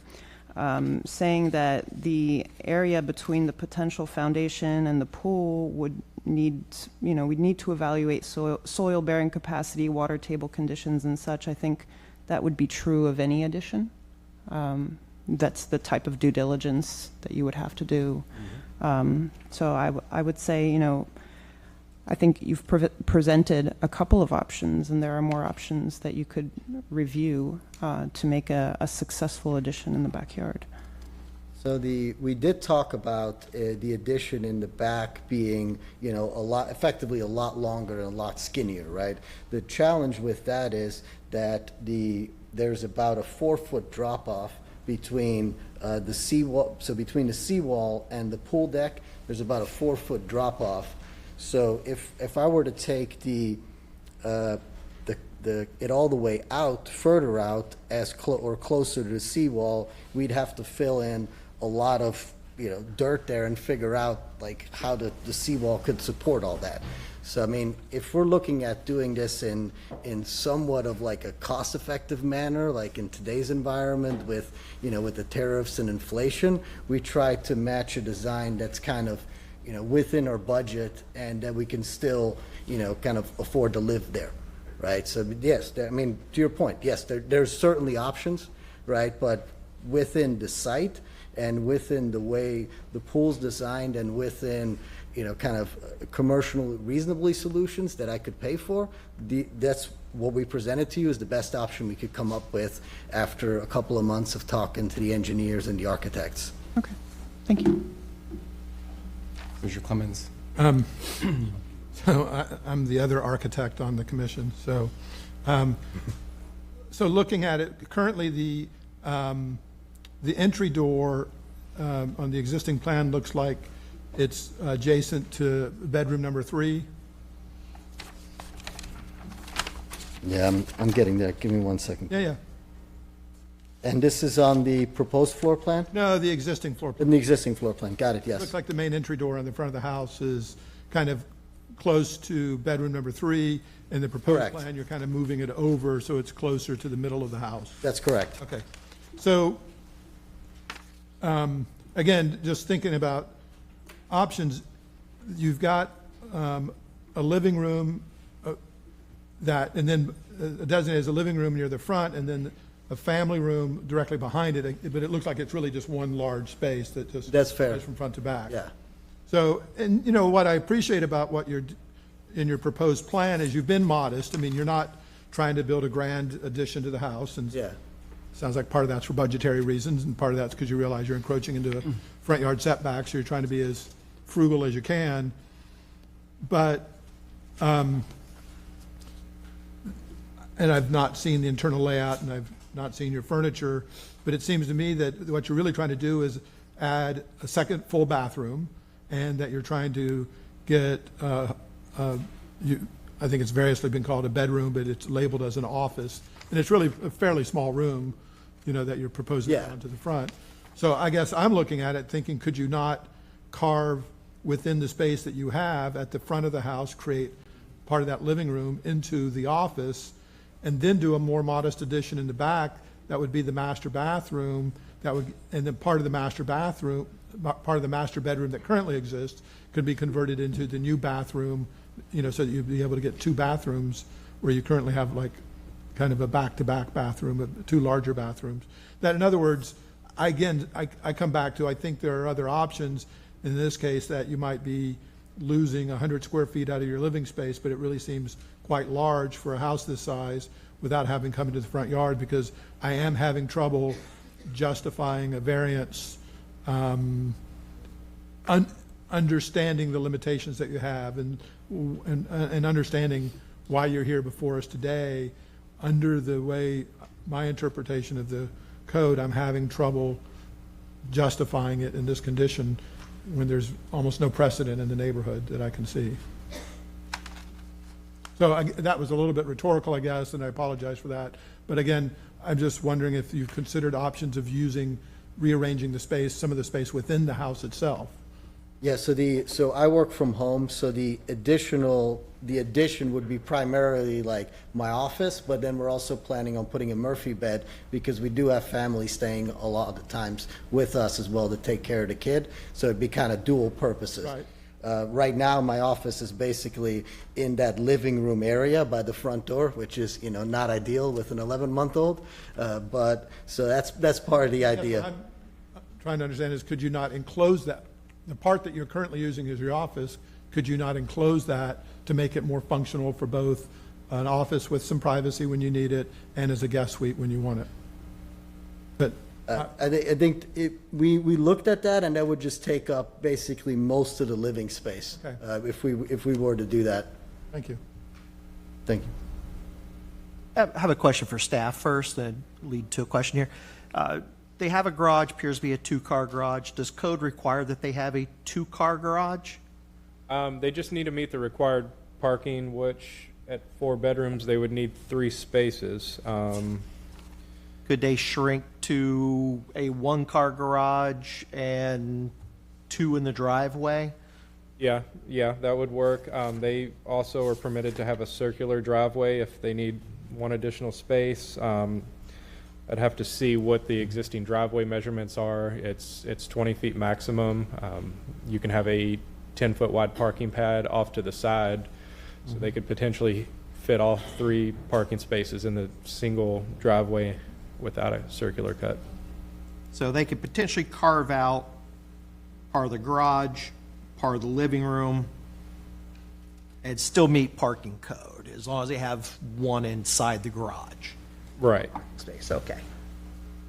Have you looked at shrinking down the garage to a single-car garage? Because it looks like you have the ability to handle the parking on site to meet code. Yeah, I think the driveway would be big enough. For us, one, we use the garage for storage and for cars a lot. And then when I look at the rest of the neighborhood, pretty much everybody has a 2-car garage.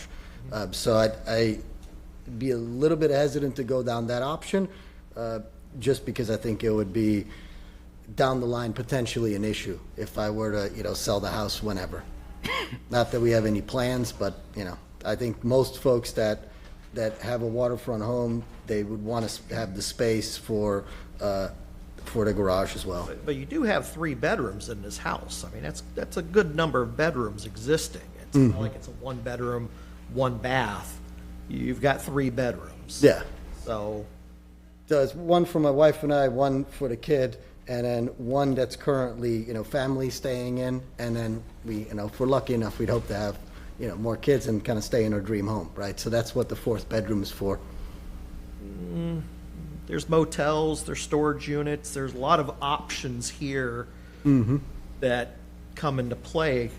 I think there have been some very good recommendations as to how to handle it. Because again, you're coming here requesting a variance. Yeah. And it's difficult to get, and I'm not hearing anything on your side willing to do any of these things. No, I'm happy to to consider different, designs while still being able to, afford it and still being able to have use of the rest of the property, right? Because to a certain degree, we like the floor plan of the house, we just want a little bit more space.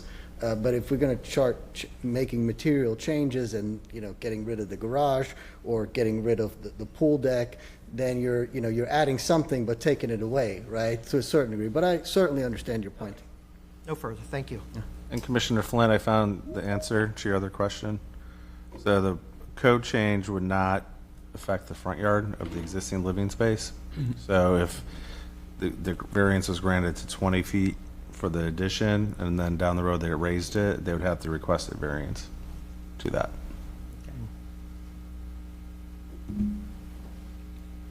Any more questions for the applicant? Do we have any blue cards? I think this one we did. Nope, next one. No blue cards, okay. Staff, do you have any cross-examination? Staff waives. Sir, do you have any questions for staff for the record? No, thank you. Staff, do you have any closing statements? Staff waives. Sir, do you have any closing statements? No, thank you. Okay, we'll go into executive session.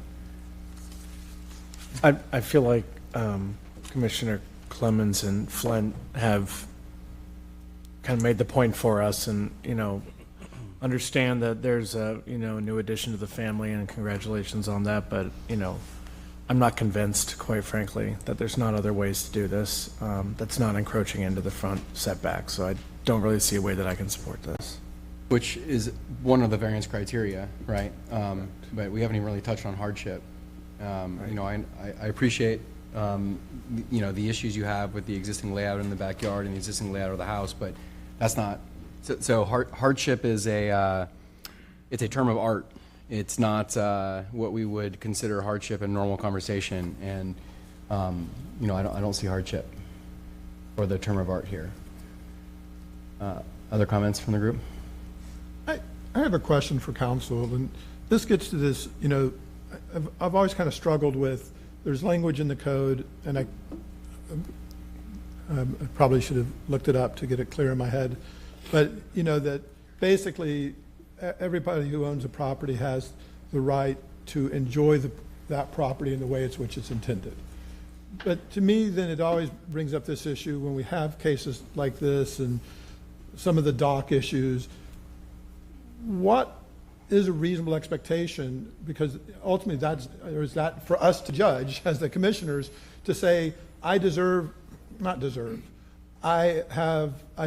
because I live in a neighborhood where there's a lot of 4-bedroom houses, I should have the right to have a 4-bedroom house. Because I have a neighborhood where a lot of people have dock boats, I deserve the right to also. Is that the standard? And maybe this will be helpful. I can read you the language from the code. So it says, an application shall demonstrate that the existing conditions and circumstances are such that the strict application of the provisions of the land development regulations would deprive the applicant of reasonable use of the land, building, or structure equivalent to the use made of lands, building, or structures in the same district and permitted under the same terms of this chapter. And that the peculiar conditions and circumstances are not the result of the actions of the applicant, and then obviously to guide your decision there, then those standards of review. So it is up to you, to use those standards of review in to guide your decision. But if we're, and I can't remember the zoning for this property, if we're in a NS1, basically it would be reasonable then for us to look at what are a lot of the other how do a lot of other people use their property in an S1 district? Sure, you can. And if that's a common condition within that district, then that could be interpreted as a reasonable use then. Okay. Sure. Okay. Other comments or questions? I'll entertain a motion then. I was going to make, go ahead. No, if you have a comment, please. Oh, no, I didn't have a comment. I was going to. Go ahead. I've already Oh, done one. all right. I move approval of a variance to the front yard setback to allow for an addition of an existing single-family residence subject to the conditions of approval. Black? No. Stowe? No. Singleton? No. Clemens? No. Reale? No. Badalow? No. Flint? No. Motion fails unanimously. Does the commission need a break, or do we want to go to the halfway point before we break? Get one more in. All right. It is a dock. Just saying. You're just going to say that out loud. All right, let's do a short break. Let's do 5 minutes. Let's reconvene at 2:45.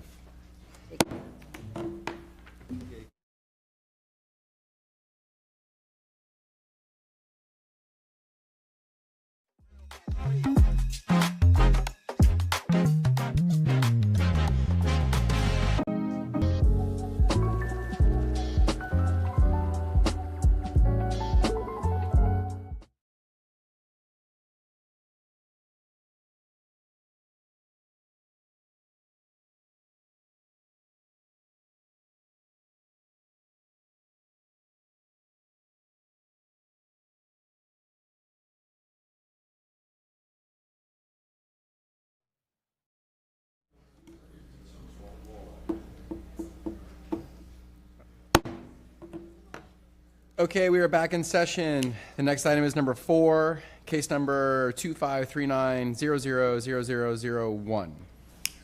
Staff. Good afternoon again. Jordan Elmore, planner with Development Review Services. This property is located on 39th Ave South, just east of 6th Street. Here are the platted water lots 1 through 8. The subject property is Lot 4. The applicant is requesting approval of a dock variance to allow the installation of a boat lift.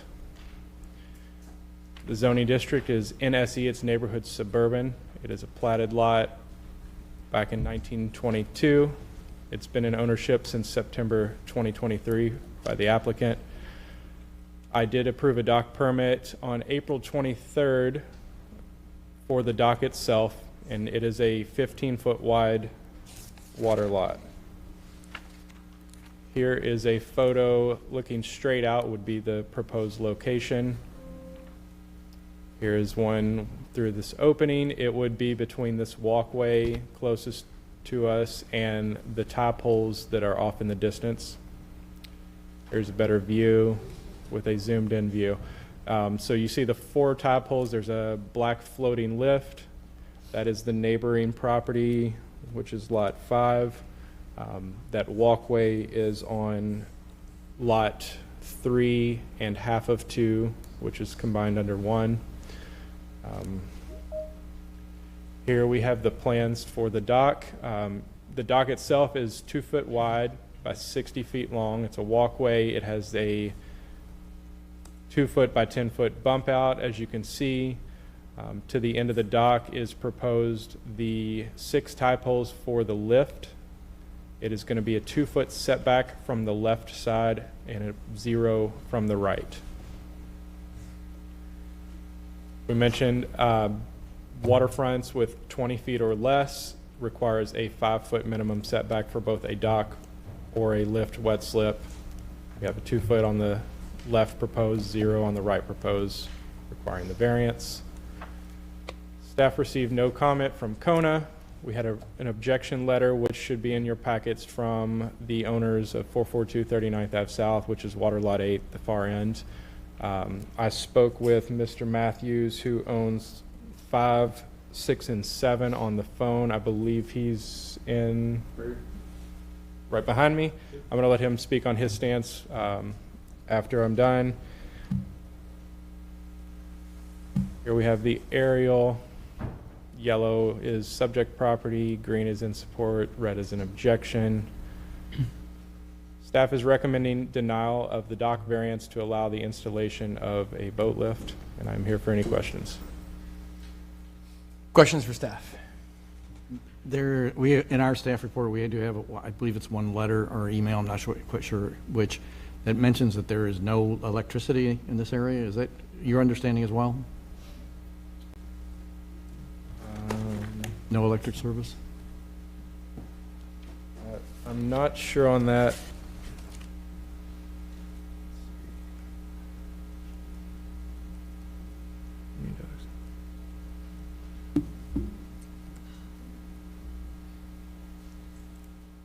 I'm not sure if there's access to electricity, but I will say that if electric is required, they are required to come in and get the electric permit for the lift. Are there any other lift, well, I guess there are lifts currently where there have been combined lots? So currently, right now, no lifts? Yes, no no lifts. lifts. Okay. It's all wet slips. Thank you. So your comment earlier that there was a lift in there, that appeared to be more of just a floating dock for like a jet ski in one of the prior photos, is Yeah, that the correct? black floating dock. Okay, Yeah, it's like a drop up. all right. Thank you. Well, The permit that was approved in April, that is the same configuration design that we're considering here. They just had to go through that no objection process, but there were objections, so that's why they're here. So they went through the setback waiver process for the dock. I met with Dan at the zoning counter one day. I said, we need to address these separately. You know, he wasn't able to get the signature on the right side neighbor because the dock didn't encroach on that side. He didn't need it for the dock. So I said, we can do the separate dock and then we can do the lift after that. I said, we can't support the lift request because we don't have support from the neighbor while we're here now. Went through the setback waiver. We didn't receive objection to that until 2 days after the deadline, which is the neighbor who submitted the letter for this second request, but he did go through the proper procedure for the dock.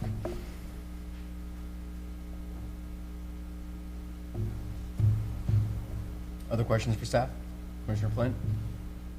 Is there any uplands that are owned by these properties, or is it just the submerged lands? Because you've got the houses on the south side of the roadway, have to cross a 2-lane road, go through a city park, it appears, then you get to the water.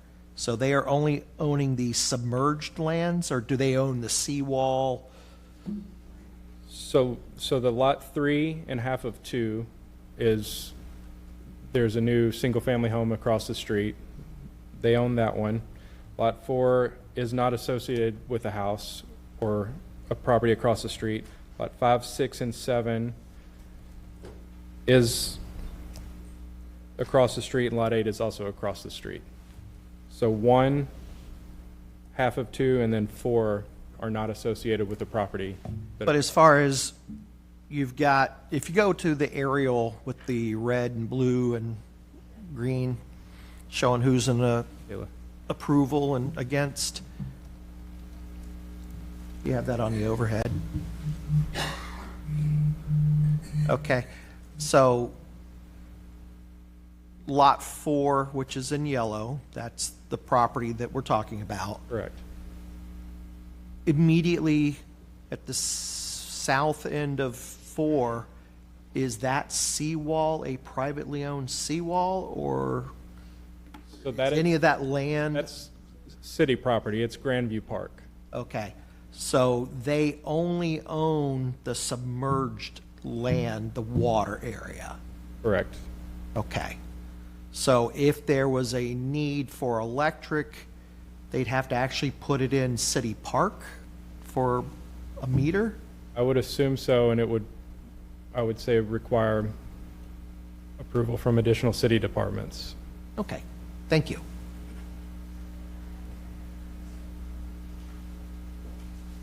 Other questions for staff? Okay, is the applicant here?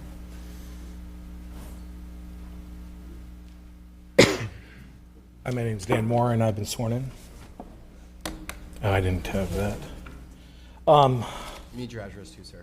The address? It's going to be 39th Street South. It's technically going to be a boat slip across the street, and the parcel ID number is 06-32-177385000-000-0040. The reason I'm here today is, it wasn't primarily a boat lift, but what I'm trying to do is put those pilings in on my property line, which are the 3 pilings that, I'm not sure how this works, but we'll give it our best shot. She's got to do it. Do you want your? I just need to show can you show me the plot? This is kind of hard. I also brought in a survey, and I also brought a representative from the survey company so he could talk about the survey. But I actually own that slip 4. Justin owns 5, 6, and 7. And the house across the street, which I'm representing the owner on, owns half of 2 and 3. Press this button and point it at that screen, and I gotcha. So my current slip is this one right here.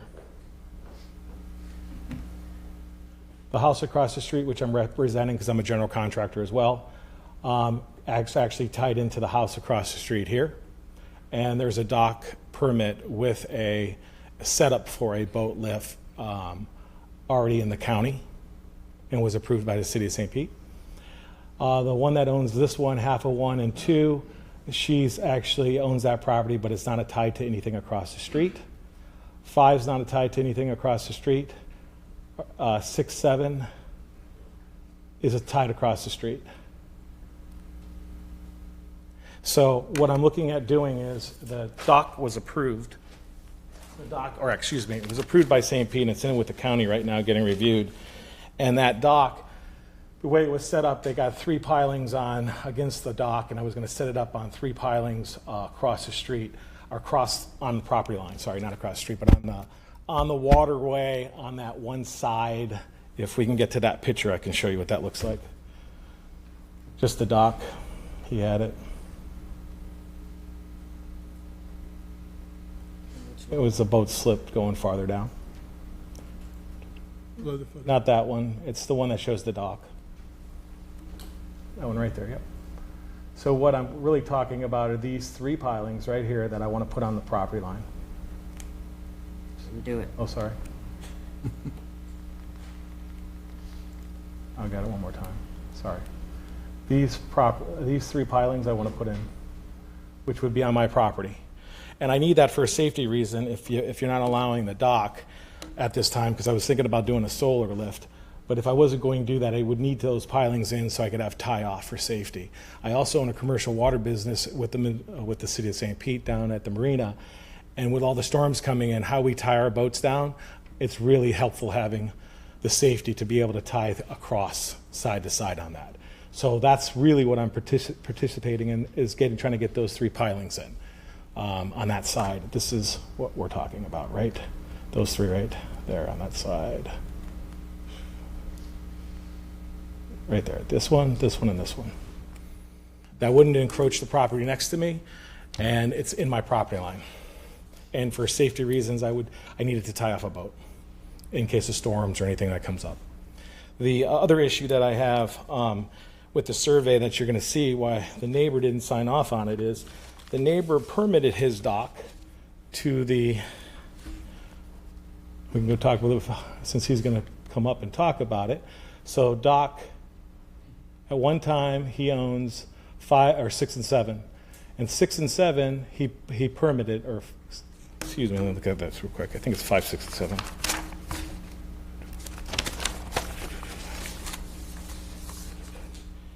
He owned 5, 6, and 7, but when he permitted this, he permitted with the city of St. Pete, and I have the document of the actually permit where he was actually going to run the dock down 6 and then come over to 7 and then run it down 7, which he didn't do. So he's actually built his dock completely crooked. So his dock was surveyed by the same surveyor, but they never pinned the water. So what happens is his dock that he got approved by the city for 1 dock, he put 2 docks in, and then he widened his dock that wasn't on the plans that were approved by the city of St. Pete, and then just kind of just free for all. Then he came out, and I have the emails from his dock installer that he dropped 2 pilings in without permits, and he's got 2 pilings that he put on my property currently to the west, and then he put 2 pilings in, which you can see on that picture where that boat is, which wasn't permitted either. So it's like the neighbor on the side of me is just doing what he wants to do. So I went and spent the time and energy to get it surveyed and to make sure it was properly surveyed, which I have a copy I can show you guys. You guys can take a look at it. But on this survey that I have, it shows my lot, how it's free and clear, but it also... There's an overhead. There's an overhead over here. Oh, there's, okay. You can talk over here, too. that's perfect. Let me go get that pointer. So this is actually the survey that is on that property. You just wait till you're at the microphone, please.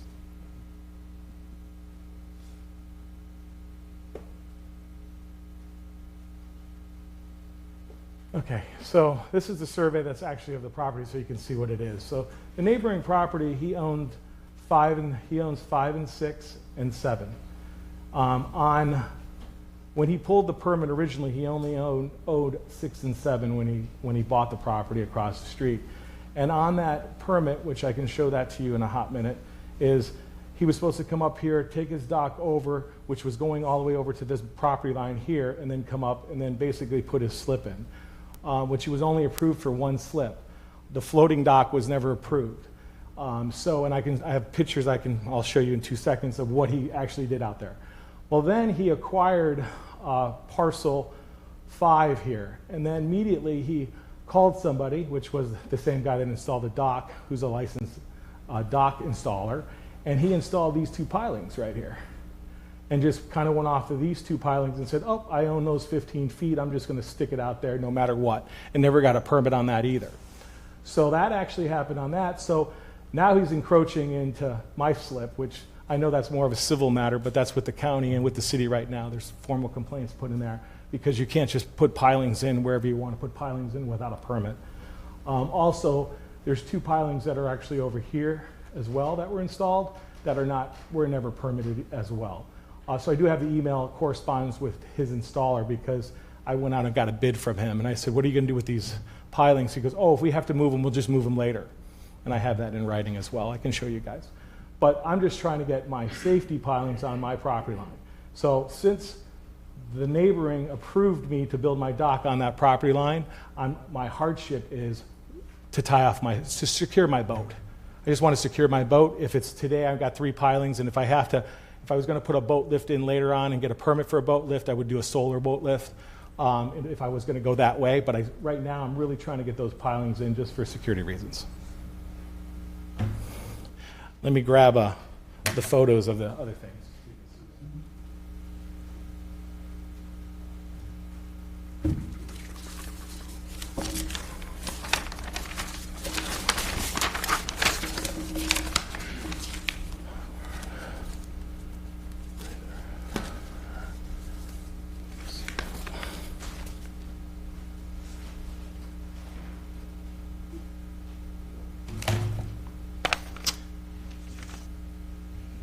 This is actually what was permitted and approved by the city of St. Pete. So basically what you're seeing right here at this location, that's your corner of your lot where he'd actually come up, turn over and go straight up his other property line, which as you can see from the survey, I don't know if you can get them both in here, but you can see as a survey how he didn't even follow that, widened his dock, did what he wanted with it, and basically didn't even follow the property lines that were staked out. He didn't pin across the way because Brendel and Associates actually gave him his property pins, the same survey company that I use. His dock guy just went out there willy-nilly. So the big thing is what was approved and what was built is wrong. And the second thing is just throwing pilings in without permits was wrong. So that's why I'm facing this issue now of trying to get pilings in on my property in order to secure a boat in case of a storm or in case of just weather, just from a safety aspect. So that's my hardship on that. You guys have any questions for me? Got a few. Thank you. Do you have a pin available where you could point at specific points on that overhead projector? First of all, the main survey, the other one that has much more detail. Where is the seawall currently? Right there. That is the seawall. Okay. Where is the southern terminus of your lot? So it does go onto land. It does. It does. Okay. And on that survey, are those pilings within Lot 4's boundary, or are they within the extended lot lines? Within my boundaries. So if you were to point them out there, where roughly would they be on that? Because I can go out to this location at 60 feet, so they would actually be sitting up here. Okay, so they are not in your lot line, just clarifying. They are not in your, they're in the extended lot line, not in your property. Okay, thank you. Just like the dock next to me is going. Understand, when people are saying it's on their lot, and I'm looking at something that doesn't match the extended lot line. Pilings are actually in they're right here, these two that were stocked in are actually in my. Okay, those are in the extended lot line, not necessarily your property, but it is the extended lot line. Okay, thank you. And before you go away from that, can you zoom in on that a little more so we can?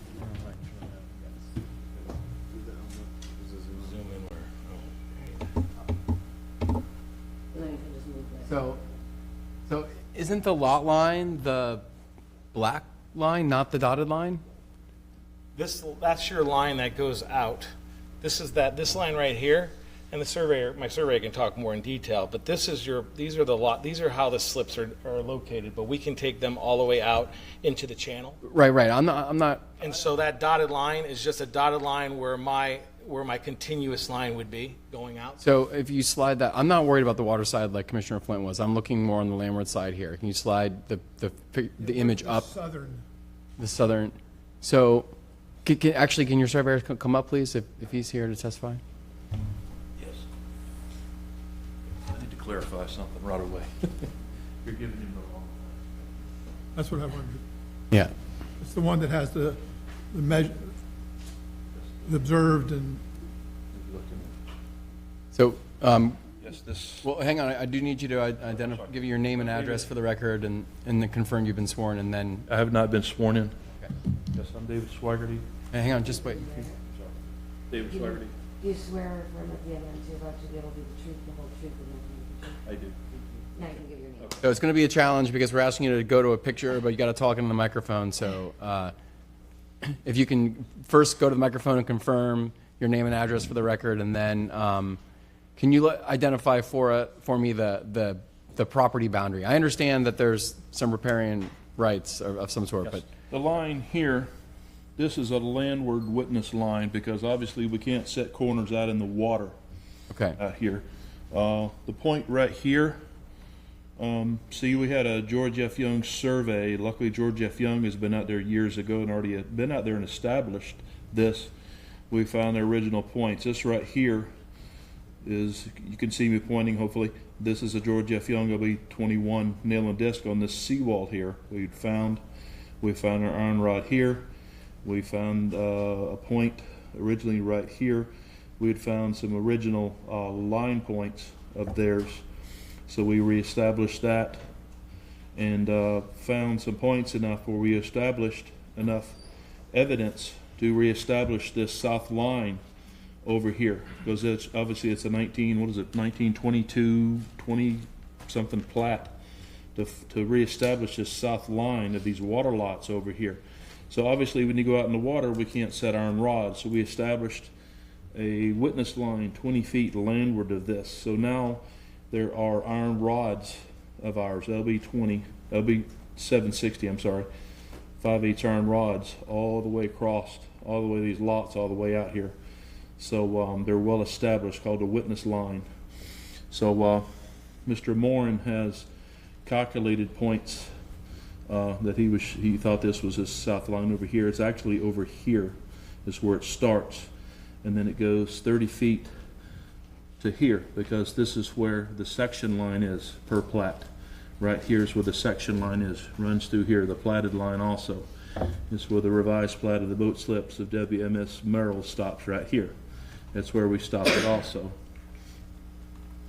And then obviously the dash line, like he was showing you, that's the line that extends on out. And then obviously the pilings are over his line he was showing you.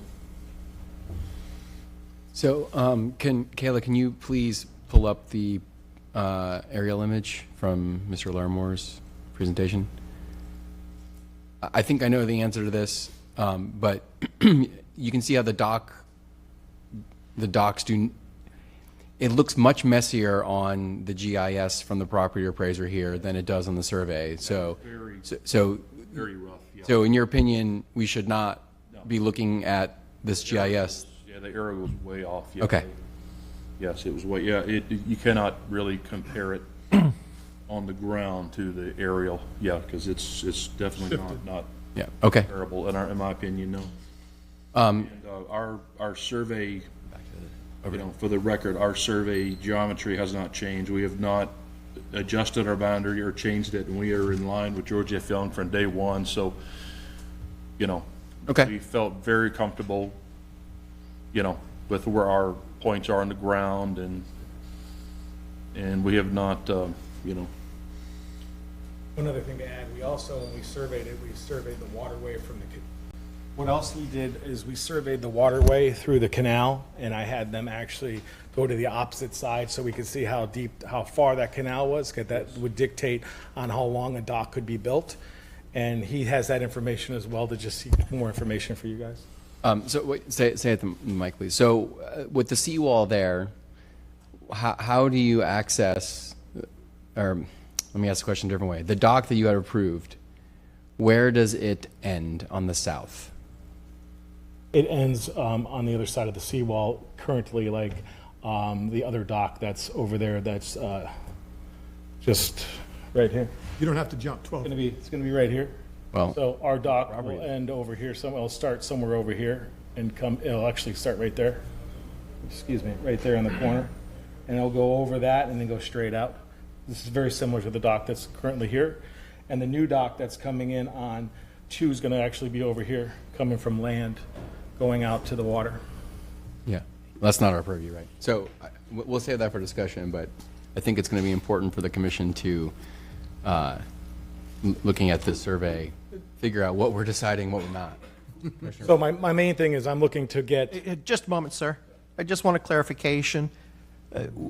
When I asked you earlier, where does your southern lot end? You gave me an incorrect location. You had specifically said it went all the way down in the land. It does not. It That does is, not. He corrected that is He corrected that. It does not. public parkland, correct? Correct. Okay, just clarifying that you gave incorrect information a moment ago. So again, I'm not very up on riparian law. So can someone explain to me the 30-foot or 60-foot extension or extended lot line? Is that based on some type of water depth? It goes 20 feet more to the land. And what enables that? That's a convenient, just a convenient distance we determined to be on land. No, I understand your witness line. I'm talking about on the north side. I think that's more of a question for staff. Okay. That's fair. I mean, we can ask them now. Well, Not the legal question, but just when you're permitting docks, you know, what's the outer limit of where you can permit the end of the dock? Well, Yeah, and this is for staff, sir, just hang on. The amount projecting into the waterway, Yeah. so it's 25% of the navigable waterway. This specific property, I did email the proposed plan to Julie Sims. She is my contact at Pinellas County Water Navigation, because there's that mangrove island that's out from there, and it was not far enough where 60 feet would fall within the 20%. You know, I looked at the others that were there in the area already. I said, hey, would you all approve this? And she did not have an answer. She said it would be determined, you know, they'd have to do additional research and maybe go out in the field and check it out. It may not be an issue because that island, you know, it's not a habitable island, it's just mangroves. So, But our decision is just the size, like, we're not deciding anything on the length today, correct? correct. Yeah, that's already approved and it's in county permitting. okay. While you're there, under the circumstances of those 2 poles that are on his extended line, would he have the ability to just remove those? Staff would not get involved with that. Ah, Yep. okay, that'd be a civil matter, okay. Correct. Well, and the county might have enforcement rights. I mean, I don't think. actually, sorry, speaking to the county, they will let me remove them. I'm sorry, they would, When the dock's approved, then they come out and inspect the location. If those are in my property line, I can remove them. they would let you allow, okay. But even if that's not, I'm not saying it's not correct, but even if it's not correct, that's not, I think that there are a million things here that could distract us from what we're trying to approve, and I think that's really going to be part of the challenge. And yes, I don't have any more questions. I asked a few. Okay. So just to recap, when I'm looking for Well, approval. you have a close. We have to stick with procedure for this one because this has the potential to create further disagreement. So you'll have a chance to ask questions and close. So just hold on to that, sir. Do we have blue cards? I do. Are we utilizing this blue card that was filled out for you for 3 minutes?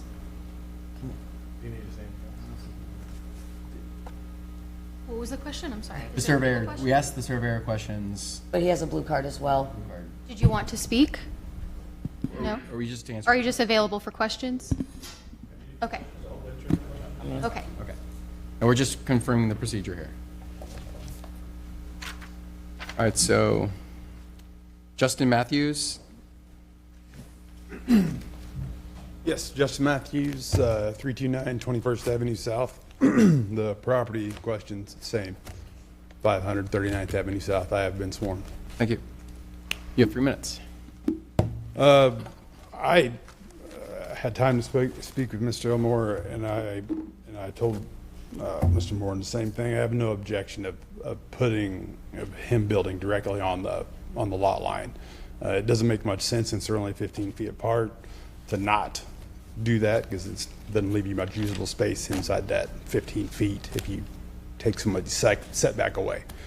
My only concern is the survey and where those proposed docks that he wants to put in now are, because when we got it surveyed by the same company, the surveys are showing one slip down, and he's just seemingly conveniently moved them to the east.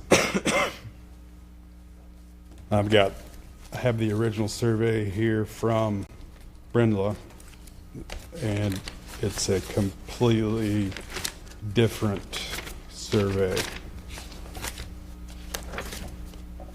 Not completely, but it's showing the slips in a different location. Got those here if you'd like to see them.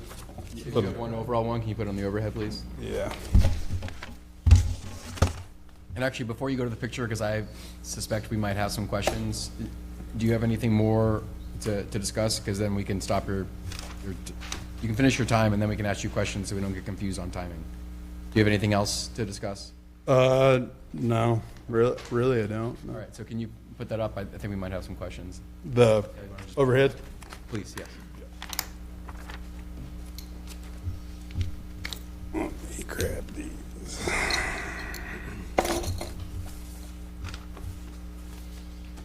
Okay.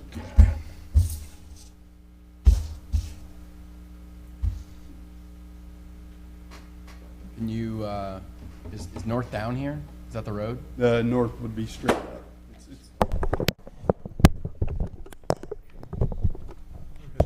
So that's a survey of the house lots south of. Oh, I got it, okay. Yeah, it's all of it, showing the house lots and then the. Can you shift the image down so line we can here. see it? Yes. Jordan, is that still zoomed in? Is that? I have a exploded version of it as well. I could show you right now. Okay, yeah, let's shift to that. That's a good reference, though. Okay. Right on.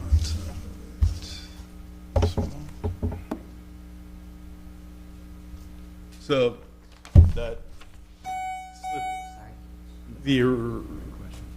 sorry. No, that's okay. We're asking you questions. That's why I was trying to clarify if you had anything else to say, because I knew the time was coming. Oh, no.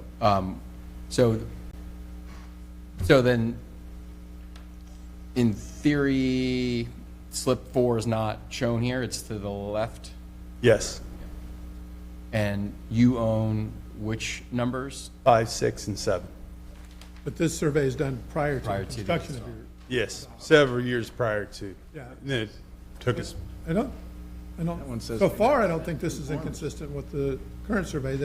The dock that's half in and half out of slip 8, I think the new survey shows it pretty much the same configuration, doesn't it?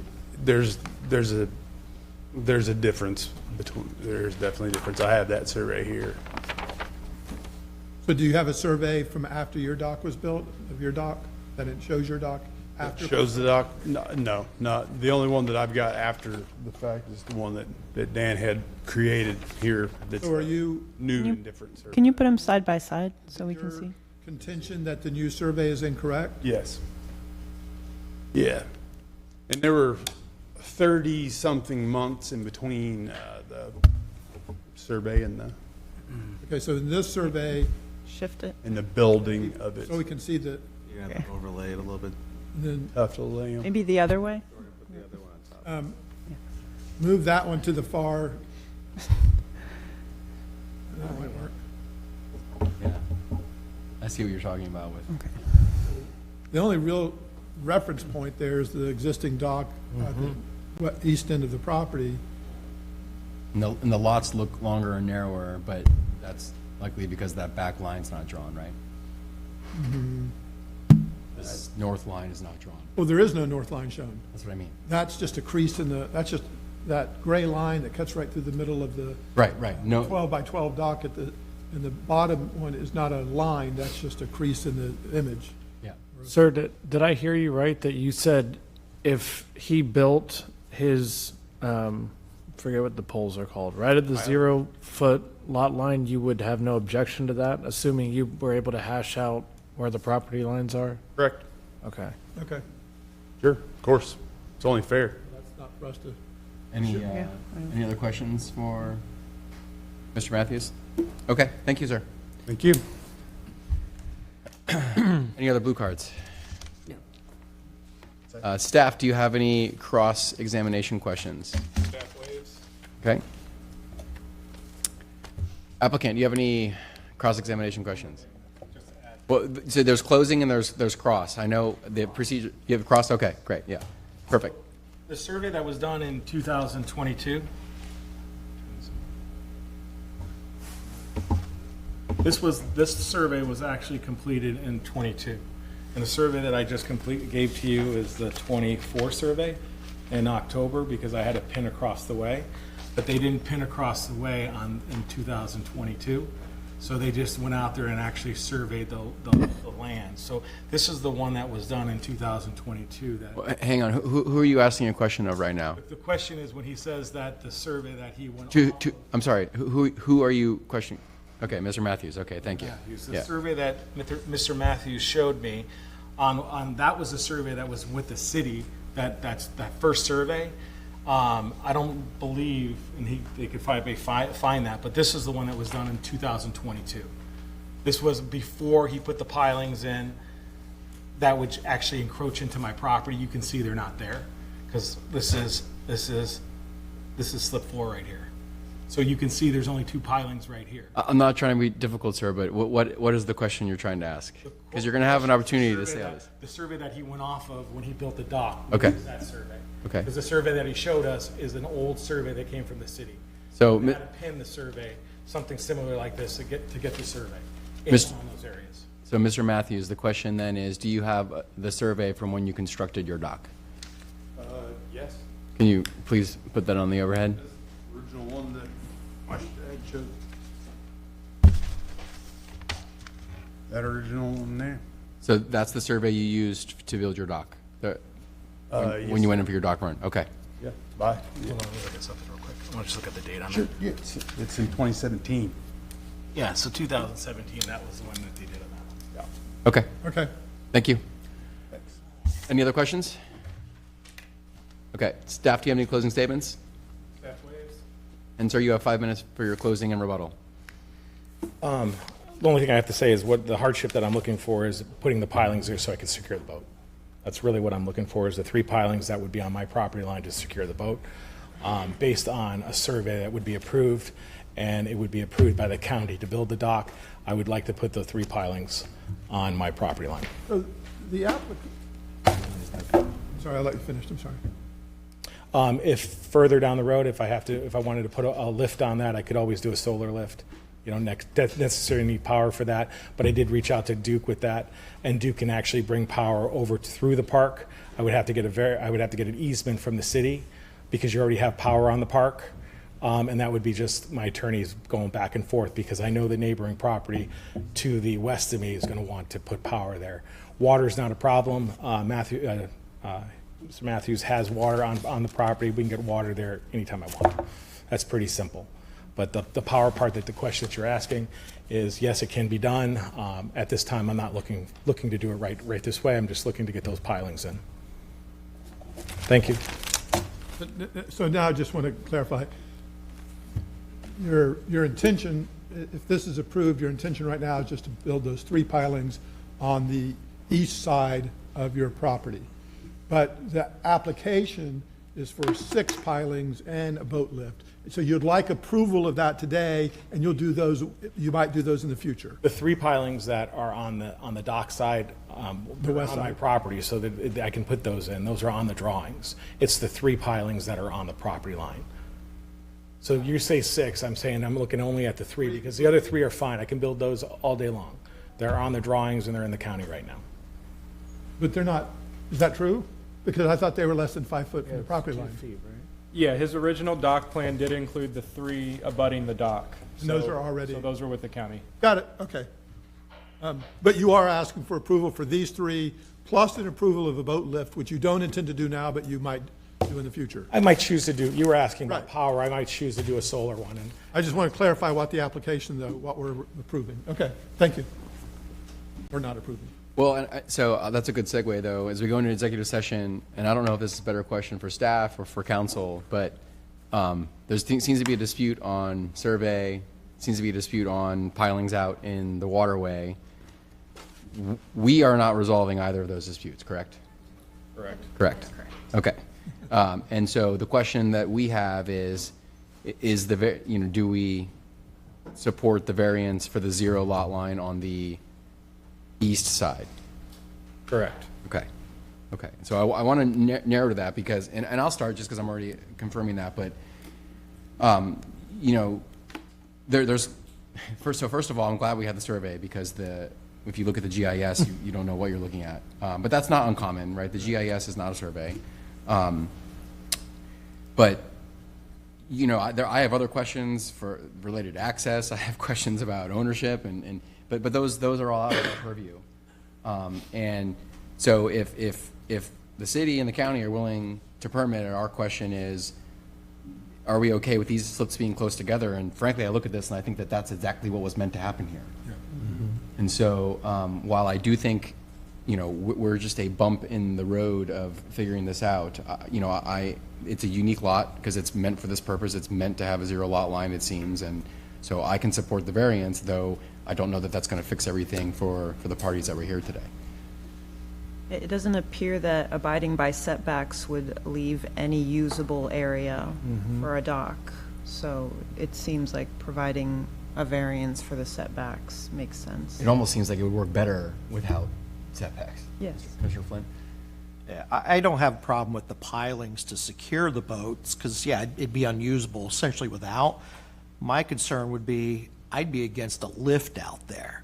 This is a very unique situation. There's a few others that are like it, where you have the primary property, in some of the cases, is on the south side of the road. You got a public roadway, you got public park. You don't have any uplands. You have to go through water to get to this lot. I think it's throwing too much into a small sack when you start throwing a lift on it to jack these things up in the air adjacent to a public park. Float on the water, secure it against some, pilings. My only issue would be, I wouldn't want to see the lifts. There are lifts there, though, right? Yeah, I was about to say, are there Yeah, lifts I mean, already there? They're there. I'd be against the lift, at least in this situation. It's too narrow. You get a wall of boats there, and it's adjacent to a city park. The issue, though, is not the ability to have a lift, right? It's just the setbacks, right? So, I mean, if it's an issue of an eyesore or whatever, if for some reason it was within those setbacks, it would be allowed, right? I mean, I think that's important. I think it's very important. Would we, the pilings themselves, I think they make sense. It's too narrow. You need to secure the boat so they don't bounce around. I'm just curious if there's any part of this that would eliminate the lift component.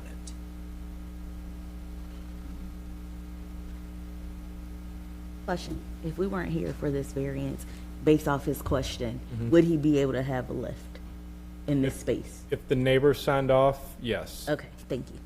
Okay, that solves that.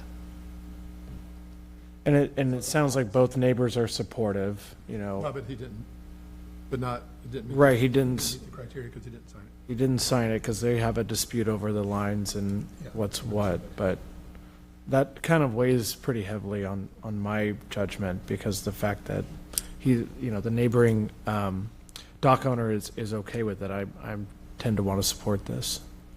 Yeah. So I wonder if maybe this is a legal question, but should we be voting on something like this when there's dispute over lot lines and who has what?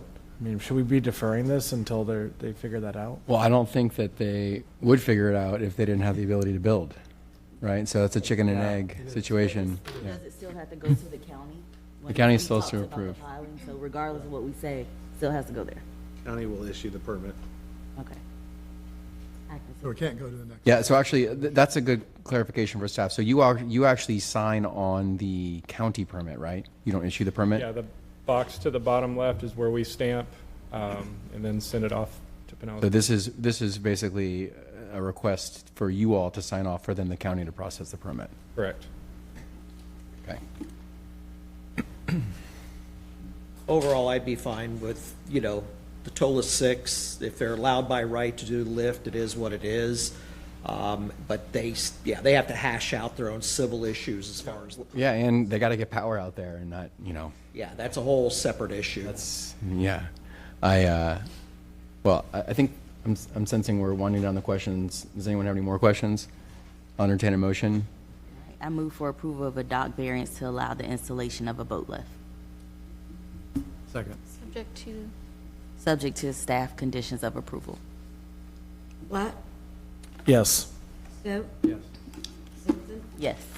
Clemens, Yes. Reale, Yes. Badalow, Yes. Flynn. Yes. Motion passes unanimously. Yeah. So,